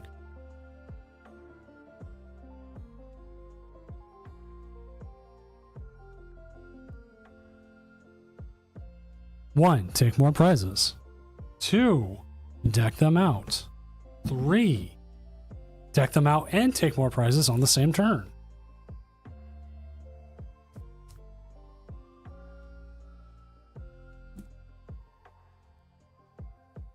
That is a lot of, what do you want to call them?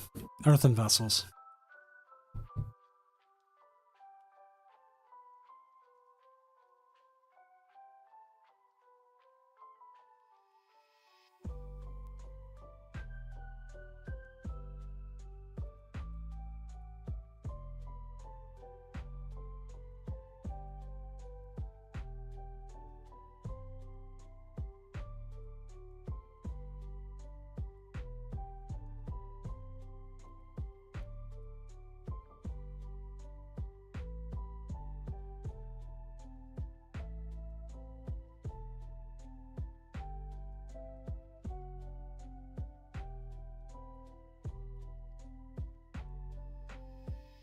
I also need to figure out what I want to put in the flames of this Fuecoco desk figure I got.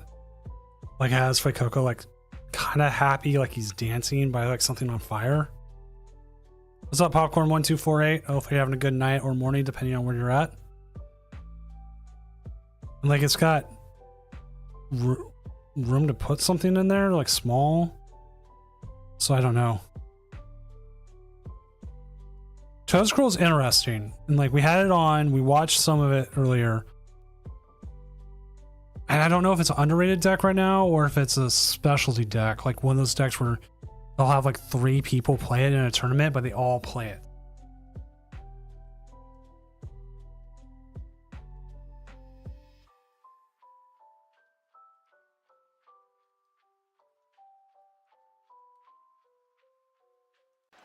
Dude. Also, thank you for the follow, Popcorn. Popcorn sounds kind of good. It's 12:30 at night for me. I don't have any popcorn at home.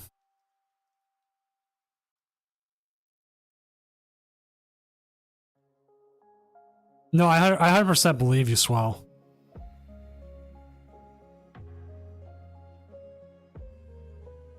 Like, I've watched the Ray Chen decks. Well, thank you. I actually need to rework some of my emotes. Like, they're old, and like I've drawn them all in like 5 different styles, so I don't know if I want to keep them different styles or if I want to like make them all the same. I don't know. I used to draw emotes on stream, but I also had like a mental breakdown around my art and everything, and so I just kind of stopped doing art.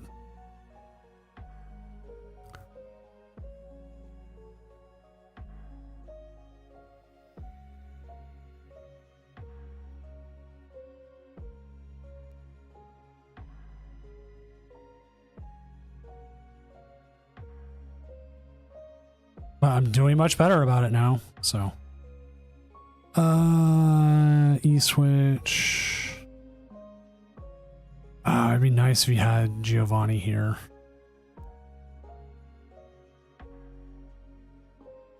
I don't think Articuno does anything for you this game.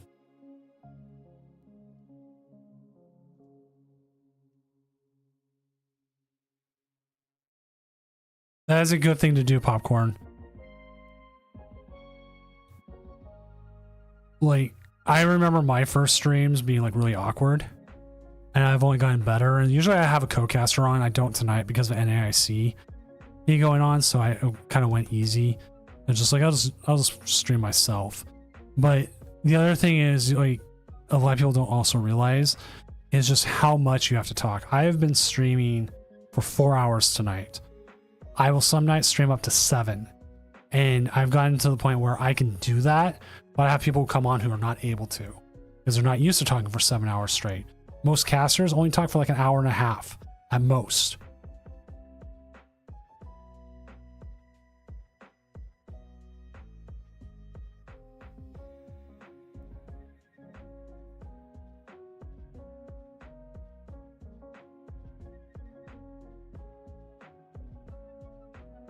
That cape is something.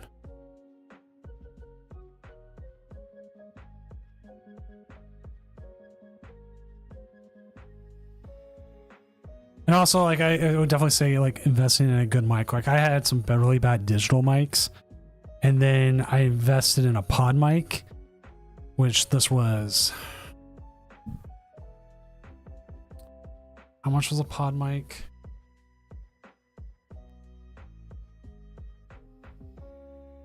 $100, but you also have to buy a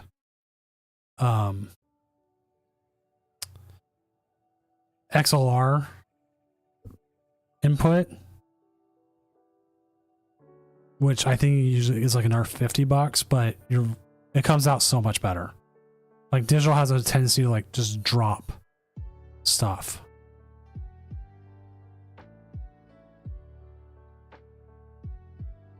Like, there's really expensive ones, but the one I got is a like mono.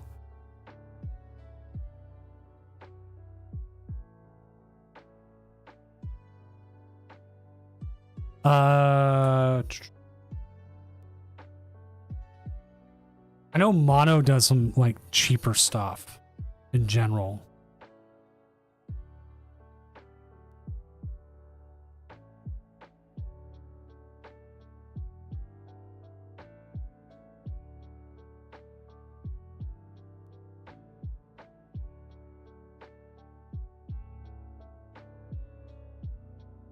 But also, like, keeping it cheap while you start out is like the better way to do it.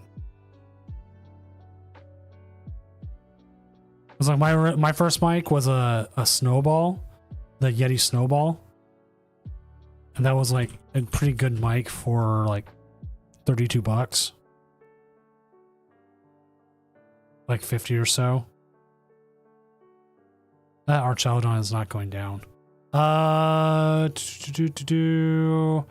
Let me link you to it real quick.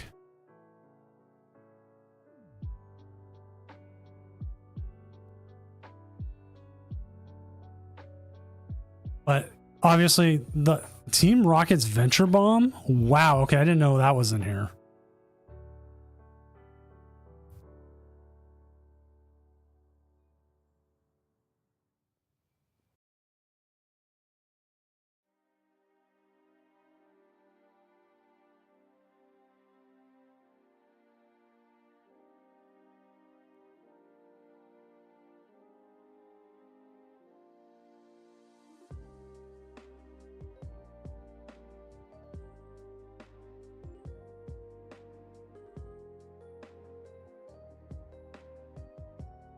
And the Monkey Dory, man, this thing is loaded. I was worried that it was just like too much. Like, just the health for the for it.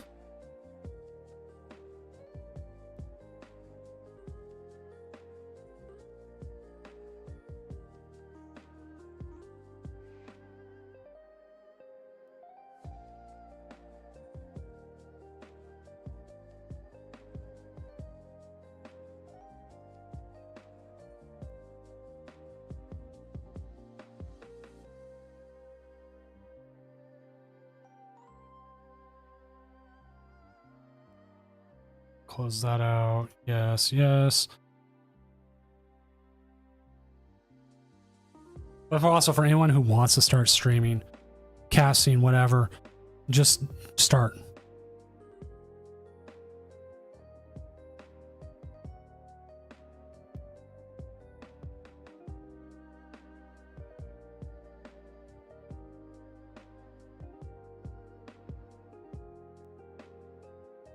And also, Swell, the standings are updated all the way up until tonight, so.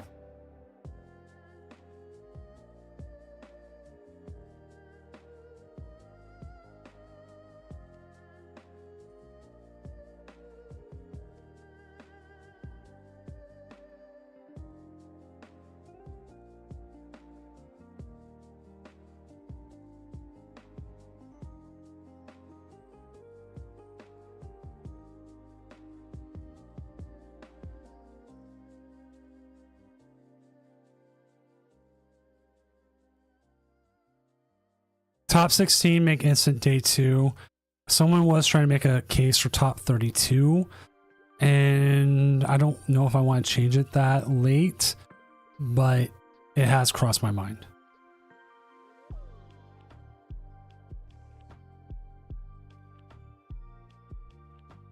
That's what I'm trying to figure is what do you do?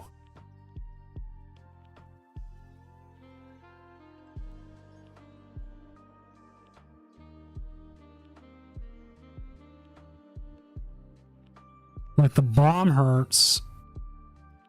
Like, okay, you need to find our rocket's energy.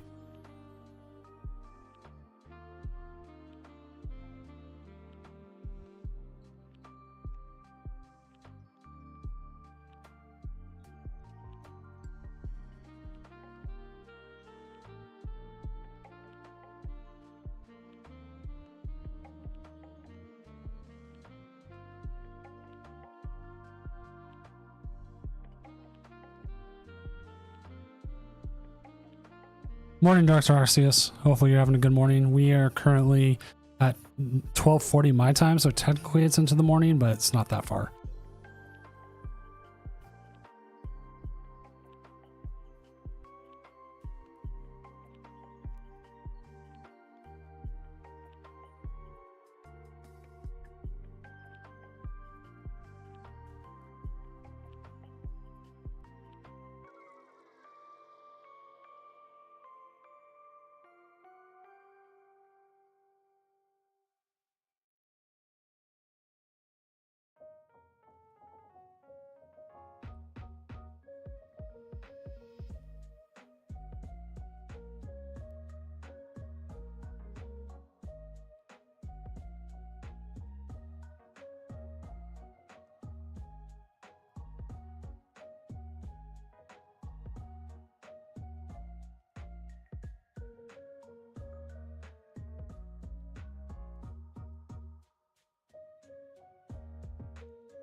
Like, how do you take 300 here? Is Ariana better to play than Archer here?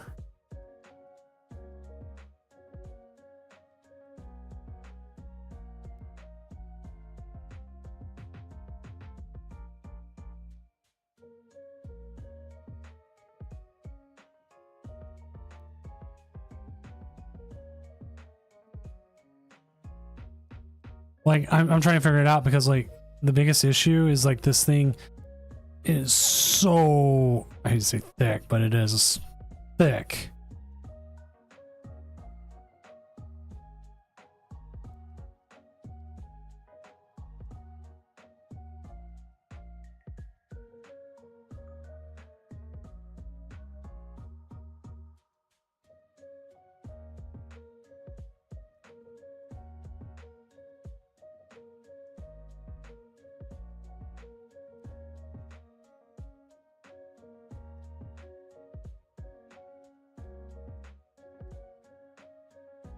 Like, Clefairy's not getting you there. And Clefairy, if anything, is like a liability.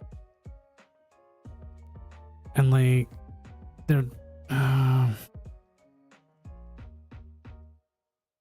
like, you're at 3.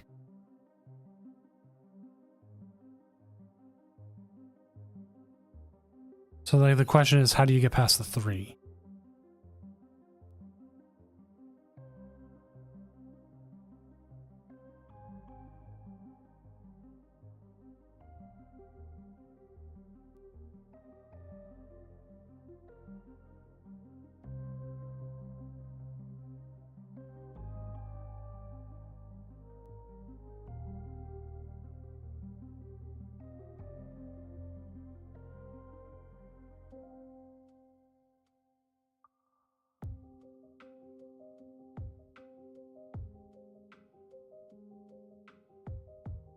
Like, you don't have enough damage out there to, like, come back and, like, Wobbuffet it.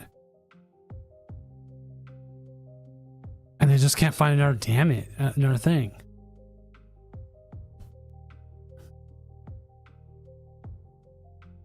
Oh my god, that is just horrible. Still have the Rockets factory. Okay. You got charm on it. Like, if they have boss's orders, that's just it.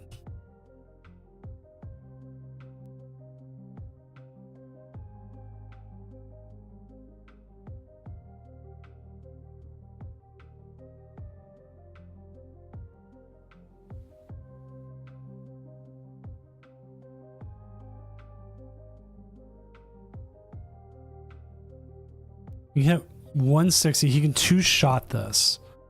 Even depending on how hard he gets hit, he could possibly use Wobbuffet and put something in the active. They'll move 130 off. Move 30 off with Monkey Dory, but they just hit the boss's orders anyway. So game 1 goes to Small Heat here in the Archaludon. So we'll go into game 2.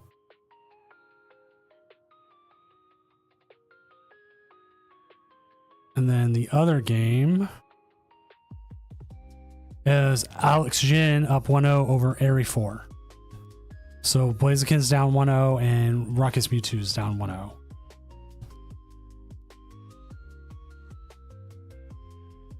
You see, like, I think you want to go after the Squawk if you can. You still want to go 2-2-2.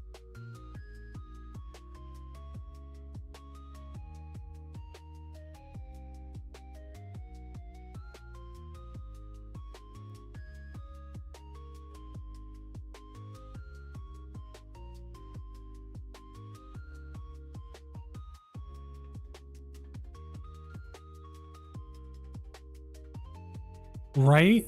Like, if you look all at Small Heat's deck entirely, it's got double Rocket's Watchtower, Hero's Cape, 3 Team Rocket's Venture Bomb, the Relicanth, which I mean that's part of it, Black Belt's Training, Carmine. It's got a lot going for it.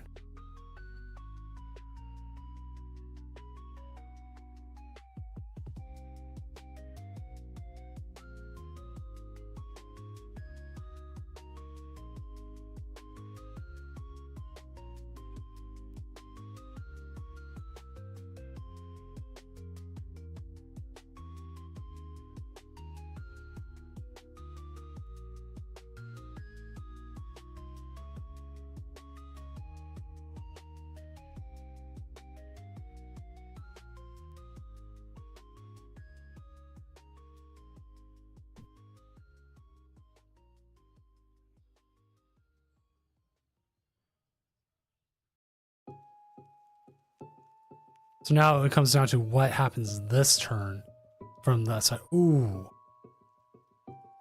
Had to research away a lot of cards there. There's the Attached Pass, Rocket's Venture Bomb, Tails onto the Monkey Dory. Risky here, risky. More Venture Bombs.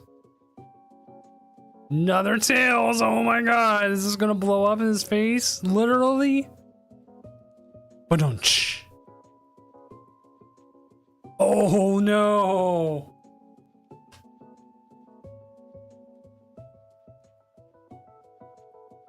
This is probably what Rockets wanted.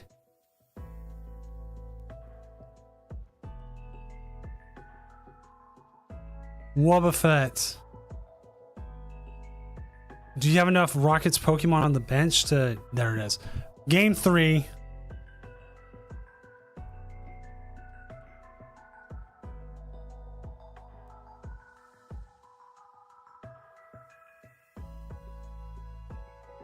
That's 100% what Rockets wanted.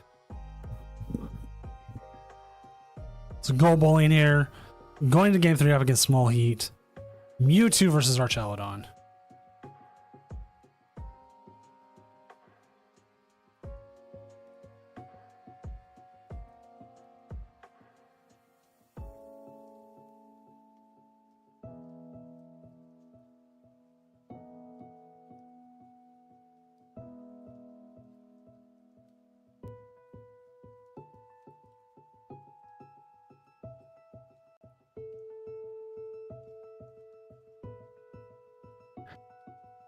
Not a cool way to go. Being donked sucks.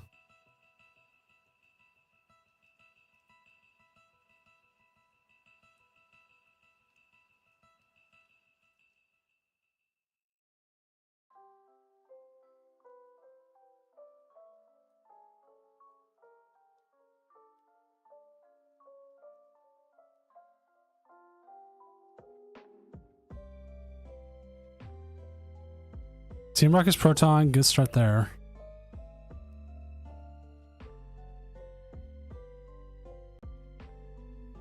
Make sure they said they wanted to go second. I'll go first. Okay, Small Heat. Going first, obviously. This Archaludon is interesting. Like the Rocket's bomb build has been going around. Well, Team Ruckus Proton here. Get double 3 Tarantulas out and a Mewtwo. I mean, that's pretty good. Rocket's Factory, draw a couple more cards. Energy Switch, Bravery Charm. I almost want to put the Charm on the Mewtwo because it's not going to see anything out of the Tarantula. I would love to know how much math it fixed. Like, I just saw Archaludon. I didn't even think about the bombs.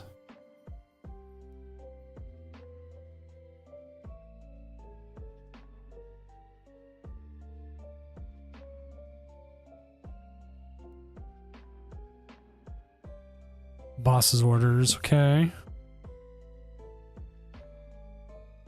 Hey, they're fun to play in. That was actually weird that they did that. Like, if you had any idea you were going to Pokegear and then possibly research, I don't know why you would do that. Because now you just throw away a boss's orders.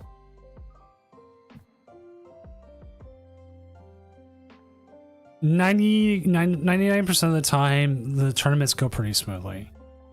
We had a 6-week period where we had nobody swearing each other out, and we had it happen twice tonight.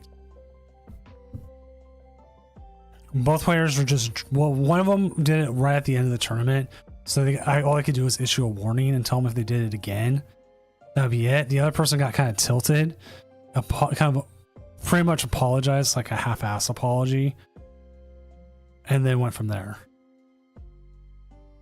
Spite Ops. Spite Ops.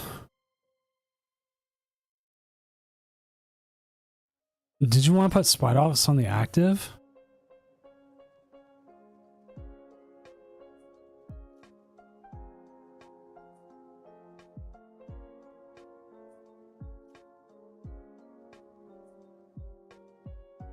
Do they have any energy in the discard? Because you could put it onto the active. Oh, you need 2 to move. Ooh, that feels brutal. I mean, if anything, right now you're just protecting it. You could Rocket's Giovanni, the Monkey Dory. There's 45 minutes left to the round. Okay. We do see the 400 HP Archaludon now.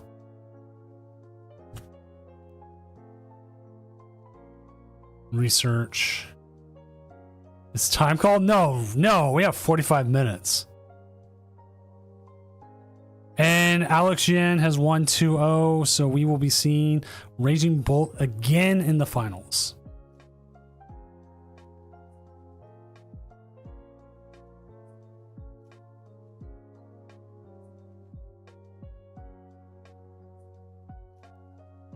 We have plenty of time. I mean, I don't know if you go after the Monkey Dory here. I almost feel like just going after the active Archaludon is the right move. Because you can still go 2-2-2. I don't know if you want to put down Pheasantipity, considering they just Oko it. If anything, yeah, I put down the Wobbuffet.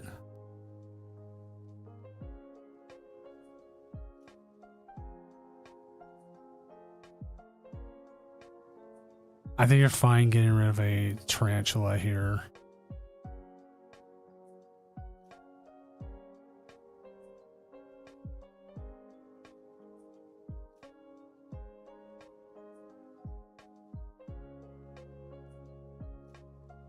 Secret box, pretty good. Yeah, last week's tournament was 2 Raging Bolts. I don't even know if you play Secret box here. I think you just attach the energy, put the damage out, maybe. Okay, we do see that.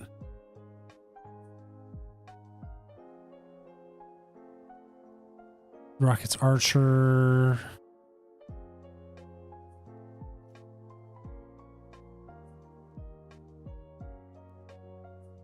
You still need 1 energy on your Mewtwo.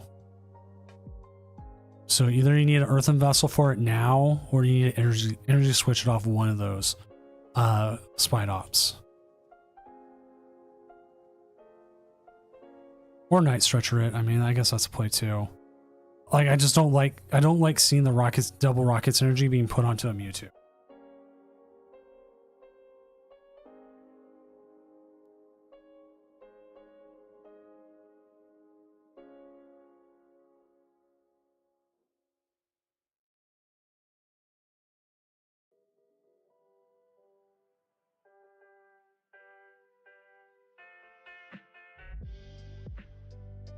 I don't like putting it on the Wobbuffet right now either, because now it becomes a target. Oh man, I don't like that.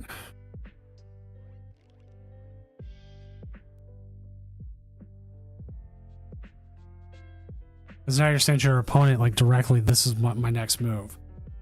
And then there's energy attached to it now that becomes an issue.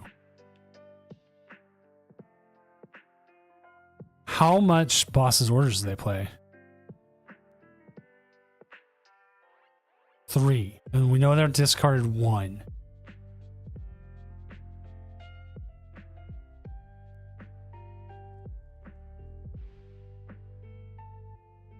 Was that for another Darkness energy? Yep.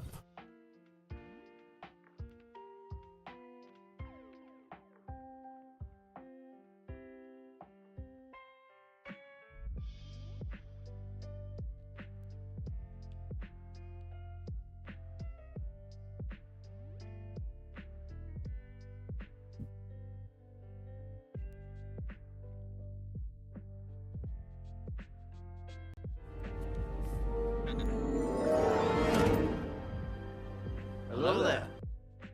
What's up, everyone coming in from Sneaky Old Crab Stream? I'm Senior Doom, tournament organizer, professional illustrator, and overall, all really tall guy. We are currently here in the semifinals of the Tournament of Doom. Doom, as we're watching Rockets Mewtwo go up against Archaludon Bombs. Hopefully you had a good stream tonight. I saw you were playing. I didn't see what you were playing. Raid. But if you're not following Sneaky Old Crab, please do. He's one of my favorite Australian and streamers. Always press raid. Tano Gaming, thank you for the follow. Let's see, what were you playing? I usually look you up. That's why I'm like, what did he play? Oh, Garchomp. I haven't been like 100% like trying to figure out if I want to play Garchomp or not. I like Garchomp. I just don't know if Cynthia's Garchomp's any good. But I might just play it anyways because I need a deck to play that's not Gardevoir.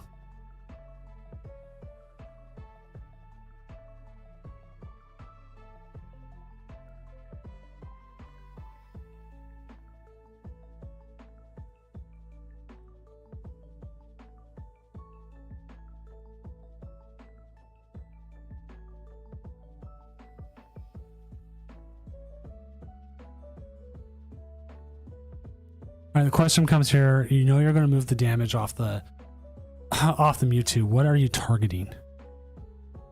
Oh, you did? Nice.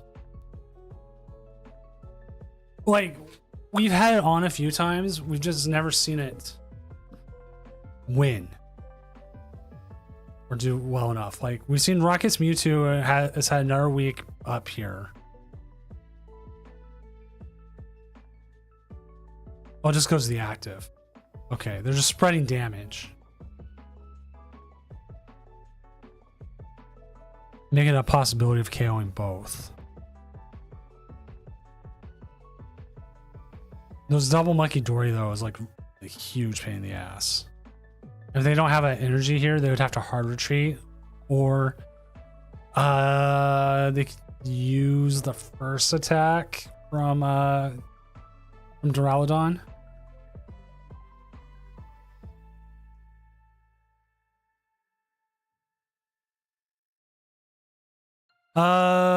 No, I think we've had our Archaludon during Journey together.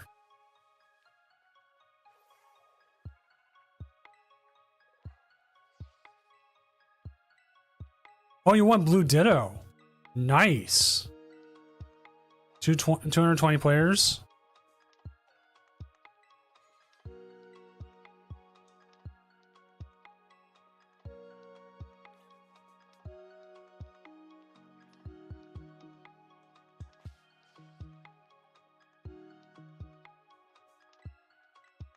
The monkey's a huge problem. Like, I don't know if the hard retreat here was like the right move.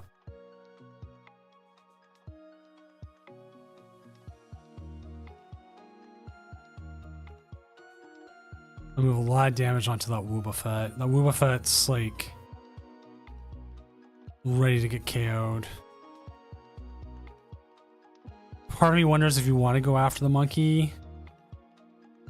Do you just go after the active? You're not hitting the active hard enough.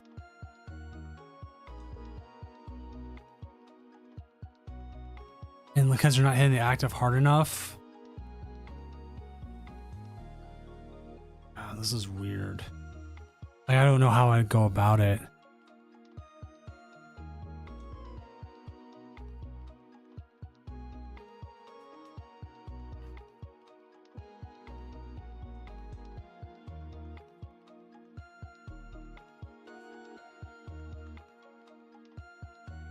Now, obviously, Gemstone Mimicry doesn't do anything.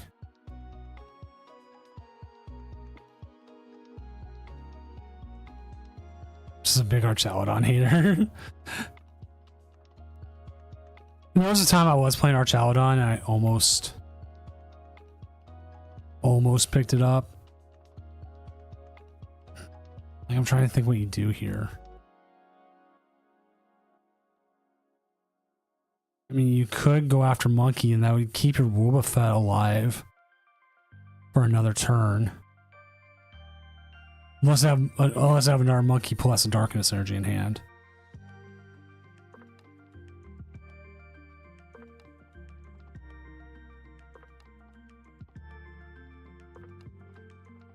I find it weird that they make you bring up your Pokemon first.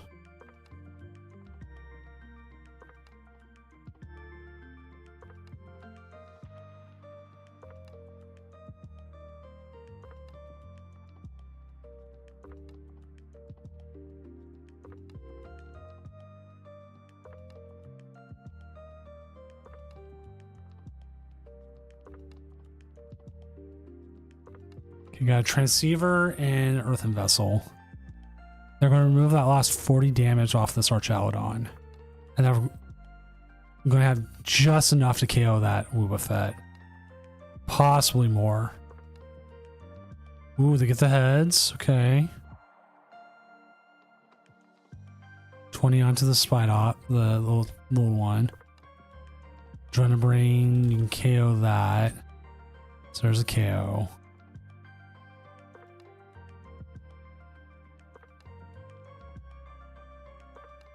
I mean, that's what you want the bomb for.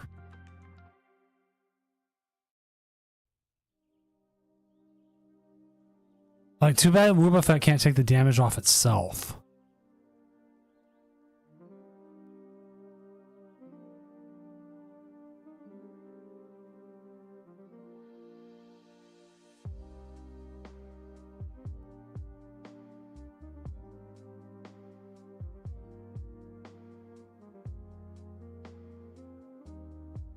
Another Spidop's gone.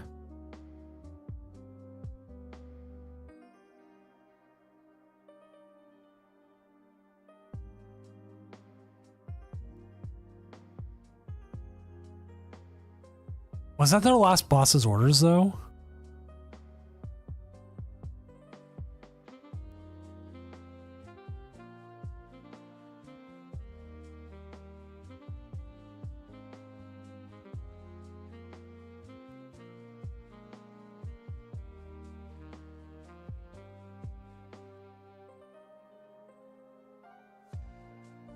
Fairy does you no good. Don't have enough stretchers. Don't want to put down Pheasantipity.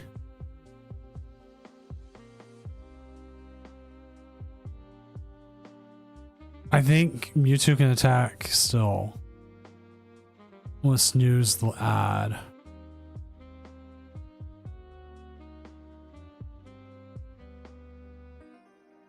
But they lose now because they put down the Mimikyu. They lose almost no matter what.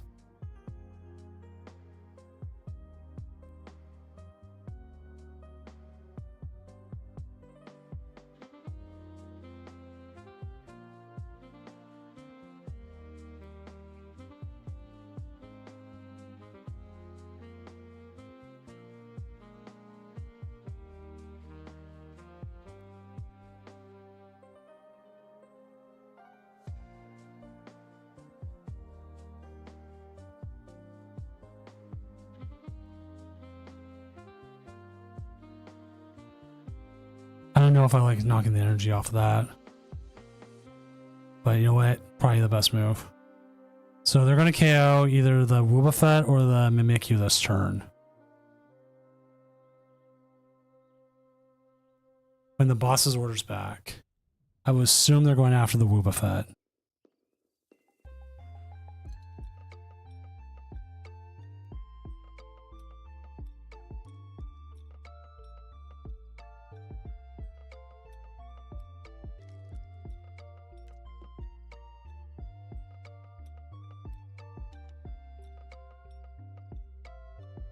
Pheasantipity down. Okay, so they're looking to draw some cards here. I mean, if they hit boss's orders here, that is just game. They just put boss's orders back in.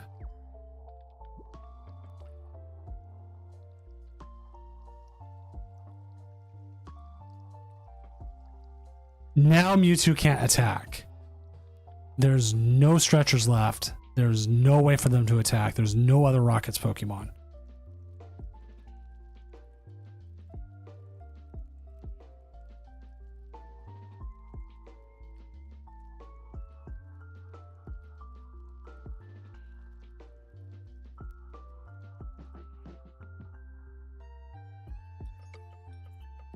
I think this is GG.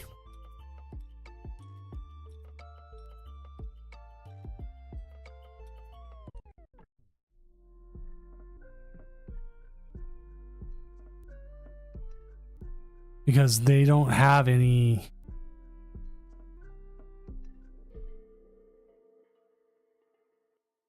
Yeah, they just don't have anything left to be able to grab Pokemon back.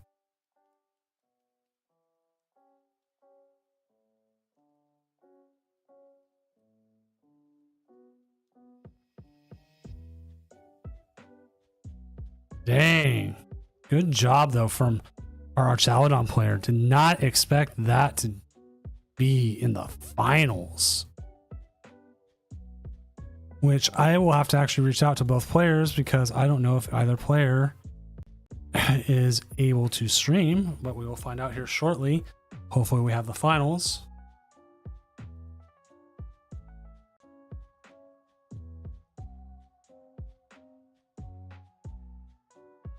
Very good set, though.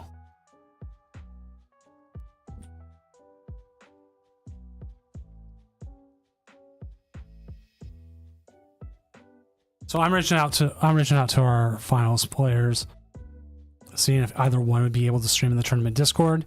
If they can, great. If not, I have no idea what that means.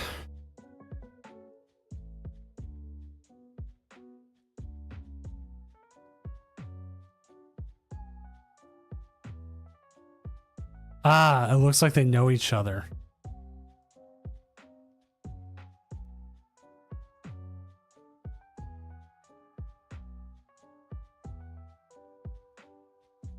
They actually just seem like they know each other, which makes it even funnier.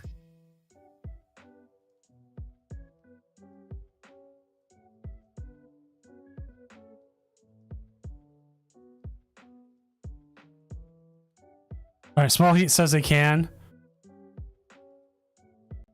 So we will see from the Archaludon side.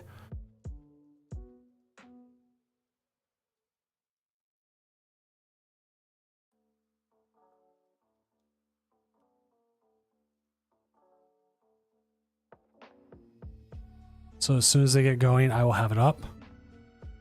And might as well hit the add now at the start, so it does not hit us for the rest of the game.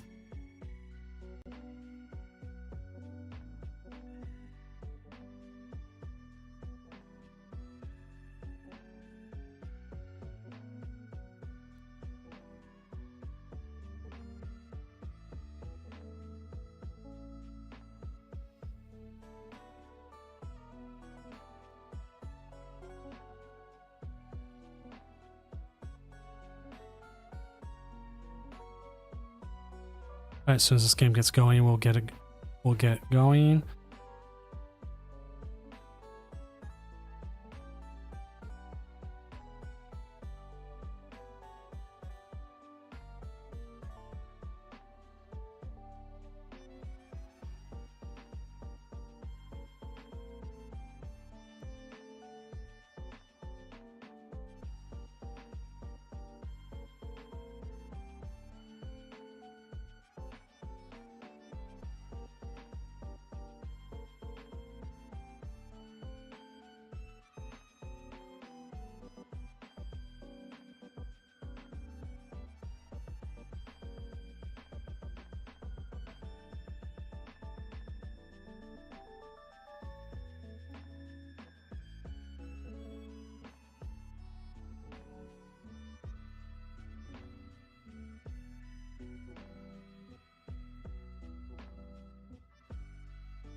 All right, just waiting. And once we get going, if you're out of ads now, awesome. If you're not, awesome.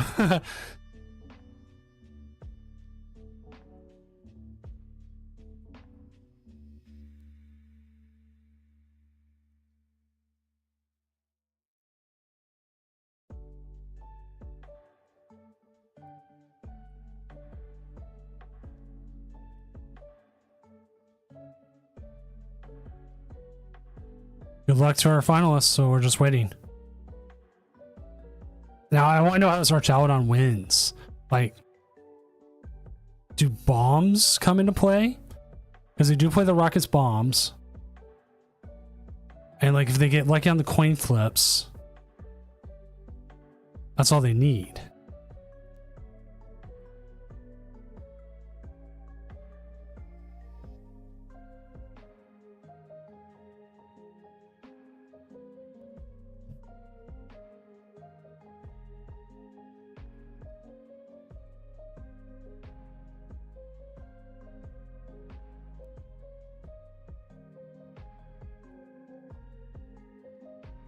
So, like, at least with the bomb flips, I don't think Monkey Dory is going to come into this one too much.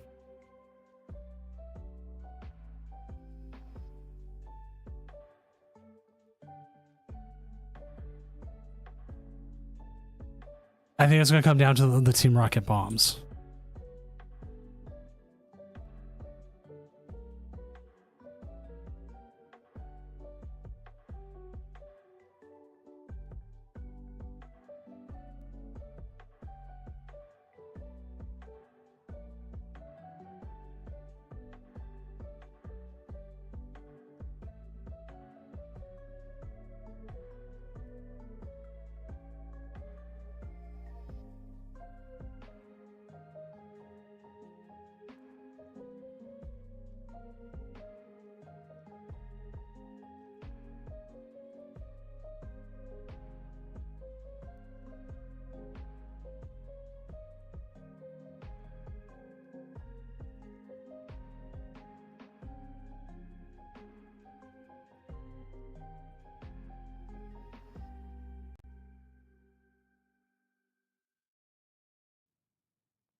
Sorry, I'm taking care of something real quick, chat.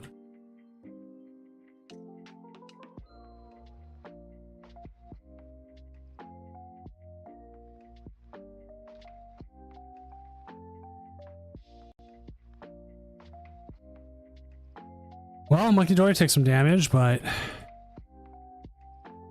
Ooh, there's the Archaludon. We'll see that. I don't know if you want to put the boss on the bottom of the deck, but it might be worth it. I guess we'll have to see.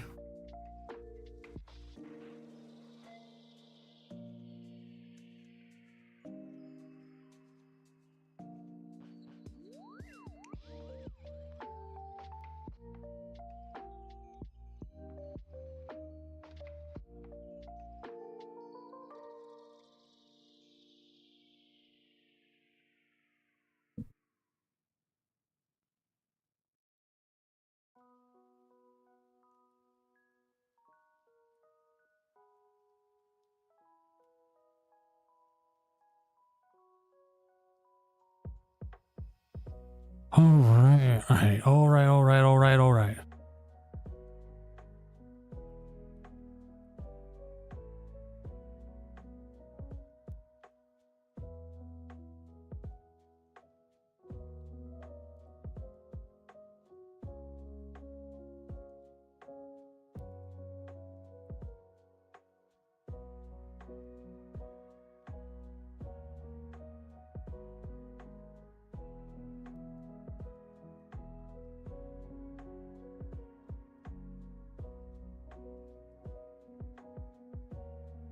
So who got third place? Currently, third place is that's a hard call.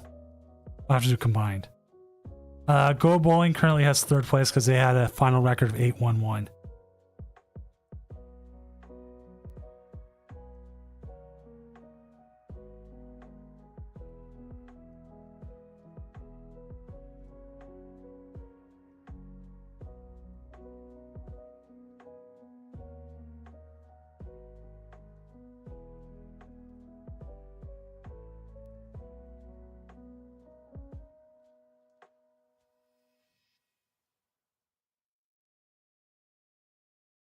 But that might change a little bit. I don't remember exactly like how accurate it is at this point, but it is what it is.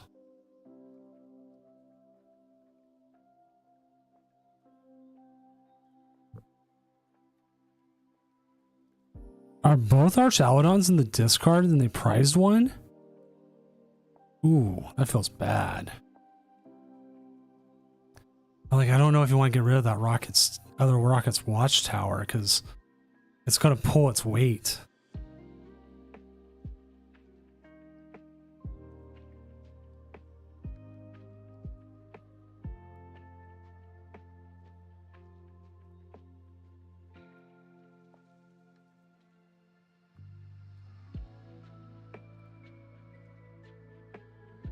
AR Archaludon's prize and like the other two in the discard.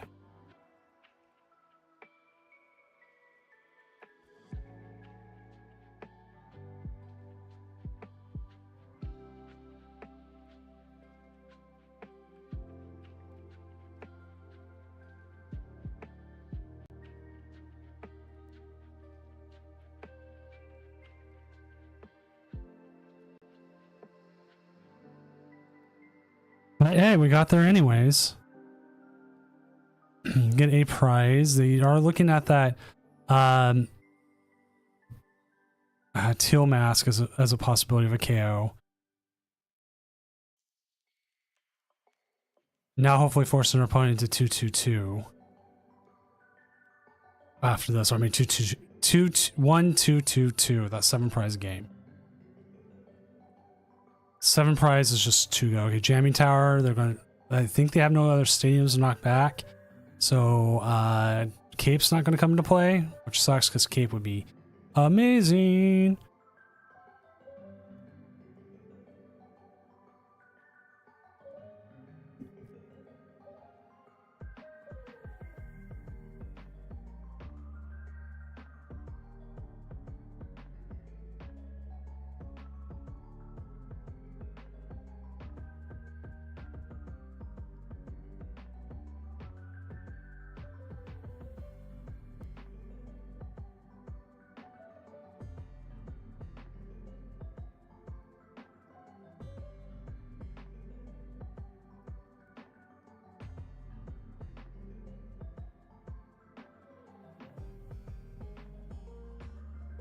Oh, what card we ended up bugged?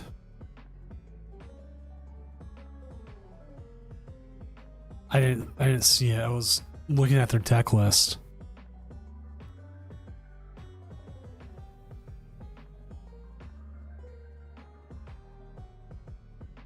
Oh, I see it now. Now it's flipped back. Okay.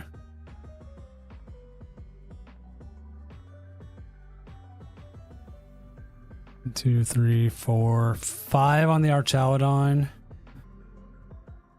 I don't see a way of getting the Dawn back in hand. Yeah, it fixed itself into a knocked owl. Hey, kitty cat.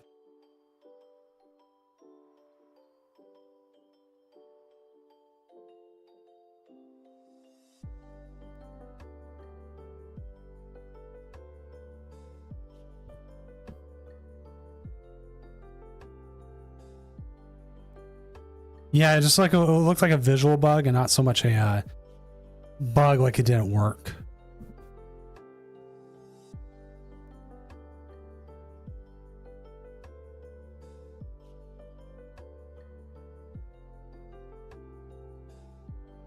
All right, let's see if they get that Archaladon out of the discard. Okay. Oh, there it is. There we go. Okay, that gets us a Dawn back. You could go after the Fez. You could go after the Teal Mask. You can go after... I think you go after the Fez. Like, usually Fez is the correct answer here.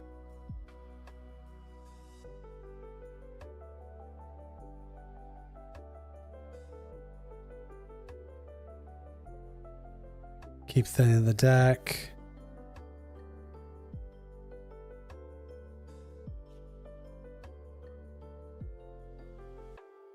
I think you grab the boss's orders. Black belt? Well, okay, you know what? Black belt does get you a KO here, but you don't have a way of attaching an energy. So you don't have a retreat. Because doesn't black belt make you switch? I'm double checking my cards. That's why I've had the list open. I'm seeing what these cards do because I'm so unfamiliar with them. No, it doesn't make you retreat. So you could hit the black belt here, take out the active with energy, but then again, that Pheasant Deputy gets a more. But I think that's fine.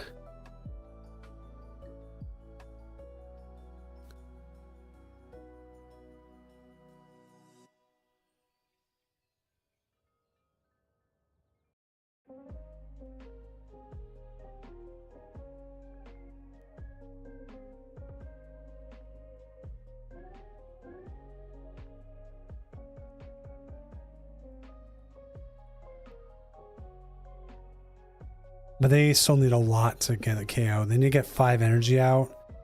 And as it is with what they have, I think you could only maximum get 4.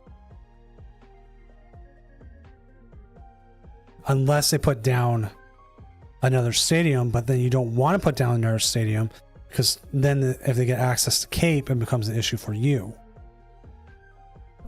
So you have the attach there. You have Seda attachment from hand. Again, you would have to put down the stadium, get our Teal Mask down. But then that can make your end game so much more difficult.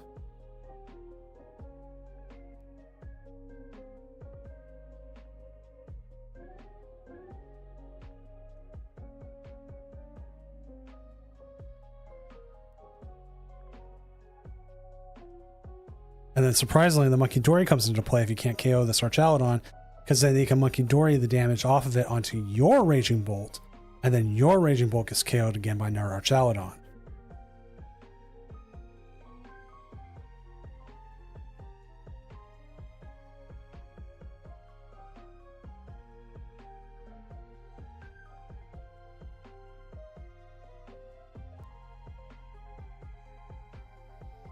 He's showing us the Turo. His opponent doesn't know. Yes, Turo. I'm probably going to retreat into the Noctowl. Is my best guess. Yeah.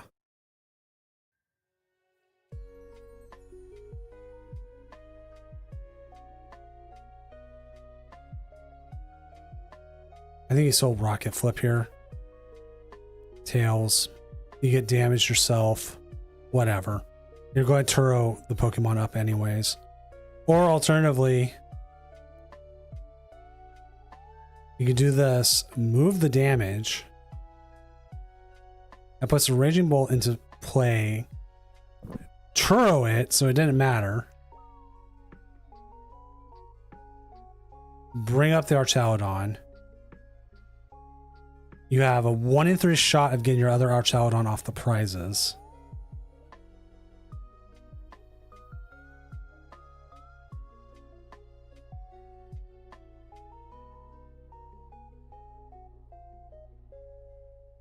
A lot of energy in the discard.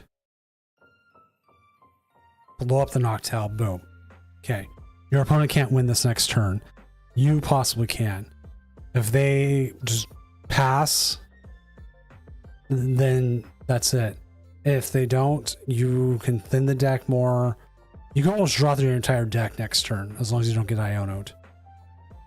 But if you get Iono'd, they're not winning. There's 2 stretchers. How many do they play? You better play 3. Otherwise, they are in a very bad position. Oh, they play 4. They play 4. So, there shouldn't be prize. There should still be 1 more in the deck.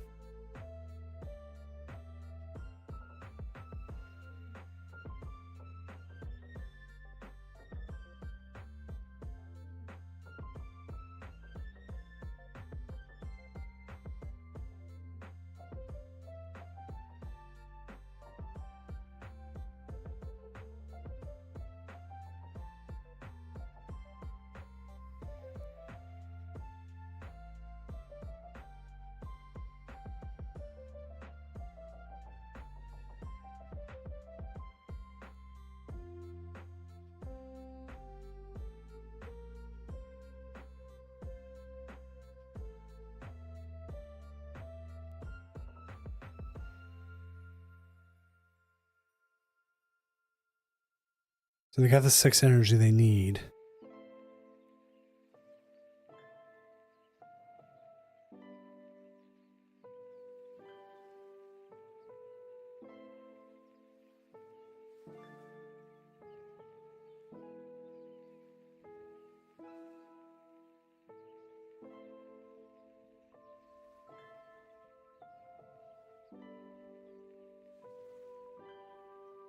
They just want more room.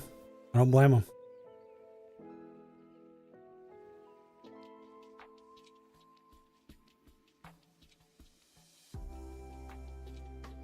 Trying to set themselves up as well as they can. Get that last prize, hopefully in the next turn. Now, sadly, if they played Briar, that would be a great turn to Briar, but they've already stated.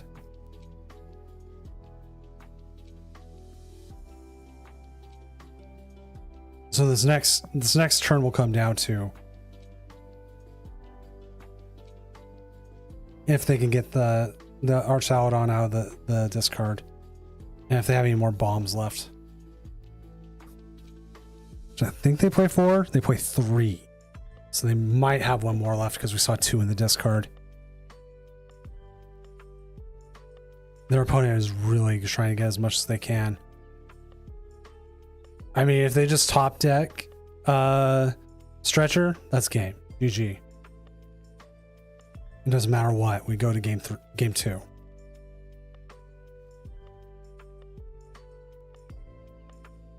So at this point, we're just trying to see. Also, Archie-Cat saying unlimited damage. Always, every time I think of that, I think of like Revenge of the Sith with Emperor Palpatine. Unlimited power! First thing I would do, though, is I would thin out that deck. Get the Relicanth out, get everything else out.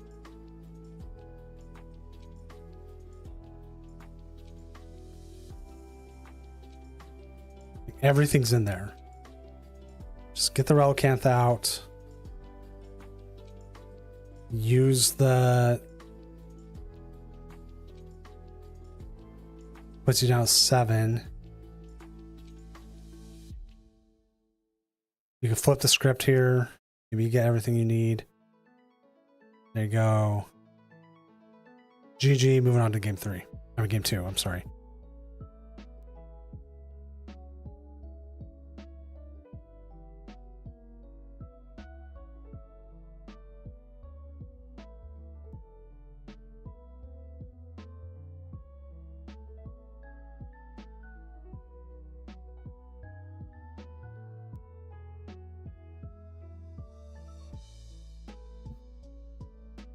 We just, as a family, are watching Star Wars, but we're watching the Machete cut. So we started with episode 4, went into episode 5. Now we just watched episode 1, and we just started into episode 2. And if you've never known about the Machete cut of Star Wars, this is what you're doing is after the twist in Empire, you get like all the background leading up to it, and then it makes Return make a little bit more sense about Vader's motivations.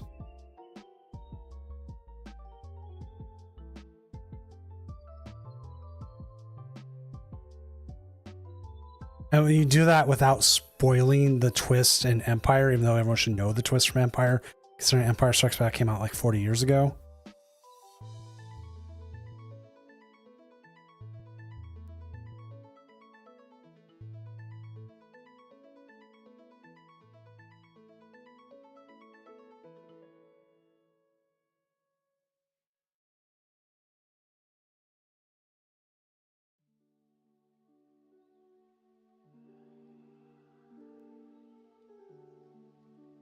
It's a good order to watch it.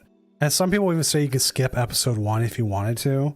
So you go 4, 5, 2, 3, 6. But we watched episode 1 because episode 1's so cheesy and fun still. I mean, it has its moments. Plus Liam Neeson, and then the Maul Obi-Wan Qui-Gon lightsaber fight is just so good.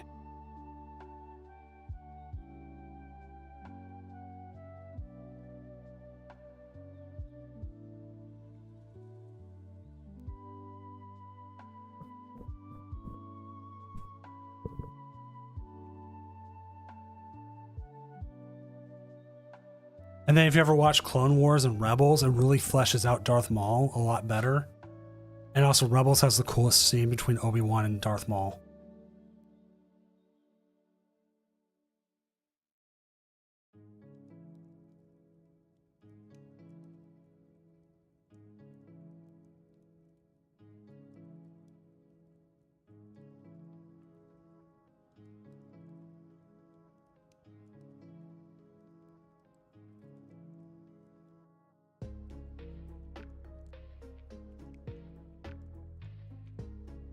Hey, Nara Saladon.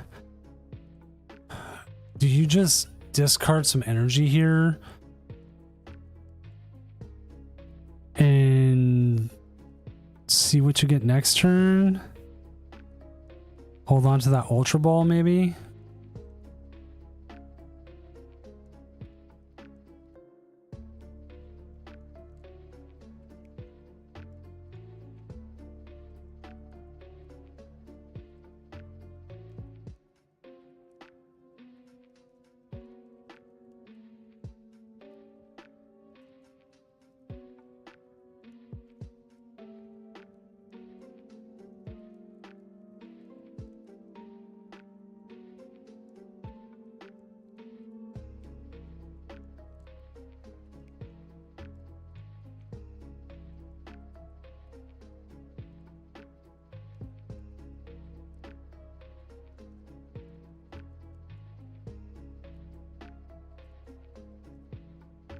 Pick up the board. Hit 30 into the squawk. Watchtower's active so that Owl won't do much. Bird's a liability.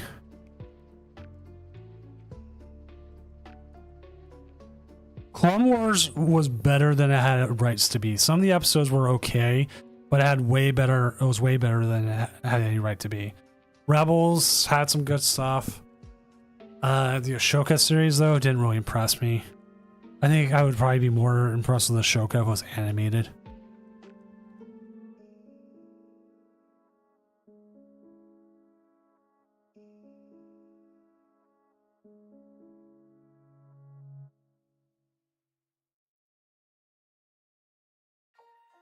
What you even talking about that? Yeah, it really does help episode 3 out. Plus, I wish they kept the armor designs from it, because I thought the armor designs would look really cool. I used to have an Obi-Wan figure that was stylized like that. Like the TV show, that was really cool, but I got rid of it years ago.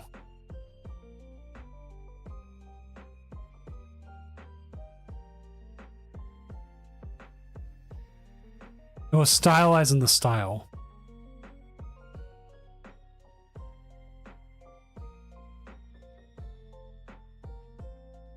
Goodbye, Duraludon.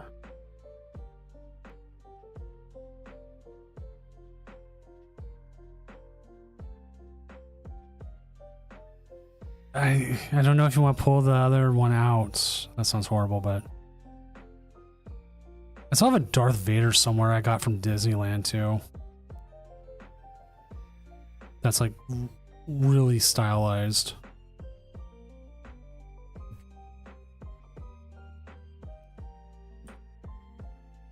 Maybe I'll find it and bring it to work or something.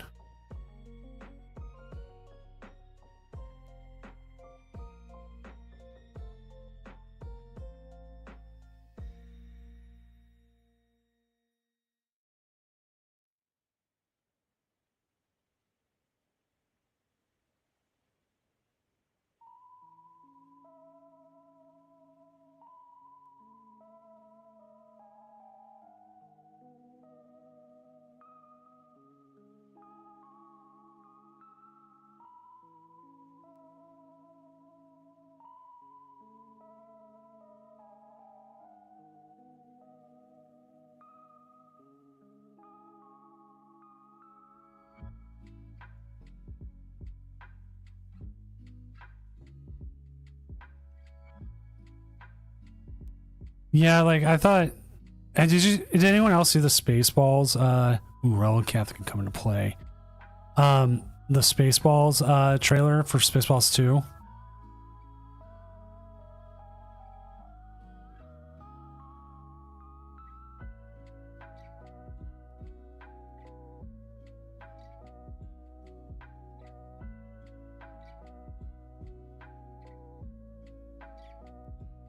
How old was I? That was 1999. I was 13. So Rundum, we're about the same age. I remember the Pepsi collabs, which I don't know if you've ever seen the Droid Carrier drink cooler. The thing like resells for like $800.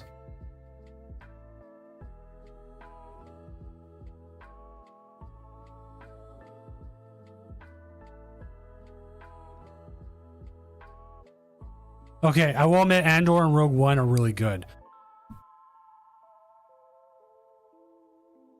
There is a cut that people have talked about for Andor and Rogue One. It's like episodes, it's like the 11th, 12th, and 10th, 11th, 12th of Andor. I want to say it might have been 11th and 12th of the second season. It's like the last 3 episodes. And then you take that into Rogue One, and then you go from Rogue One into A New Hope. It makes like a 6-hour movie or something like that.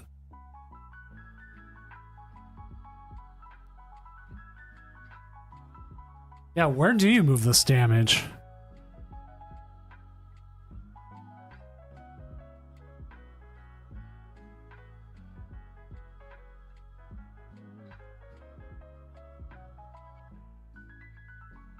See, that's why people love the streams. I get distracted and I talk about other things than Pokemon.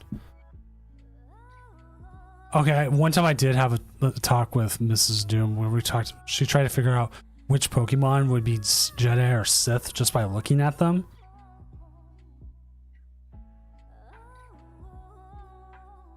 kind of know my voice. Probably have heard me on a couple podcasts also.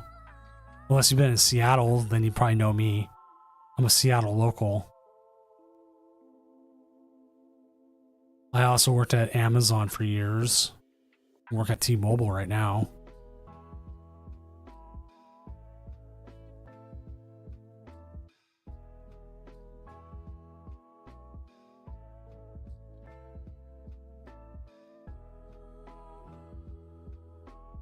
From YouTube? Lake of Rage podcast I was on quite a few times. Yeah, I'll link to my YouTube. I actually need to set that as a command code. Thank you for doing that.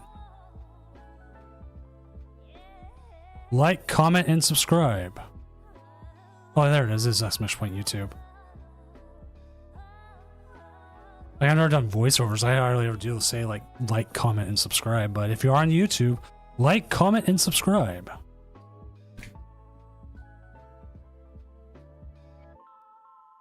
That Duraludon with that big ol' cape. Trying to get more subs over on YouTube because I started really late with YouTube. I used to put like weekly recaps of the tournaments, but I moved. I didn't have the time to fully edit it, and one of the things I still need to do is talk about why I run online tournaments.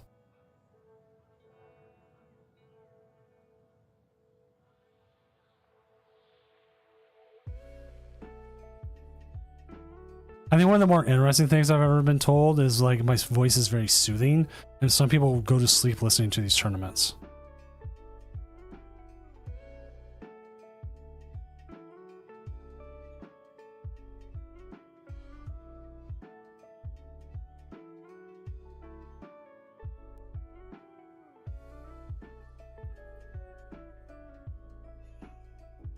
Okay, the question here is, do you hit Iono or do you hit the boss? I think you take the boss to take the guaranteed KO. But Iono does put him down to 3. And if you find Bomb... Nope, we're going to take the guaranteed KO. I feel like probably you get more... take out the teal mask. And that's... You know what? I'll look them up.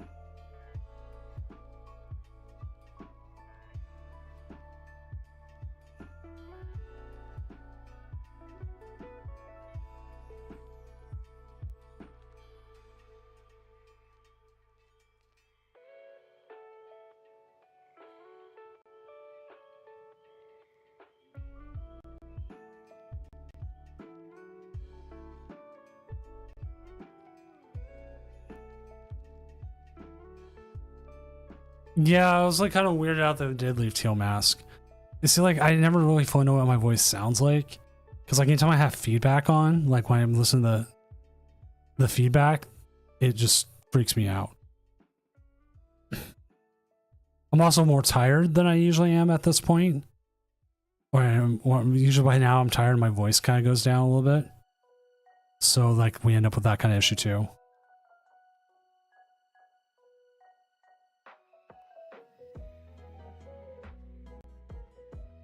Like I just even listened to my own voice right now. I was like, oh my god. It stops me main there. I am using a pod mic. I sound so much better than I used to. And also this thing has a voice changer and I always like that.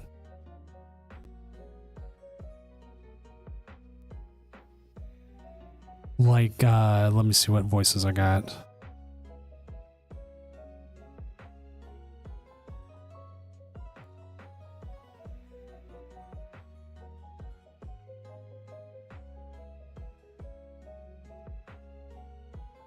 I guess this one has like a female. This is the male one. This is the baby. This is the baby. And this one is the robot. I guess close to Darth Doom. Archeladon, I am your trainer.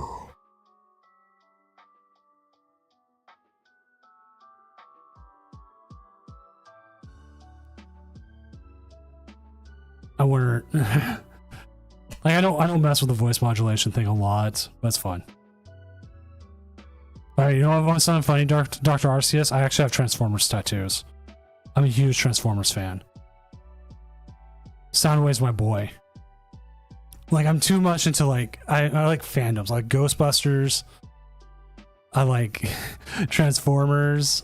I like Pokemon. Like those are the three things I'm the most into. He's got enough energy to win here.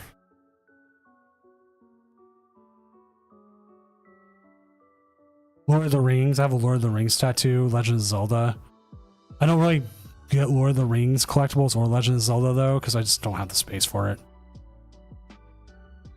Gundam. I've been really big into Gundam models lately.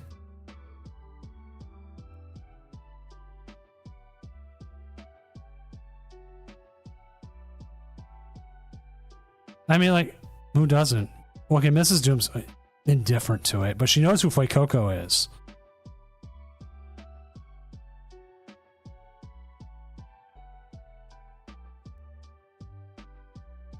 And that's when you know you have a good partner, when they don't care about Pokemon but still learn who your favorite Pokemon is.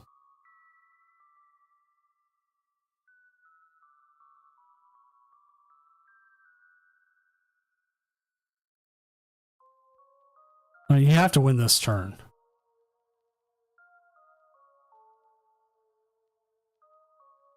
You have bombs. Oh wait, was there no... I didn't see. Was there no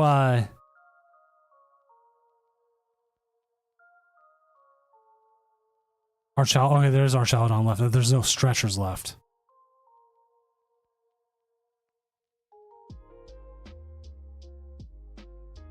I don't know if you Pokegear first.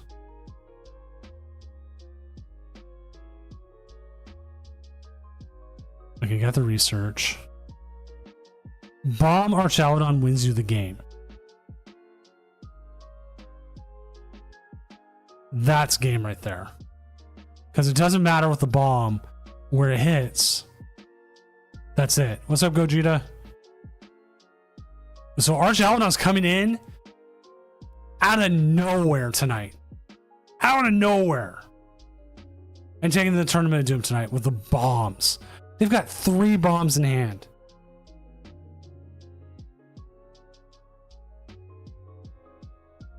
Oh my god.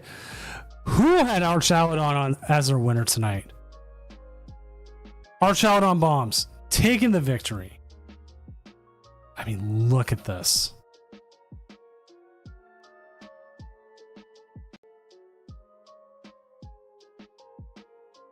Like, I had no idea. Like, and it does. Like, you bomb, and it doesn't matter which way you're... If it's heads or tails, you're moving at least 20 damage. Maybe more. It was like they hit all 3 bombs. It didn't matter how many times they coin flipped. They were just moving it with the Monkey Dory. Like normally it's just like Raging Bolt does so much, but not tonight. So Archaludon is your latest Tournament of Doom victor. We had Raging Bolt for the second week in a row be in the finals. Did not win this week because last week we had double Raging Bolt. There was nothing you could do about last week. Like, I wouldn't mind trying this out a little bit more. I don't know what decks you're winning and beating. Let's see what Small Heat played against tonight. They played against Toadscruel, who they won. Partially the Charizard, that makes sense. They beat Sneaky Old Crab. Lost to Goldango. I can see why you lost to Goldango. Like, Goldango just has the right amount of health to survive 250. Can it beat Raichu Toad, though? It did earlier.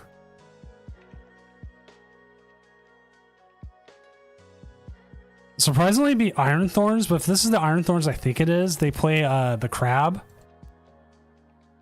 Yeah, this is the one with Crustle, so like they could play around it a little bit. I can see them being Frostlass Monkey Dory. tied with the Slow King and then beat the Slow King the next turn. We watched it beat Ruckus Mewtwo, and we just watched it beat Raging Bull Ogerpon. So interesting matchups here. Did not hit Gardevoir. That's the matchup I want to see the most. Would be Gardevoir, because like the bombs would still like be devastating to the Gardevoir. Like if it hit like a bomb's tail heads and then they just KO. Avoid all the Grimmsnarl. Like it hit everything it needed. Grimmsnarl did not have a good night. We look at the metagame tonight. Grimmsnarl Frostlass had a 43% win rate. And the best one went 6-2 and missed. So Grimmsnarl didn't have a good night. Raging Bull Ogerpon, 50%. Dragapult Charizard had a pretty good night. Didn't see that. Ruckus Mewtwo had one make the top cut. Flareon Noctowl had a good night. Gardevoir not as much. Best Gardevoir we saw did make cut. They did lose. Ethan Typhlosion had a 25% win rate tonight. And I think most of them because it's dropped.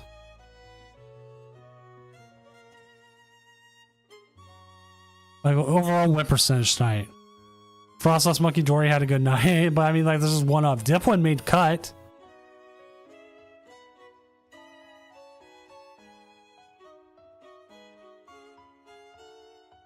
So is Slow King, one ofs. There's 3 Archaludons, but it still won the whole thing. Iron Thorns had 3 players. Dango Dragapult had a pretty good night. Swirl Edge didn't do too bad. I mean, I think I had a bunch of drops. Yeah, a 3-3 drop and a 1-0 drop.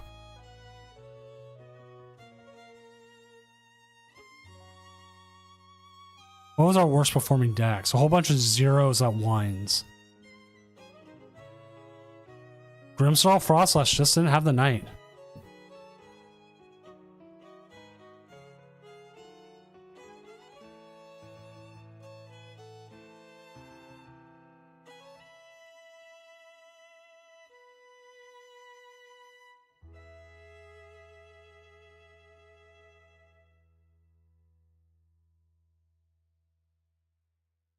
So with that, we're going to go ahead and call it a night. I'm going to send everyone off here. I'm going to put the list up one more time. Everyone on Twitch, I want to send us all to my favorite cat channel, which is a Japanese cat rescue. Right now they have a black cat on stream. It reminds me of my kitten right now. So what's Guardia is Gardevoir. Have fun with them or get ready for bed. This is actually one of the earliest we've ended the tournament in a while. So have fun, and hopefully I will see you next week.